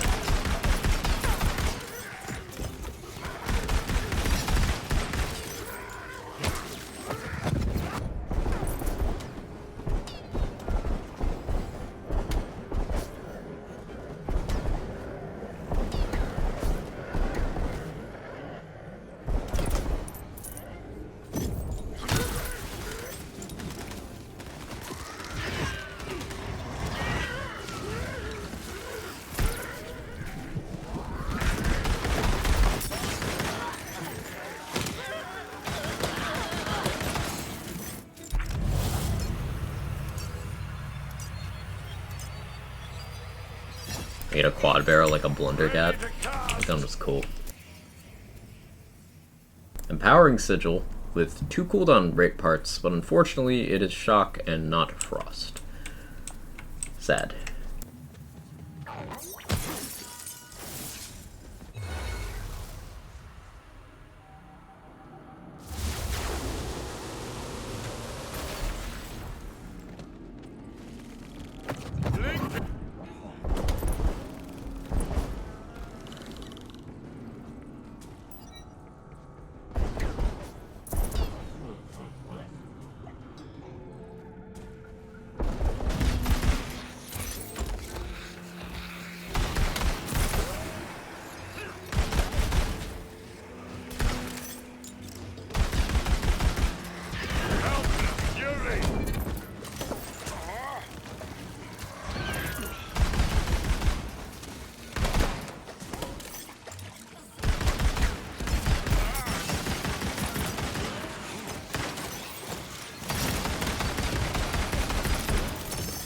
This gun is such a fun thing. Like, it's just... I don't know. What is it about this? Everything about it. The spam ability, the whole black powder-ness. I like this playstyle a lot. I didn't think that, Mist Dancer would become my favorite multi-class combo, but it just is. Bereaver is awesome, and I love it. Hammerzerker, of course. But Mist Dancer is just very familiar. Touches a part of my brain that likes to be touched.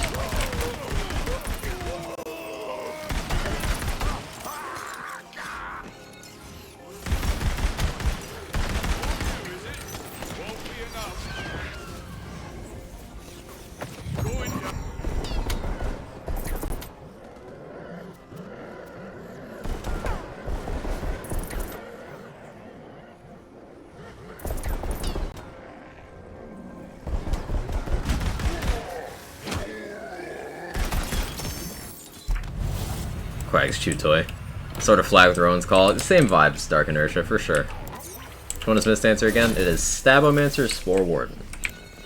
It is basically a Spore Warden tree with the rest Stabo filler we're using from the shadows because it's one of the best action skills. Now, Stabomancer tree is one of the worst, but this makes up for it. And then we've got the dot tech, which is the only real good part of Stabo tree. So, the dot tech combined with Spore Warden gun build, very enjoyable.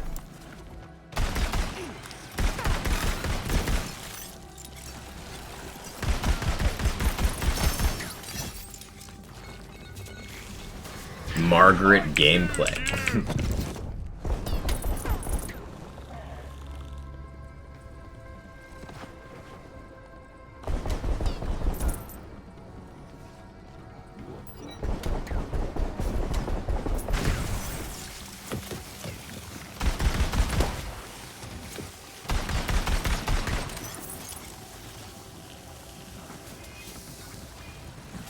Gorillas in the Mist. Gorillas in the Mist wishes it was from the shadows.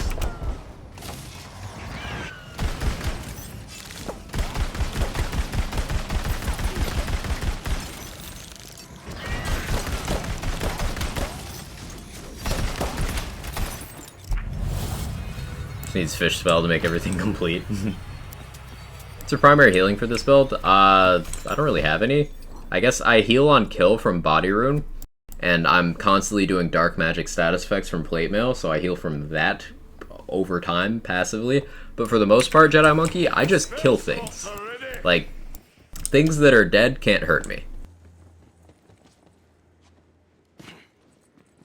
I do have a lot of investment to Constitution. If you notice, I have over 10,000 wards right now. It's because I did put some points in Constitution, not max, but enough. To give my Body Rune a little more buffer to help me maintain this enchant. Which is a large amount of my damage, but ultimately, yeah, I just kind of kill things.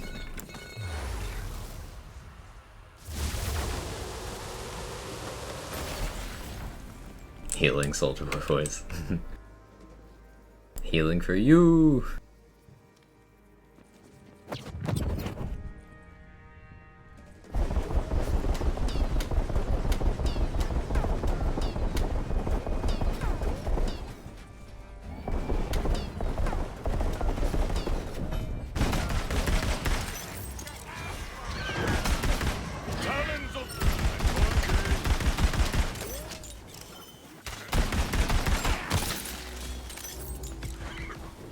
Finally done with work. How's the stream going? It's going great, Rohit. I hope your work day was good.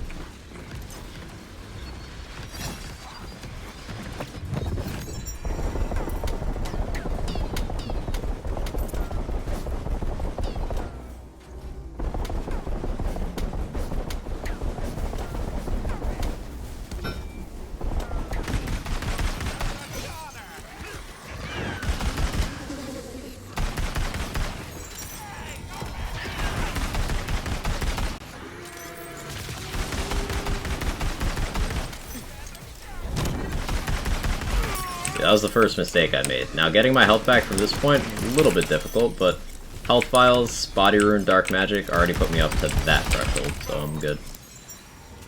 Ready to bring the arcane pain?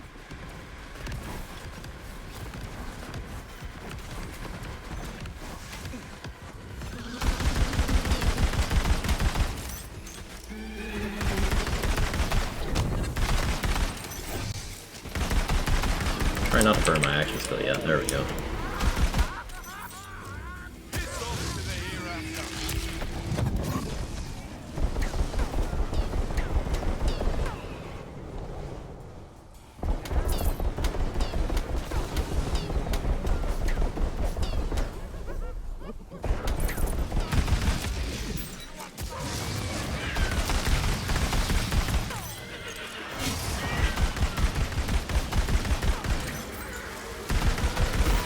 Now this attack hits you if you're down here during this, which is why it's good to have ads.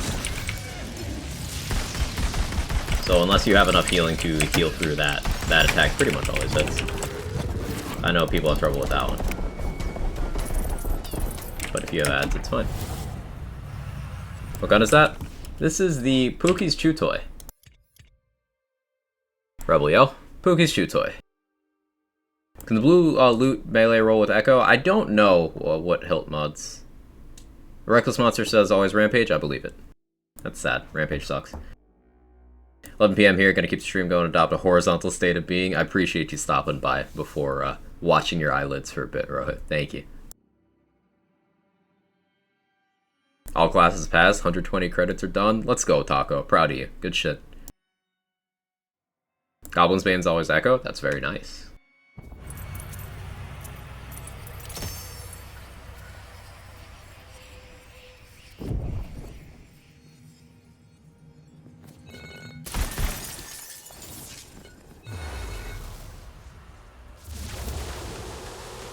$11.18 with the Pookies ain't bad.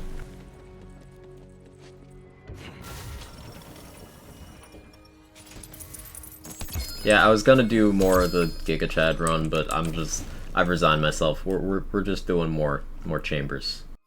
So that's just life now. Let's do headcanon run next. Rings first. The lightning truck scale off of gun damage, area damage, elemental damage. That's it. I mean, global damage, conditional damage, of course, as well. But, like, they're not spells or companions or any of that. Just gun. They are area, though, so that helps.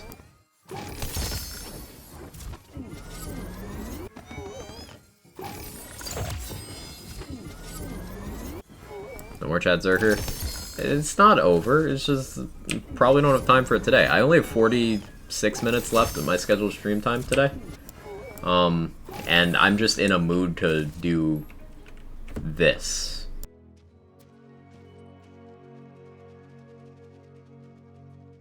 They work with Play the Angles? They do not work with Play the Angles.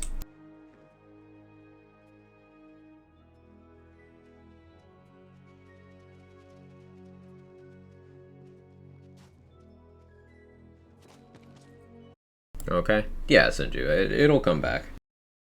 Maybe Monday. Maybe Monday. I've just been in a mood to enjoy the endgame content, like new features and all that.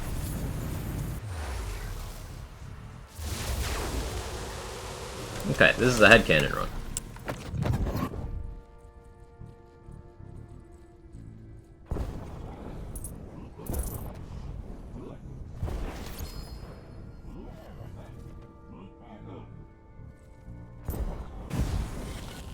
I might have gone invisible too soon. Enemies couldn't find me.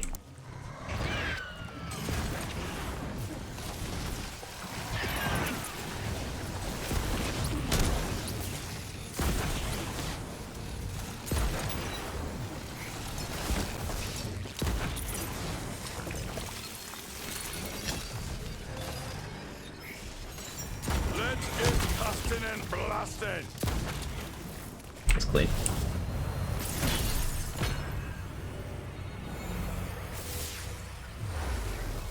What's the headcanon from? Side quest in Osagol Necropolis called Armageddon Distracted. It's the one with the blue hat guy.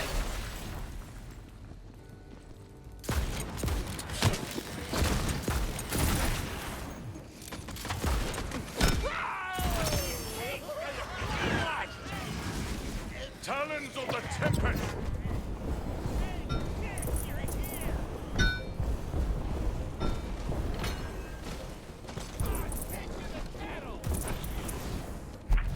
Fast room.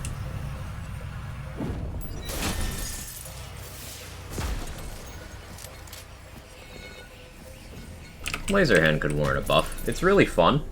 The fact that it has guaranteed, or not guaranteed, it has plus 100% crit chance when charged, with a base of, with one crit part, 11%. With spell shot boost, that may as well be guaranteed, but, you know, it has very high crit chance when charged. Means it triggers a lot of skill things, it's just, it doesn't do much damage, and you can make other things crit with that level of consistency, too. So, a damage buff to laser hand would be nice. Maybe give it more projectiles. Laser hand was like 3 projectiles or something, and a fan, that'd be kind of rad.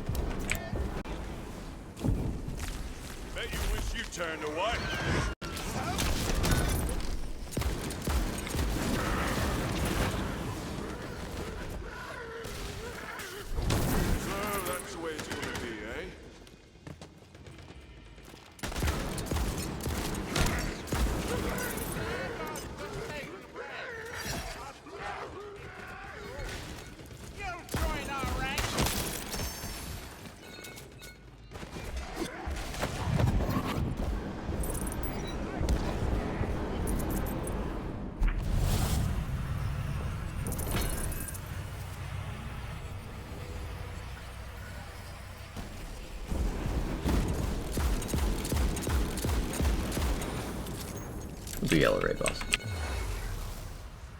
Constitution is for shield capacity or shield regen. It's max HP and max ward, as Sinju said. So it doesn't make your stuff recharge any faster, which can mean that Constitution will make your uptime less, but it increases your buffer by a lot. This is in particular magnified if you are a berserker with unarmored defense. The way unarmored defense calculates is it takes half of your ward and then triples it and puts that number on your health. So 50% Constitution is 50% more for your HP and your ward, which basically means 50% Constitution is actually 200% on the health if you have unarmored defense. You know, speaking flat values, not before other things in formula, it gets more complicated, of course, but just gives you an idea of the value.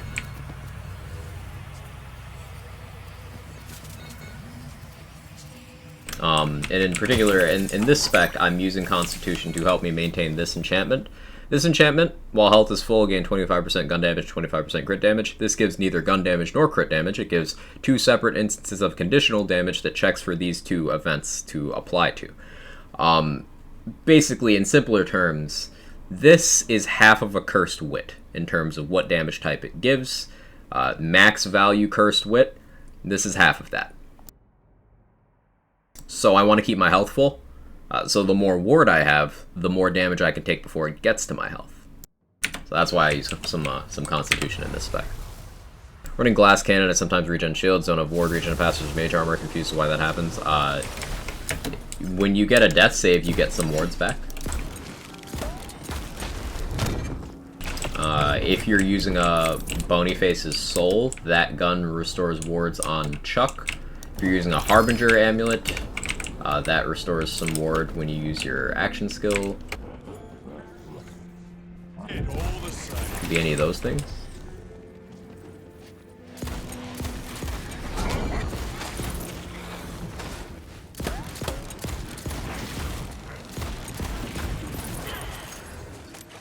Unarmored defense is so good. It is. Back? Welcome back, Parrot. Hope it went well. That's a really good amalgam. I was gonna pass that up, but like that's too good.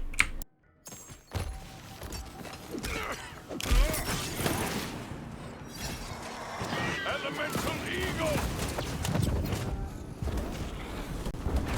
I've got vengeance on my mind.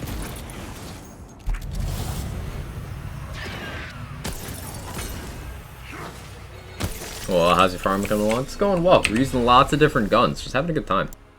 From Death Saves then, thanks. You're welcome, Taco. Like magic's back on the menu. Up to 20 times the 16k moon orbs we're rolling for a single source enchant. Yeah, Cranberry. Specific enchant farming is very unfriendly to the player. That's something I would like to see addressed. A lot of people ask me what I mean when I say that there's problems, just not the ones people are being very vocal about, and that's one of them. Player-specific or character-specific enchants, such as Spore Fuse, also known as Spore Explosion, are literally weighted against you. Like, they have lower odds. I don't think they need to be. I think the enchantment system, they took big steps with making bricking a thing of the past and increasing our cap. That was all nice, but it's still very player unfriendly. And I'd still like to see massive overhauls there. And that's one thing that I think affects longevity more than silly things like losing 4.2% of your damage from a ring. Because people who spend as much time as you're spending right now on going for an enchantment, if you don't get it, you'll just get pissed off and not want to play. If you do get it, you'll be like, wow, I spent all this time on just this thing. I'm not doing it for any of my other slots. So you play less. Enchantments are much more of a retention issue than a lot of the stuff people are talking about right now.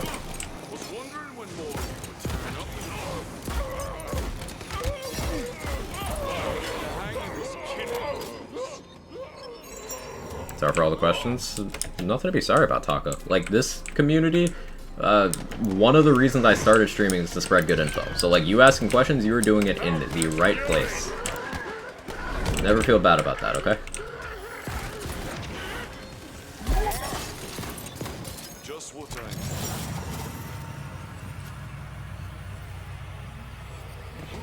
Rerolled a bunch of gear, only once did I get a character-specific enchantment, and it wasn't even my class. 90% of enchants haven't even seen, just because I get all the same ones every time. Yeah. Dupe protection on enchantments would be nice. This happened on stream like half an hour ago. I was re-rolling. I passed on an enchantment, and the next roll I got the same one. Like, that's frustrating. I don't like that.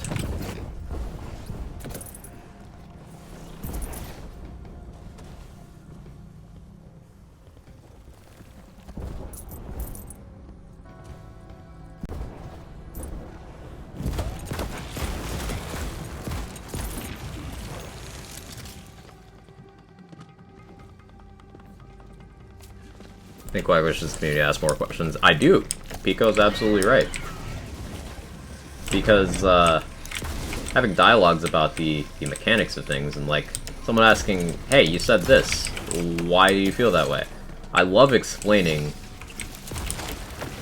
my opinions and the mechanics of the game, because having conversation about that gets more informed people investigating these things, and it gets people just doing shit together. Theory crafting in these games is just such a great group thing. And it leads to things like the Borderlands 3 community build docs, for example, which are the combined work of a couple dozen people over 2 years. And it was a hugely collaborative thing. And that kind of thing doesn't come along without these kinds of conversations. Someone I look up to a lot with builds, Stone Swan. Yeah, you know how we first started like talking builds to each other? He called me out on not knowing how a thing worked and underestimating it. Like, he fact-checked me, and I was like, oh shit, this is actually great. So, beginning of a beautiful, beautiful cursed relationship. Hey Worlds, thank you for gifting us up to Taco. I appreciate it. Thank you so much. 6 in the channel. Generosity means a lot. 30 plus runs that I finally got on the first roll. All I had to do was complain. The desire sensor, Cranberry. It do be like that. Accept an enchantment and immediately get the old one back. Right. Feels bad.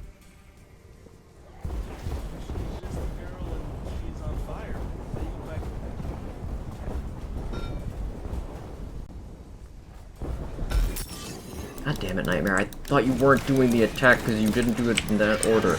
Ah. Toxic, boss.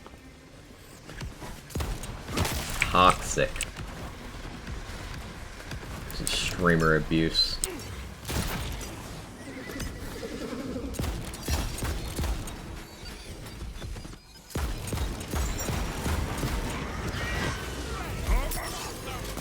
You know what? Fine, I'll use my action skill. Oh, and you'll just burn me out of it. That's cool too. That works for me. Understandable. Have a nice day. There you guys meet. He fact-checked me on the internet. Yeah.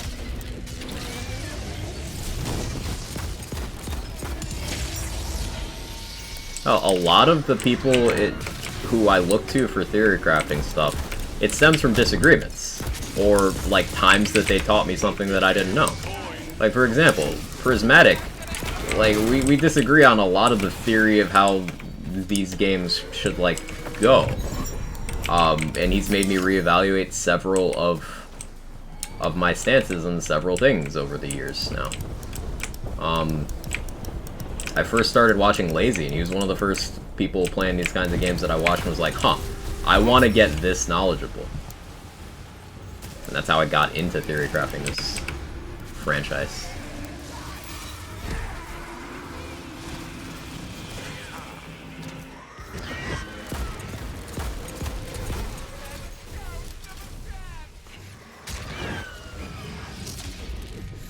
Being open to being wrong is like the best way to learn new things.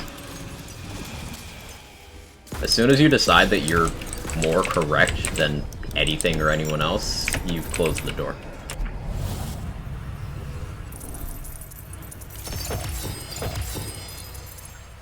That's a lot of loot.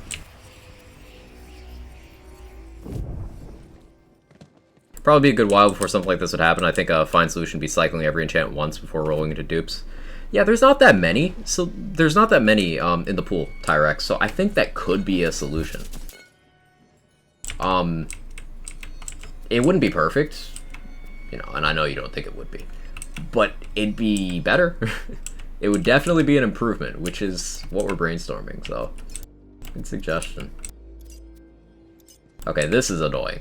Nightmare's loot just dropping like this. Like, I get it, you're neat, Nightmare, but like, please, I don't care that much. You keep your loot.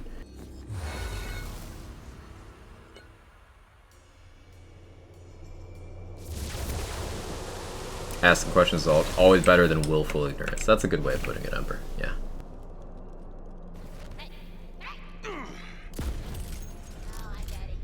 I don't have my full health enchant right now.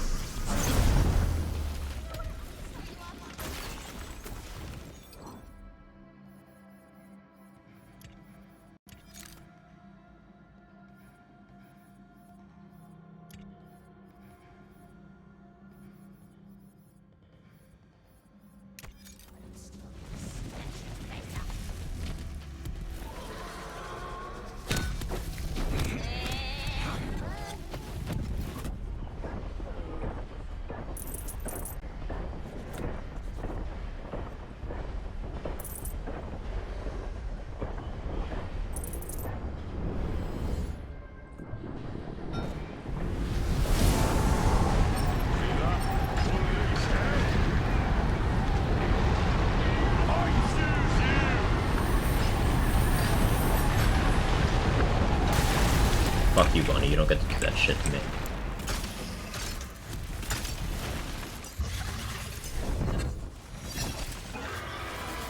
Contagion doesn't roll an armor, does it? It can. Primary Grave, secondary Stabbo. Bro. Primary Grave, secondary Stabbo. That's how you get Contagion. What have we not done runs with today? Haven't done any Rogue Imp. Have done a Heckwaiter run, but that'll suck against Nightmare. Everyone knows what Kettle Drums do, Sword Explosions.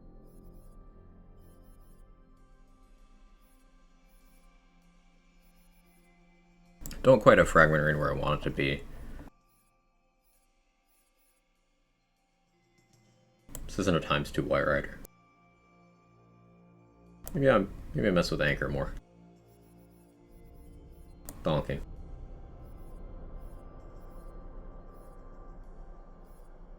Donking.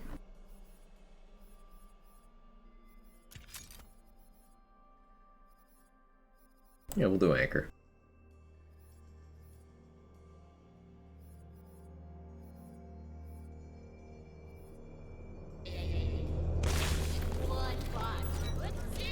Why do you hate Bunny? I love Bunny. Bunny's my favorite. I just bully Bunny.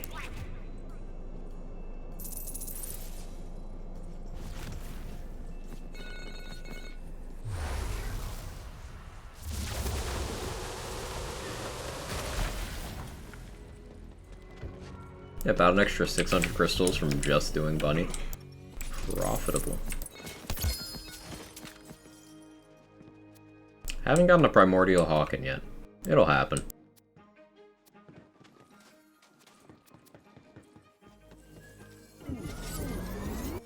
Bunny does not like Quag. That's probably true.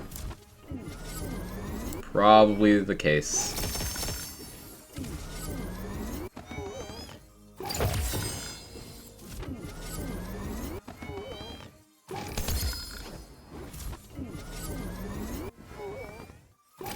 Chat, I'm hungry and I didn't make enough yesterday for there to be leftovers.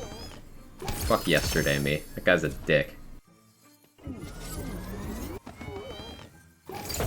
Recently zoomed in and noticed the bunny ears on Gloop too. Huh. I don't think I've actually taken a good look at Gloop enough to see things like that.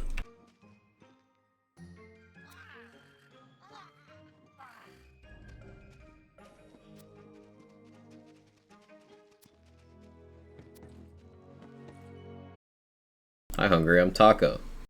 Does that mean I should devour you? I should consume you?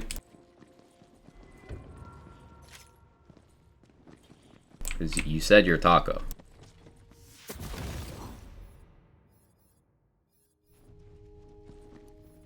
All three are bunnies considering Tina. That does make sense. It does track. But seriously, you should dare. Frames? Frames. OBS. Don't just take 2,000 frames at once. What? Also stomach growl. God, why is OBS such a piece of shit? For the last 3 months, it just starts eating frames for no reason. And it's still going. You gonna stop anytime soon, OBS? Okay. There we go. Guess not. Go on, Fate Maker. Hey, Sabande, how you doing? Welcome in.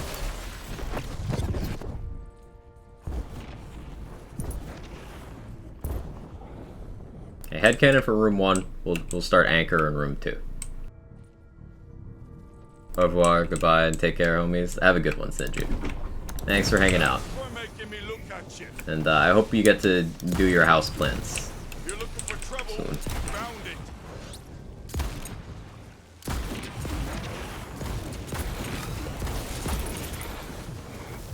it. OBS is like a mom. Heard you're hungry, like, I'll make you go eat. True.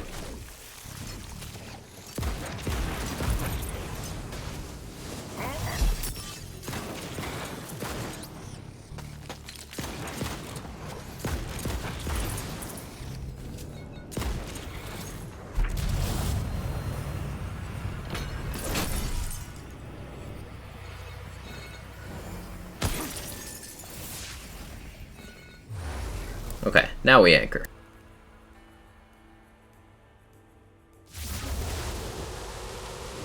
Dangerous to be a food name chatter with the streamer's hungry. Very true.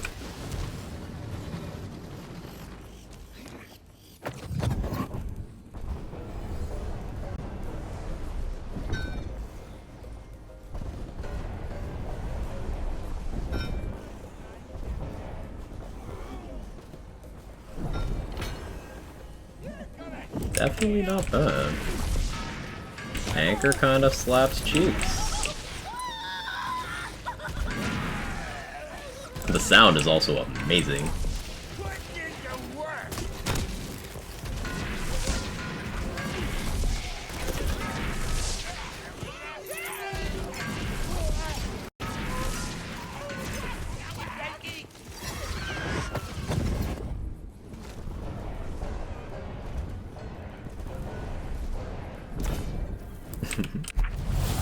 People working on our house and the internet's been awful. Oh, I feel you, Taco. ISP in this area is just not great. So sometimes it's just shit on top of OBS being shit and other shit being shit. Dink donk.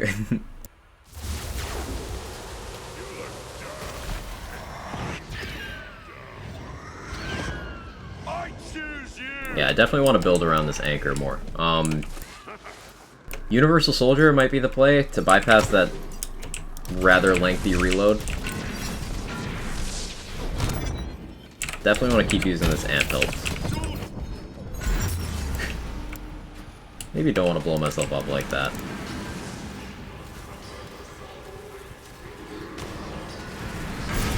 It's really good for death saves though, because you can just spam into the face of whatever's standing over you.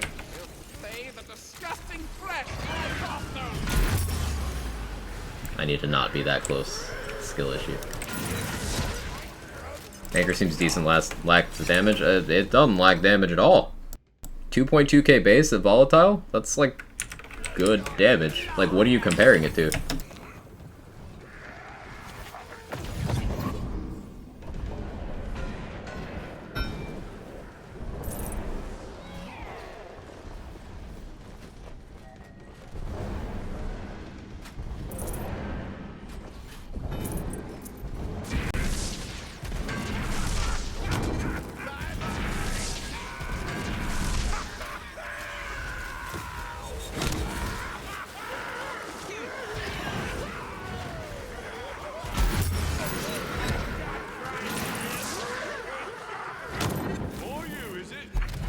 Working pretty well.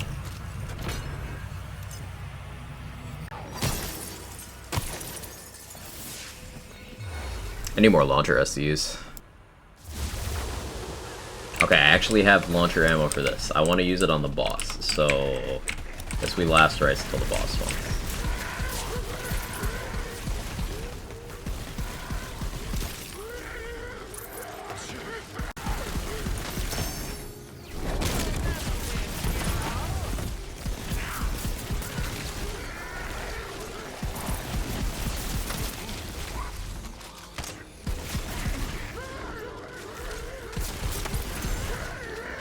Seems less rewarding. Something akin to a shotgun, do work, doesn't consume as much ammo.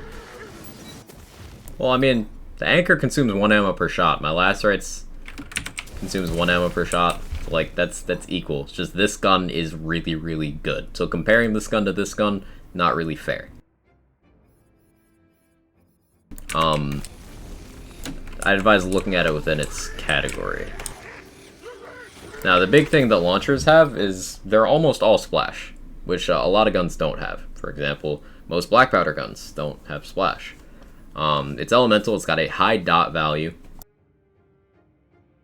There's reasons to use launchers. They're just harder to build around than in some previous titles, which I think is a good thing. In Borderlands 3, launchers are maybe a little too accessible. A little too accessible.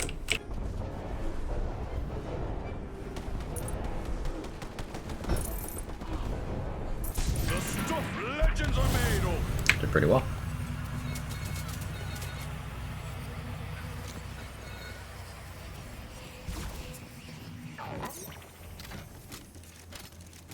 I'm gonna buy this.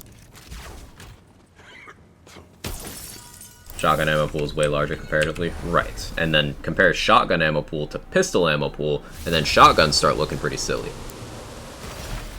Like, as in bad.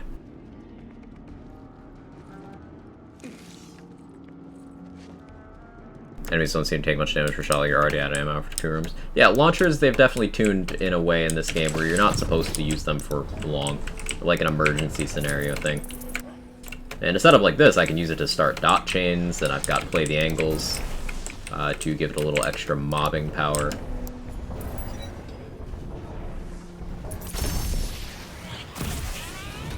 But launchers are definitely not intended as primary weapons. In Borderlands 2, they tried to stop you from using launchers as primary with the ammo costs, and that didn't work.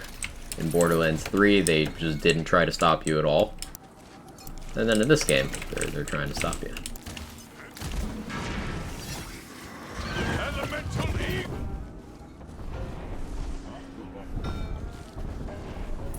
Still good. Situations like that.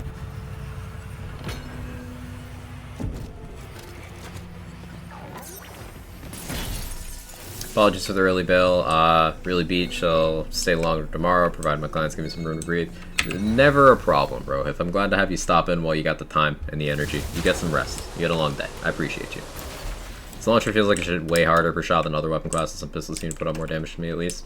And I think that's a problem of some other stuff being overtuned. But then, you end up at a point, Mr. Black Eye, where, okay, if you decide that other things are overtuned, remember, this is the community that they see a 4.2% reduction to their damage output, and cry, nerf apocalypse, my item's useless, all caps spam, like, everything is awful, you know, like, if you buff launchers from where they are now, power creep. That's just, that's how it is.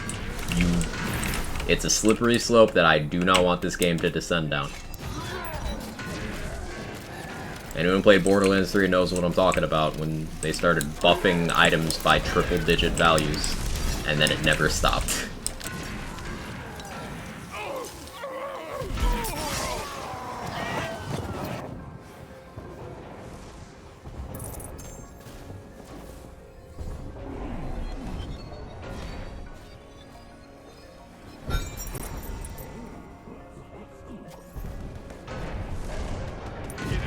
Like, that was good. Hit 3 enemies, applied dots to all of them, they all died.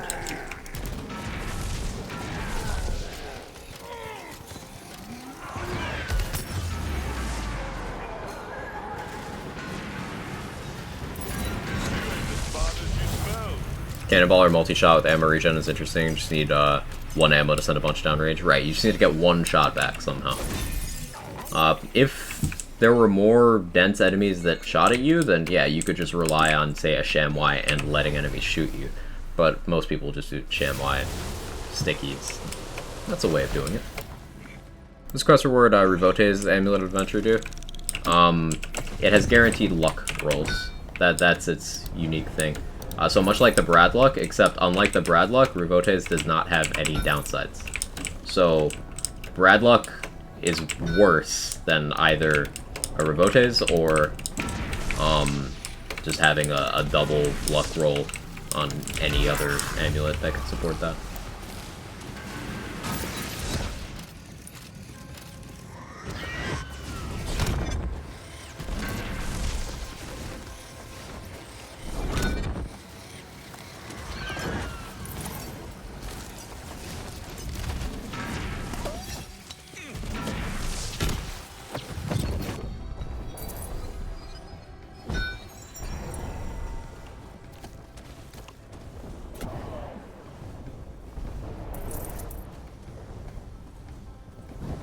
I need to try this in the dot build, where I have even more status chance and whatnot. Just not see the bravery stat before. Yeah, it's a joke stat. It doesn't actually do anything.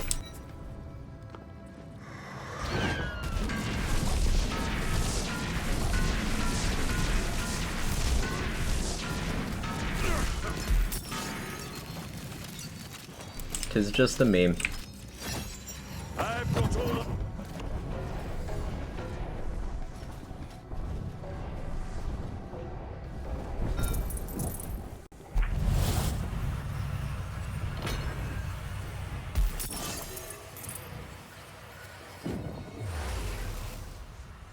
Wonder if taser damage could ShamY. Thanks for testing. Logically speaking, it should. I don't know, balance-wise it should, but logically it makes sense that that would work.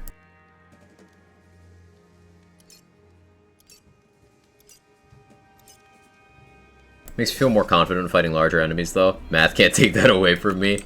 You're absolutely right, Cranberry. I'm glad you have that.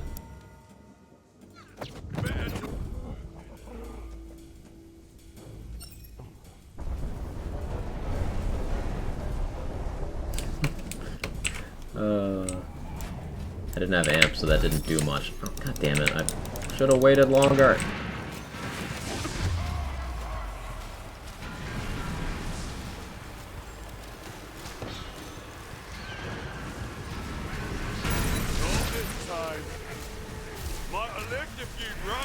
I need my max HP. Still later tonight, I've been trying to do Queen's Cry stuff lately, could be interesting. Yeah, it certainly sounds it. I need to melee to get my amp, and then enter from the shadows.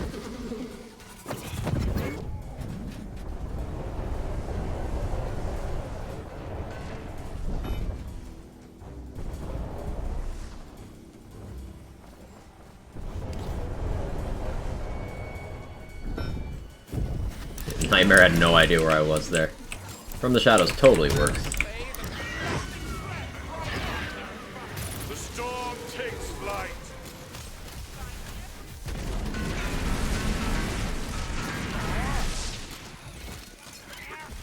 Tidebreaker would be a better pick for what I'm doing at the moment.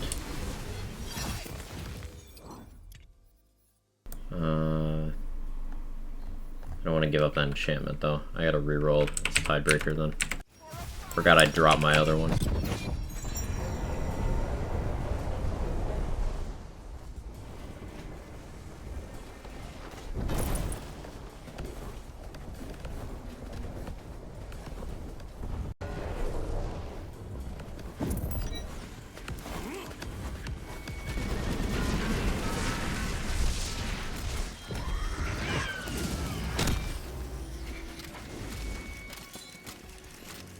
Is launcher only common shock? Yes. Matching elements would help it a lot, but... A good use I'm thinking of for this thing? So, let's say you're fighting Son of a Witch, right? And he's summoning burbs. And you're still trying to beat through the ward. Well, this will be a great way to hit the ward and also the burb.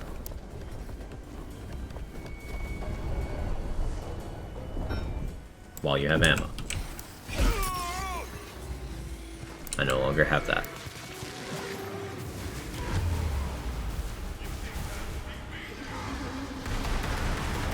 No one gets rid of me that easy. I also don't have a frost damage amulet. Yeah, there's things I could do to make that anchor perform better. I'm confident that I can find some use for this. I like the way it fires as well. A lot of the launchers in this game, the uniques, have damage delivery issues. The anchor and the mole man are the ones that don't. Whereas a cannonballer is awkward. The blue cake is awkward. So, yeah, I'm optimistic about that.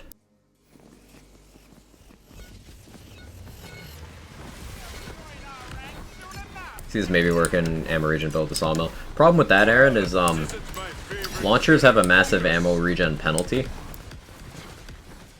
To the point where the efficiency of the stat is reduced to basically nothing.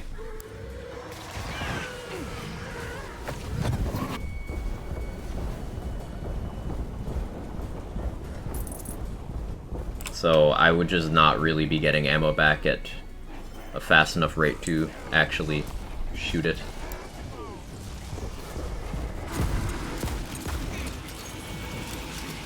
Yeah, this penalty existed in Borderlands 3, and then they increased it in this game. I don't remember what exactly it is in this game. I want to say it's like you get 10% effectiveness-ish of your ammo regen. So if you have 10% regen, you actually get 1% regen, etc. It's pretty harsh. Sided headcannon's bay. Headcannon's amazing. I don't know why that didn't hit me, to be honest. I didn't dodge that. That should have hit me.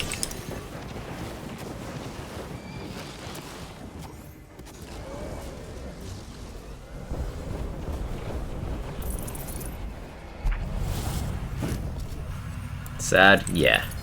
Like I said, they really don't want you to use launchers in this game the way you use them in Borderlands 3, which is where they could be all-purpose every scenario, just kind of there, big number, big map clear, no thought. They didn't want that again. I think they might have put in a couple too many safeguards against that, but it's clear they didn't want it. Do I have to go around?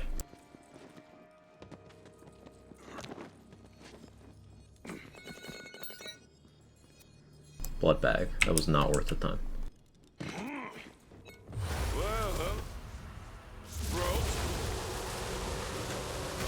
Yeah, definitely still keeping the anchor on me. And the anchor, most importantly, fires kind of like how the Nukem does.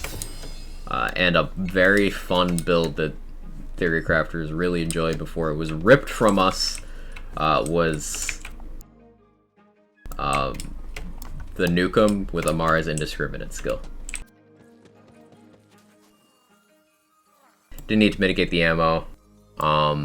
It was other ammo regen stuff that made launcher spam achievable. Check the cosmetic. I already looked at it. It's one I have. And yeah, it was means of destruction, leave no trace, and self-absorbed shenanigans that were making launchers more sustainable. And guess what? Self-absorbed shenanigans still here. Leave no trace and means of destruction are gone, but like the other one is still here. I think it was a miscalculation.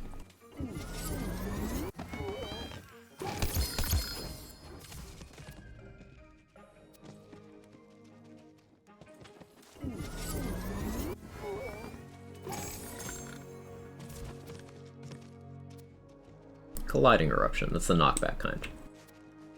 Enjoy those. 28% base crit. 2 crit chance parts, that's why. I was gonna say, that's high. I feel like making launchers feel better to use, more important than damage buff, like you said for Cannonball or feeling awkward. Yeah, just smooth out the projectile behavior. Like, make Cannonball or shoot straight, for starters, and then see what happens from there. Yeah, if you just make Cannonball or shoot in a straight line, I think that does a lot. Reduce blue cake's split distance. Things like that rather than increase damage.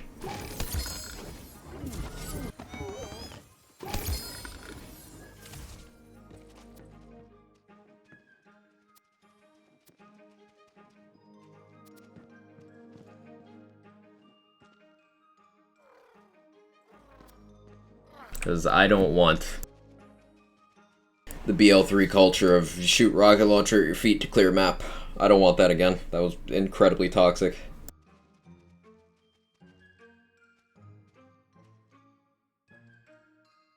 This cape is trying. I could make a pet build with this, right? Yeah. What do I drop? I don't need both of these blank slates. And that one can go.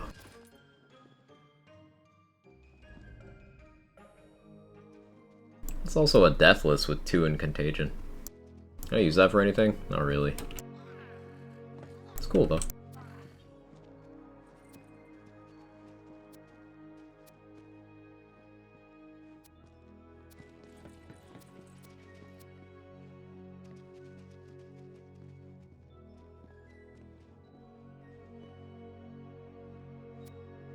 There it is.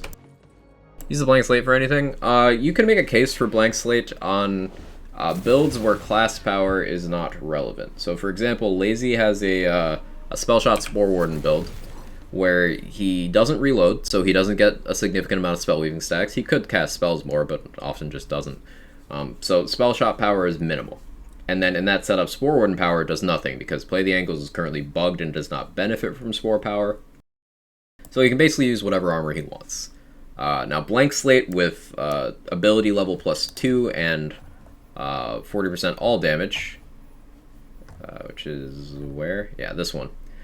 This is a lot of stats for ability stuff, like ability damage and crit chance, which helps Play the Angles quite a bit. And then the all damage is just a decent stat. So it's one of those never optimal, but definitely beneficial if you don't have perfect gear kind of things. Blank Slate's useful. Transformer backburner, yeah, not a speed, that was the thing. Yeah, if they put the Transformer in this game, anchor.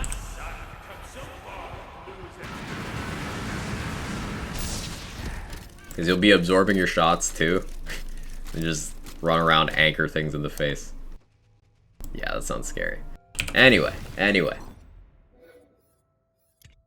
So, I'm gonna call it. Thank you guys so much for hanging out. Apologies for the extended stream delay because of lots of drop frames. I dropped 9,914 frames today because OBS is a piece of shit. I'm gonna do that NVIDIA driver update. Hopefully that mitigates some of it. But ultimately, ugh. Tomorrow is hi Boom. I'm just ending now, but good to see you and congrats on your achievement, on your award. Well deserved. Tomorrow's Saturday. I have not decided if Variety Saturdays are coming back yet, so there's a chance I don't do Wonderlands tomorrow, but I will be streaming tomorrow. So we'll see what I end up doing. Once again, if you guys found that that tweet that I did breaking down the rings and stuff, feel free to share that around, like it, comment on it, retweet it, help amplify it, get the knowledge out. I do like doing breakdowns of those kinds of things. BL3 Variety? I don't know, maybe. Boom got an award? Yeah, Boom got a 20 under 40 dex. But yeah, let's find somewhere to go.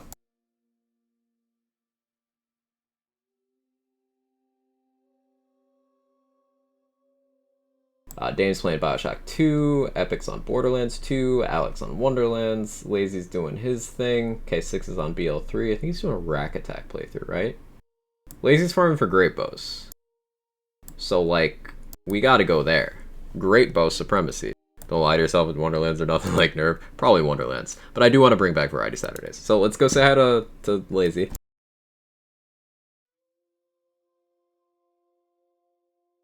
This will be raid message.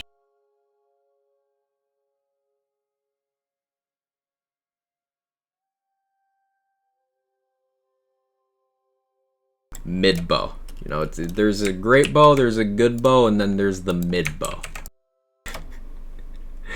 So thank you guys. I really enjoy streaming, hanging out with you guys, spreading good knowledge, and just you guys give me plenty of ideas and stimulate my brain.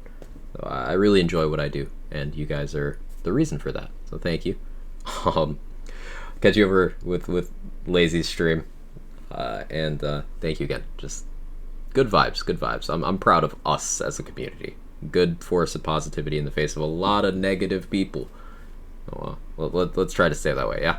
Anyway, thank you so much again. This is gonna cut off because stream delay, but I appreciate it. Bye-bye.